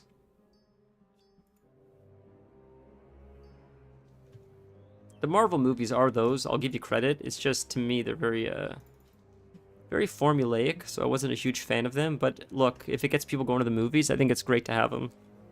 It makes people excited. I think it's overall, it's a net positive to have the Marvel movies, even if they are a bit of a CGI mess, in my opinion. Because overall, people are excited to go to movies. They're excited to go to the theater. Filmmaking as a whole is alive because of it, so let's keep it alive. Let's keep it going if that's what it takes. I'm not really a purist where it's like, it's got to look like this. Movies. Although I remember the Barbie Oppenheimer thing. That felt very forced. I didn't believe that was an organic thing. Rescued who we can. But my research. When people said you would go to the theater to see both Barbie and Oppenheimer at the same time, they called it like there's a name for it or something. That's what I mean was forced. I believe people were excited for both movies. I don't believe there was some kind of movement where people were seeing both at the same time. I believe there was a movement eventually. I don't think the movement happened organically. When I watched it happen, on Twitter, online, whatever it was, it felt like there were paid chatters. Paid to make tweets and posts about this Barbie Oppenheimer duo thing. And over time, it becomes organic. That's how it happens. That's how all marketing happens. You pay chatters to write stuff on Twitter, you pay bots, and then people pick up on it, and then it organically snowballs, and then you can't tell where it started. It's sort of like if you're in a mob, and you scream fire, and a bunch of people start running, it's hard to tell who started it. Once it starts, it starts. And that's how a lot of things happen organically online. But organically, right? It's someone starts the match first. This whole Barbie Oppenheimer thing felt like that wasn't organic, and it felt like it felt like some PR team realized this is a good opportunity to get people to go to the theaters. If we have this event where you see both back to back. Which, hey, that's clever. Do it. I'm not against it, but I just didn't feel like that was a thing. This was a great quest, by the way. These side quests in this zone specifically, I thought were really good. I remember doing this on stream, I believe, when we first played this X-Pack. But I just feel like there's not a lot of crossover between the Barbie and Oppenheimer audience. There's some, for sure, but I don't think as much as they made it seem. The Barbie movie I thought was terrible. I didn't think any of the jokes were funny. I thought it was just a shame. I mean, if you like it, you like it. You like what you like. But I just felt like the Barbie movie, I felt could have been so incredibly funny. So unbelievably clever. I felt like it could have been almost as good as Toy Story. And you say, why do you say that? Because the concept of it is that they're anthropomorphized toys. And just like Toy Story, there's so many jokes there. Where Barbie has such a deep history. After so many years of existing, she's lived through so much, so many controversies, so many pivotal moments where Barbie made a statement, or the brand made a statement by creating a Barbie that comes out for that. So, like, whatever it is, right? Like the first Black Barbie, the first Dr. Barbie, whatever it is. There were many moments where Barbie was the one on the forefront of this movement by doing something like that at the time when no one else was doing it. They were making a statement. So culturally, Barbie was very embedded in American or Western culture. So I feel like there's probably a lot of jokes throughout the history of the brand that could have been made, that could have referenced, that you could have, there's probably a lot of material there that would have made the movie funny. And it just felt very heavy-handed, a lot of the jokes, and I felt like they missed an opportunity there. That's why I felt like it wasn't very good. I understand it's not a super deep movie. It's not meant to be super deep, but the brand has developed such a deep history for itself that I feel like the jokes they used were so cheap and superficial. I felt like they could have done a lot more. There was a lot more they had that they could make something more with it. Why is this guy like want to attack us? Anyways, I was watching Monsters Inc. the other day, not the whole thing, just a few scenes, and it really is like one of the best animated films ever. It's so brilliant how they did it. And that's sort of what I mean, like, much like Barbie, the idea of monsters under the bed or the boogeyman or just the concept of kids being afraid of the dark is such a deep well to pull from as far as stories, as far as jokes, it's existed for so long. The idea of kids being afraid of the dark or afraid of monsters in their closet, monsters in the bed, that when they went to the writer's room and said, okay, the idea is the monsters under your kid's bed are all related. It's a company that scares kids. That's the concept. So now what are the jokes? Where do we take this? The concept itself is already brilliant, but having such a long history of a concept like that existing, there's so many cultures to pull from. There's so many jokes and so many different tendrils you could pull from, and they did, and that's why it worked so well. Much like Shrek, they were able to pull from the compendium of the rogue gallery of fantasy characters, right? Mother Goose Tales. That's why Shrek worked so well, because there were so many different ways you could take it, so many jokes you could make. And I just feel like Barbie had that same well. They had that same depth they could pull from, and I felt like they didn't. That's all. It felt like they botched the assignment when they had a really big opportunity to just knock it out of the park. It felt like they went just real safe. They just took I don't know.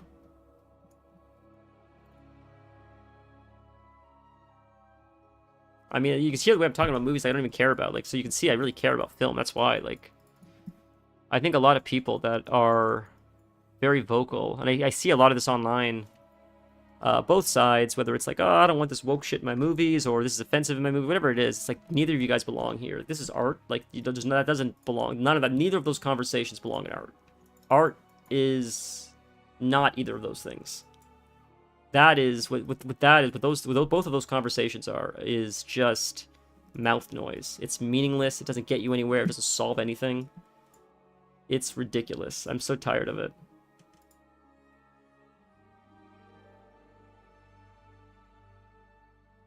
And if you pay attention to the people that say stuff like that, like, it doesn't even, I don't even know what it means. Like, when someone were to say something like, word like woke, I don't even know what woke is. I understand what you're trying to convey, but like, it's just such a generic term that you could just,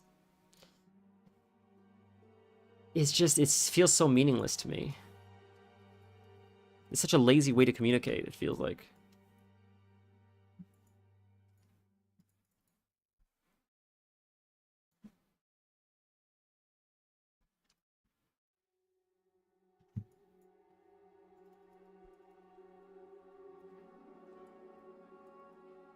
I hate that these guys evade, so you miss so much.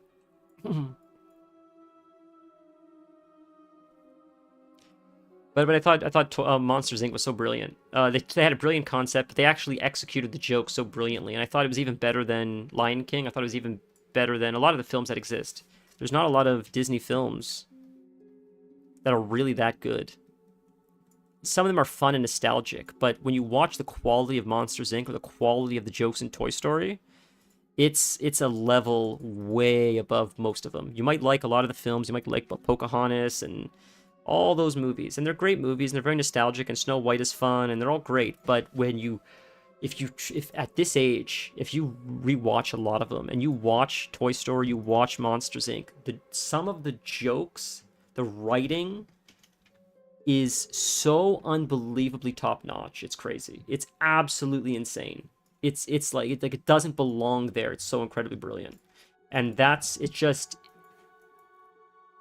feel like 500 years from now, as Lion King is very nostalgic, but I don't know if it's as memorable as some of these, as like Toy Story is. Toy Story just hit a nerve on such a different level, more I would say than a lot of these other films have. Sometimes it just hits oil, just differently, and it's incredible to be able to be a part of that. It truly is. We were very lucky to be able to live through it and experience it.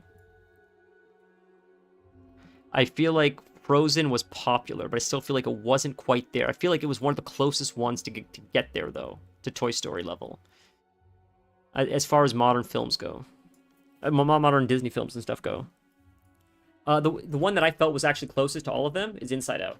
Inside Out feels like a film that many years from now will still hold up, much like Toy Story. Inside Out feels like the only one that I've seen, at least, of the modern era that will hold its weight like 500 years from now. Because again, the concept is undeniably brilliant. I've up to this point, I have not seen again something that everybody experiences with emotions, which is a global phenomenon that all humans, regardless of your culture, experience it. I've never seen it manifested or represented in such a way that resonates so easily with everyone, both adults as well as children. And I think that the way they conveyed the story, the way they conveyed the characters, much like Toy Story, it resonates on such a human level that it's undeniably good. I think that's what like true artists are able to do. They're able to find these gems that we can all relate to, that we can't verbalize. But once you see it, you're like, yeah, I know that. I've felt that or done that or experienced that. And we see it a lot in TV shows, a lot of the time, and it's a weird feeling because it feels like a very personal experience. But then you realize, oh, everybody's experienced this before. It's weird, huh? It's a very vulnerable feeling, but it's fun.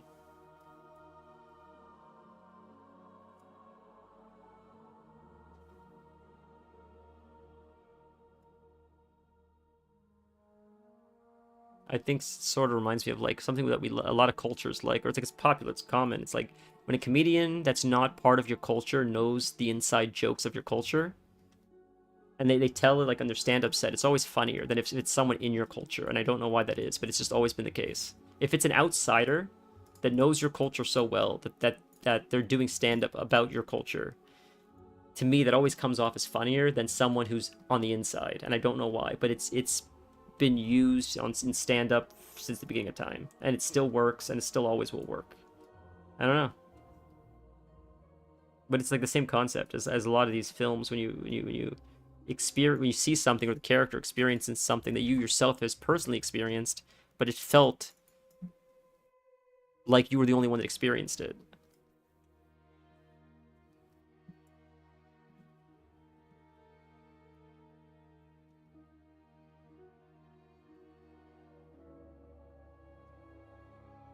I was actually talking to Mrs. yesterday about, I feel bad for people that, because I always talk about how when we finish games, I get so sad that we finish games. I feel like I'm missing my friends. Even though I know they're not real, I'm not like up at night being like, oh man, I miss Kratos. Like I know, obviously I know he's not real. But for the 4 hours that we play on stream days, I'm able to forget about taxes. I'm able to forget about work. I'm able to forget about, I feel like I'm there. I feel like I'm spending time with them. I'm not having a psychotic break. You know what I mean? My imagination, I guess, is good enough to, until the cat throws up or the cat breaks something, I'm able to trick my brain that I'm actually there until something snaps me out of it, a glass falls or something, right? So I can't imagine not having that, and I feel terrible for people that don't have that kind of imagination, where they're not able to lose touch with reality for a half an hour at a time when you read a book or when you watch a show or when you listen to a song. That sucks because you just don't get to experience the magic, I guess. And maybe that's why people don't like art as much. Maybe they don't understand. It's like finding a tome, but you don't have the language to read the ancient language. So it's just a dirty, dusty old book to you. But the truth is, it's very powerful what's inside, but you'll just never know it because you can't read the language. That's what it feels like. That's what it feels like when people can't understand the depth of art or can't appreciate games like God of War like I was able to appreciate it. It feels like I'm not missing out. You're the one missing out. It sucks. I wish I could show you what you're missing out on, because it truly is magic. Like, magic does exist. It truly does.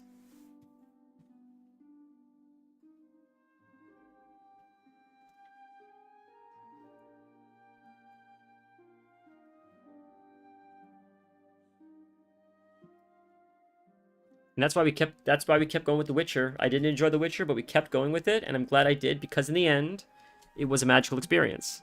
And I had a feeling it would be. I knew the story was there. And I'm like, don't let my frustration over the mechanics, or not me loving the gameplay, get in the way of someone's ability to tell a great story. Because I knew the good story was there. So I toughed it out, and I'm glad I did, because in the end, I felt like it was a net positive because it was a great story and the characters are memorable. I still think about it to this day. I feel enriched overall because I felt like I learned and I sympathized with characters. I got frustrated with other characters' decisions. It was a very enriching experience. You know, it feeds the soul. Like I love it so much. Stories, I mean, like video game stories, film, whatever. Art, just art as a whole. I think I'm a master, right? Hasten master. Ooh, it upgraded blue. That's huge. Okay.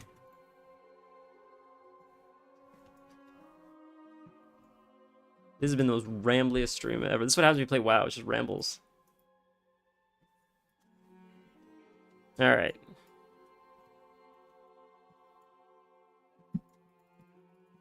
We're getting levels, though. I'm just trying to keep myself entertained. Like, this is so boring to level like this. Not that I don't mind leveling. The Warlock right now. It's just, it feels tedious, and I don't know why that is, and I'm trying to change that, but I'm hoping at 90 it'll feel better. Maybe we need a tier set or something. My Druid didn't feel good for a really long time, and I just unlocked my 4 set like a day ago, and all of a sudden my Druid feels a little bit better, so I feel like it might be the same thing. Be patient, tough it out, try to get your tier set. Once you get tier, maybe it'll feel better, and I feel like that might be the case. And then all of a sudden you can enjoy the Warlock again. Oh, it wants us to go to the next zone, or almost the next zone. We're almost done here. But we're leveling quick, we're almost 84, so we're getting there. Ooh, movie time. I appreciate you guys hanging out. It's just this incoherent rambling, honestly. You guys been hanging out for 4 hours if you're here. Mistress, I am here. Dynamite was here earlier, now Vanilla's sitting here. Nothing.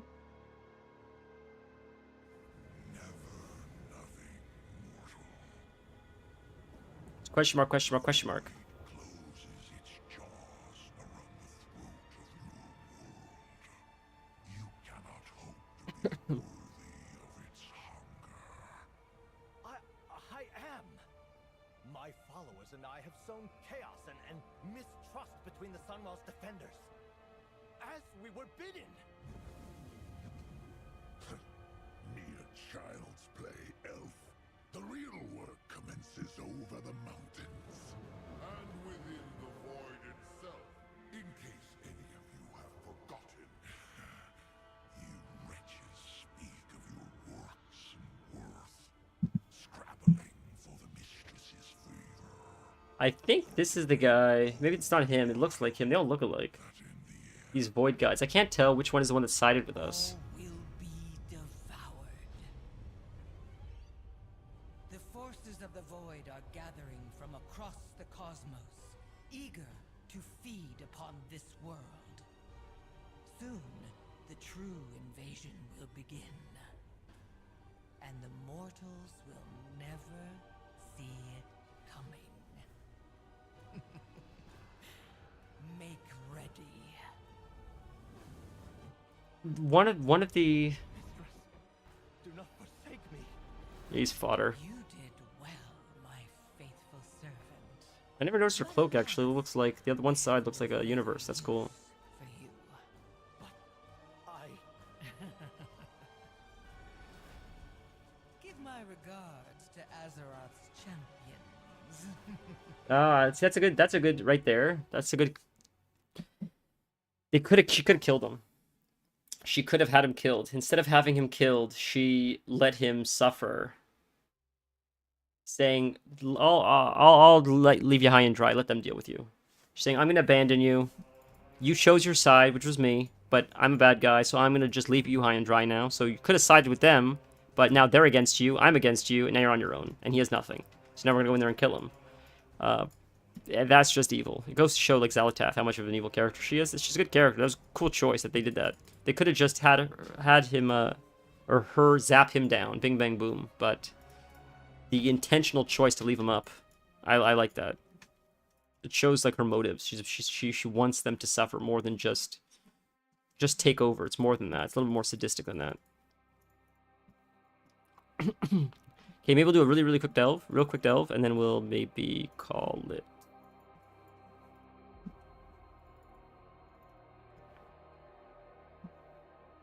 We need to do all the delves. My friend told me, Kelth, I don't think he's here anymore, but he told us of a really cool tip. He said, do all the delves at lower level. Get the quests for them. Don't hand them in. Just hold on to the quests. Then when you hit 78 or something, or whatever it is, 88 or something, hand in all the quests at once, and it gets you like level and a half. Because the quests, the quest XP you get from handing in the quests is way higher than it should be. And if you do it at higher levels when there's more XP to fill the XP bars, it sort of saves you the time of grinding at higher levels. Filling the bar from 88 and 89 is probably as much as filling the bar from 80 to 88. So the last 2 levels are probably as much as the first 8 levels or whatever. So it would be better to fill up the bigger bars by handing in a bunch of quests than grinding it out when the mobs hit harder. Because what I've noticed in WoW, and I think this is his point, is when you first start an X-Pack, you destroy everything. You're very strong. And then as you start leveling up, your gear starts getting outdated. And the mobs start hurting a lot more until you start updating your gear. And until you upgrade your gear, you feel quite weak. It sucks. So bypassing the last 2 levels a little bit faster helps with that. Because, and this is real insider WoW shit that's sort of boring. I already have a max level character, and because I have a max level character, I get drops like this. A lot of these drops that drop for my max level character are not good for my max level character, but they're good for my Warlock. But I can't give it to my Warlock because he's not max level yet. So once I hit level 90, I have all this gear I can give to my characters, but I have to hit level 90 first. And hitting level 90 is a bit tough because I'm not very geared. So sort of what you want to do is, at least the way WoW currently is you want to try to level up as quickly as possible. Because once you get to max level, you have gear waiting for you. But before you hit max level, the gear sort of sucks. And it's tough to level up. So you just sort of want to... It's a shame to say this. You want to sort of bypass leveling, because leveling is a good portion of the content. But the scaling does feel off. The scaling feels really weird. So I see why you want to bypass it. If the scaling felt better, maybe you wouldn't want to bypass it as much, but it does feel sort of strange. It goes from you feeling super OP to you feeling like a wet noodle. There's no in between. Right now, we're pulling like crazy. In a few levels, we'll probably have to pull one at a time.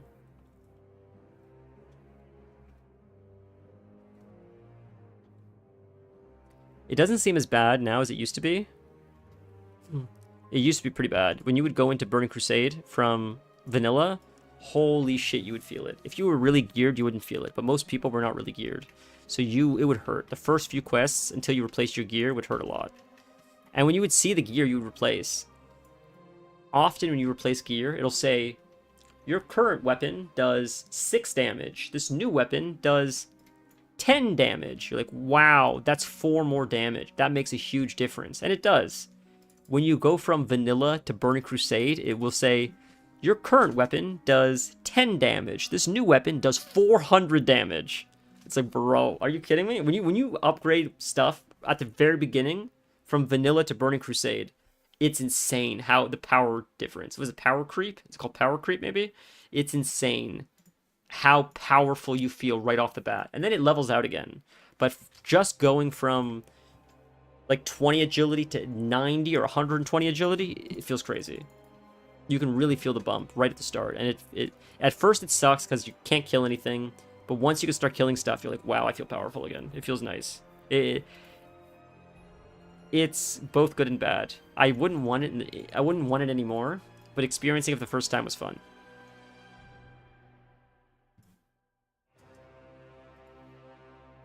Oh, what is this? Oh, you can hide.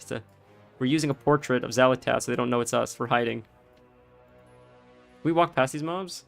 Oh, they don't see us. They're afraid of us. They're afraid of us because we have this portrait of Xal'atath. Oh, they found us. That's so funny. So they thought we were Xal'atath, so we could run past them, but the eyes can see us. I guess the eyes break it up for us. I wonder if she maintains the level of my main character. Because she's like level 40 or something, then she should be quite high level. My druid does a lot of delves, and she leveled up quite a bit because of that. So if that's the case, she's probably carrying us right now. I feel like she probably is. It's probably account-wide, I would imagine. I don't know how to check her level, though. Maybe if I inspect her, I can inspect her. View houses. I can view Valeria's house. Valeria doesn't have a house. That'd be weird if you could view her your companion's house.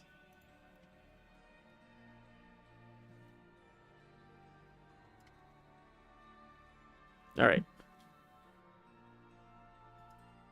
So right now we're just looting these bags. Need to get 30 of these, just fighting mobs. Is there something back there we needed? Open the delve for supplies. Did we miss something? There was something back here I guess we needed. What did... Was it above us at the top? What? There's a quest up here I guess I missed.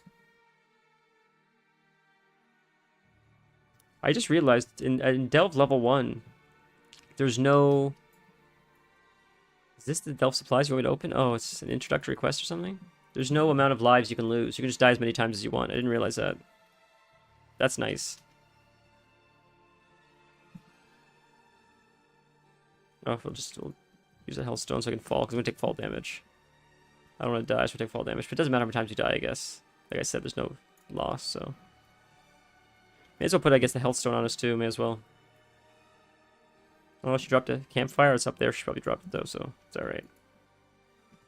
Alright. We have pretty strong drain life, so if we just drain life on this guy, it'll probably bring us to full health in no time. I don't like how fast it ticks, though. I know that's a talent we have, that it ticks faster, but I don't know if ticking faster... It is a good thing, I guess, because you can heal your demon or get off a drain life and still step out of mechanics. But it just feels bad. It's just, it uses so much mana and it's over so fast. But I guess if it's the same amount in just less time, that's a benefit. There's no negative to that, I get that. It's just less depress or less downtime waiting for the channel.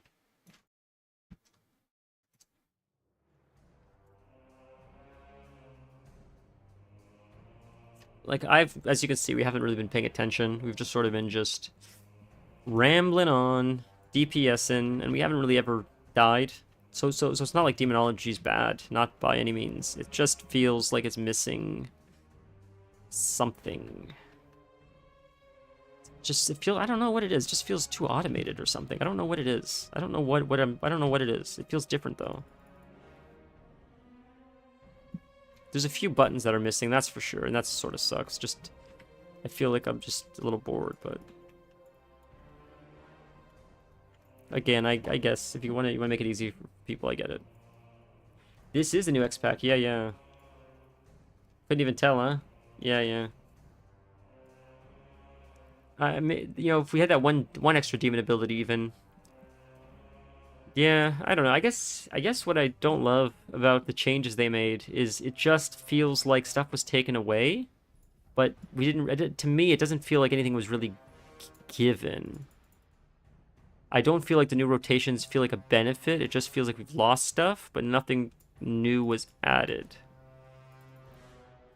And again, that is probably just a personal problem because I like the way the rotations felt. Maybe the people that are playing it now say, no, I can just play the class properly now. I guess. So maybe that's fine. If that's the case, then I'm wrong. But I don't know. Druid just feels like... it just feels like we're... a lot of downtime in combat. Like we're supposed to... Like I'm supposed to be doing something a little bit more that I have... Oh, she's the worst. This is the worst mob, this girl. I hate her. Of all the rares, she's so hard to fight. She's not even hard. Oh, thank God she took so much damage. It's curse. It's this curse. I didn't interrupt it. It's going to hit us. Fuck. This curse is the worst curse. And it stacks. Reduces movement speed. Oh my God, I'm feared. Jesus Christ. We're not going to die, but we're feared into other mobs. Like, it's so AIDS. Just pop some coolies. We're not even going to come close to dying, but it's not the point. That ability we used on her did so much damage to her that thank God for that. The only time we die in delves is to her stupid ability.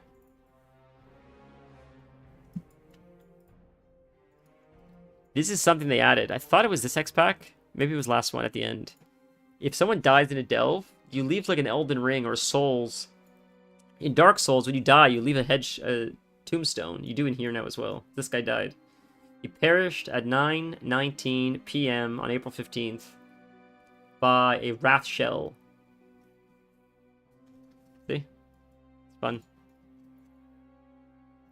But taking away stuff from the rotation, just it felt like we're missing something, and there's just a lot of downtime in combat now. I don't know.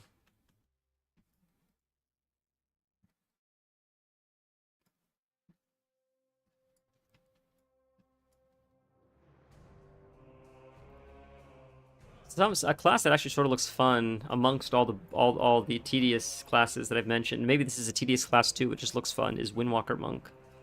I've heard they're quite strong in this X-Pack. They've always looked really fun and fast-paced. So I'm interested to level one of those one time, eventually. Oh, and we're done. Just gotta get to the boss now, we're done. Overall, though, I mean, I would recommend this X-Pack to friends for sure. I think it's a great X-Pack. I think it's fun. I think it's worth the money for sure. I think it's already paid for itself, as far as I'm concerned. Open the delve. Yeah, let's open it. Okay, we'll open the thing. We open this? What do you want us to open? This? There. Oh, she doesn't have talents. Illyria doesn't have talents, bro. I was using her without talents. I forgot about that. I forgot you have to do this per tune. Jesus, bro. I forgot all about that. I'm dumb. God, how did I forget to do that? She's gonna pump now. She wasn't even a healer before. She's gonna go crazy now. Jesus. I don't even know. You know, I have so many talents for her, and I don't even know what I picked for her just now. At the beginning of the X-Pack, I set her up with whatever talents I had at first, and I never really changed them. And I've gotten so many upgrades since then. They're pretty much all upgraded at this point, and I still haven't read most of them. The ones I picked are just work. They've been working, so I never thought to change it. But I should really look into it. But I haven't needed to because it's just been working so well.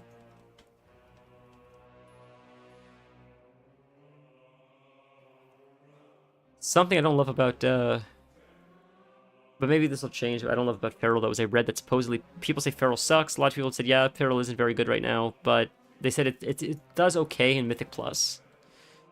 On big ad group, big pulls. You need to do big pulls, though. If you're not doing big pulls, Feral doesn't really shine as much. I don't care too much about shining on DPS meters. I just want to have fun playing it. And if the only time we really crush is on really big pulls, it feels like most of the time then you're not doing that. So most of the time Feral's just going to sort of feel blasé. I don't even mean like high numbers, look how good we're doing on DPS. I mean just, is it fun? And I feel like it's only really fun when you're hacking and slashing in Mythic Plus groups. So I hope that changes, because I've noticed that.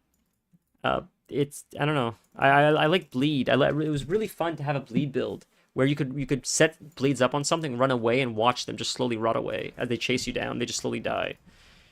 I hope we can get back to that. It feels very burst heavy right now. It almost feels like a rogue. And Feral was never really supposed to be a rogue. It plays like a rogue, but it's not a rogue. It's different, right? More dot-based, when a rogue is more bursty, I would say. And more controlling as well. Rogues are very strong with control. I always thought Feral was more just like a dotty, tankier kind of rogue. Damage over time, plus sustainability. Rogue is more burst and control over a fight. A druid doesn't have to control the fight. They can just stay alive as someone's wailing on them. A rogue cannot. They'll die easier, but they can control the fight better. They can get out when they need to. They can CC you, get some breathing room when they need to. That, I think, is the difference. And a rogue's window is like bursting. Oh, okay. I've been thinking about it. I'll be honest, it's been a bit of a crazy week. I just handle my time management poorly, so I haven't given it enough thoughts. That's why we're playing this today. But I'm gonna really spend tonight looking over some stuff. I didn't want to make a decision impulsively and then like dedicate the next 40 hours or more to that and then not really be into it. So that's why I didn't jump on anything just yet. But I will look today, I promise. I promise. Hopefully by next stream we'll have something definitely picked out. Batman felt like an easy choice, but I feel like no one's gonna like Batman, so we'll see. It just felt like an easy choice. I have it, it's there, but I feel like it's not. I want it to be something interesting for you guys as well, you know. So we'll see.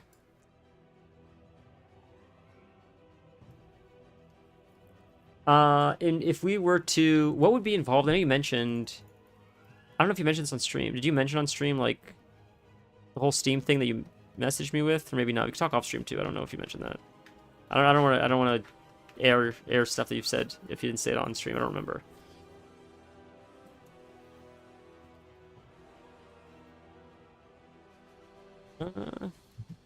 Okay, this is the last one. This guy's getting nuked. We'll pop this as well. Oh, popped the wrong way. Whoops. I did it in front of me. I mentioned it on him. I didn't realize it'd be like that. He's probably going to do the orb thing again in a second. Oh, that girl popped up. That's this. What does she do? Banshee. Oh, Banshee wall or whatever.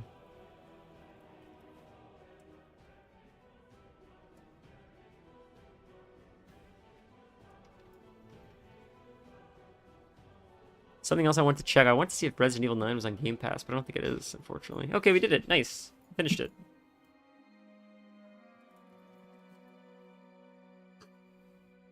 Oh, we missed a treasure here? Oh, that's our treasure, I see. I forgot to loot at the end of this. Valeria's got to break the door. Look, that almost got us the whole level. That was pretty good. It was pretty quick. It was pretty good. I have to throw shit out. We have so much shit here. It's insane.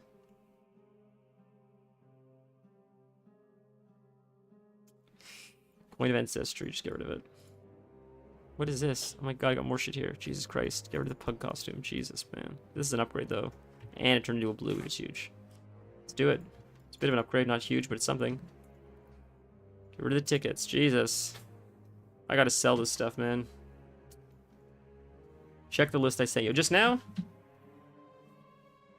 Okay, friends. We'll call it after this. Oh, no. Okay, I'll check the list. Okay. List of games. I will check. I'll message you. I have a question. I'll message you on Discord if that works for you. Friends, sorry for the rambles. You guys are the best. I appreciate you guys hanging out today. More direction next stream. Although today was fun. Like, I hope you guys don't see the rambles as be like not having fun. I'm having a time of my life. Honestly, Mrs. says I entertain myself all day long, and it's true. I really do entertain myself all day long.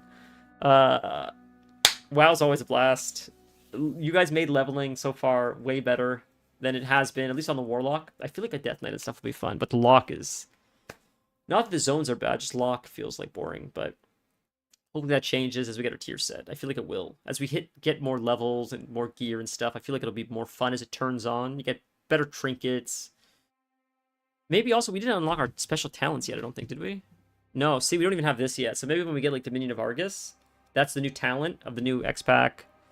That might make a difference too. But anyways, have a nice night. Join the Discord if you're willing to like the video on YouTube. It helps people find us. Thanks for hanging out today. Thanks for hanging out with God of War. Thank you to Dynamite for his help earlier today, finding ravens, all that stuff. Thank you to Vanilla. You guys are the best. Have a nice night. I will see you guys Tuesday. And hopefully we'll have a new game. Hopefully by then I will have picked something out. We will have a new game. I will not be beating your ears with this nonsense. We'll have something picked out by then. I will try my best, I promise. See you guys soon. Have a nice Sunday. See you guys.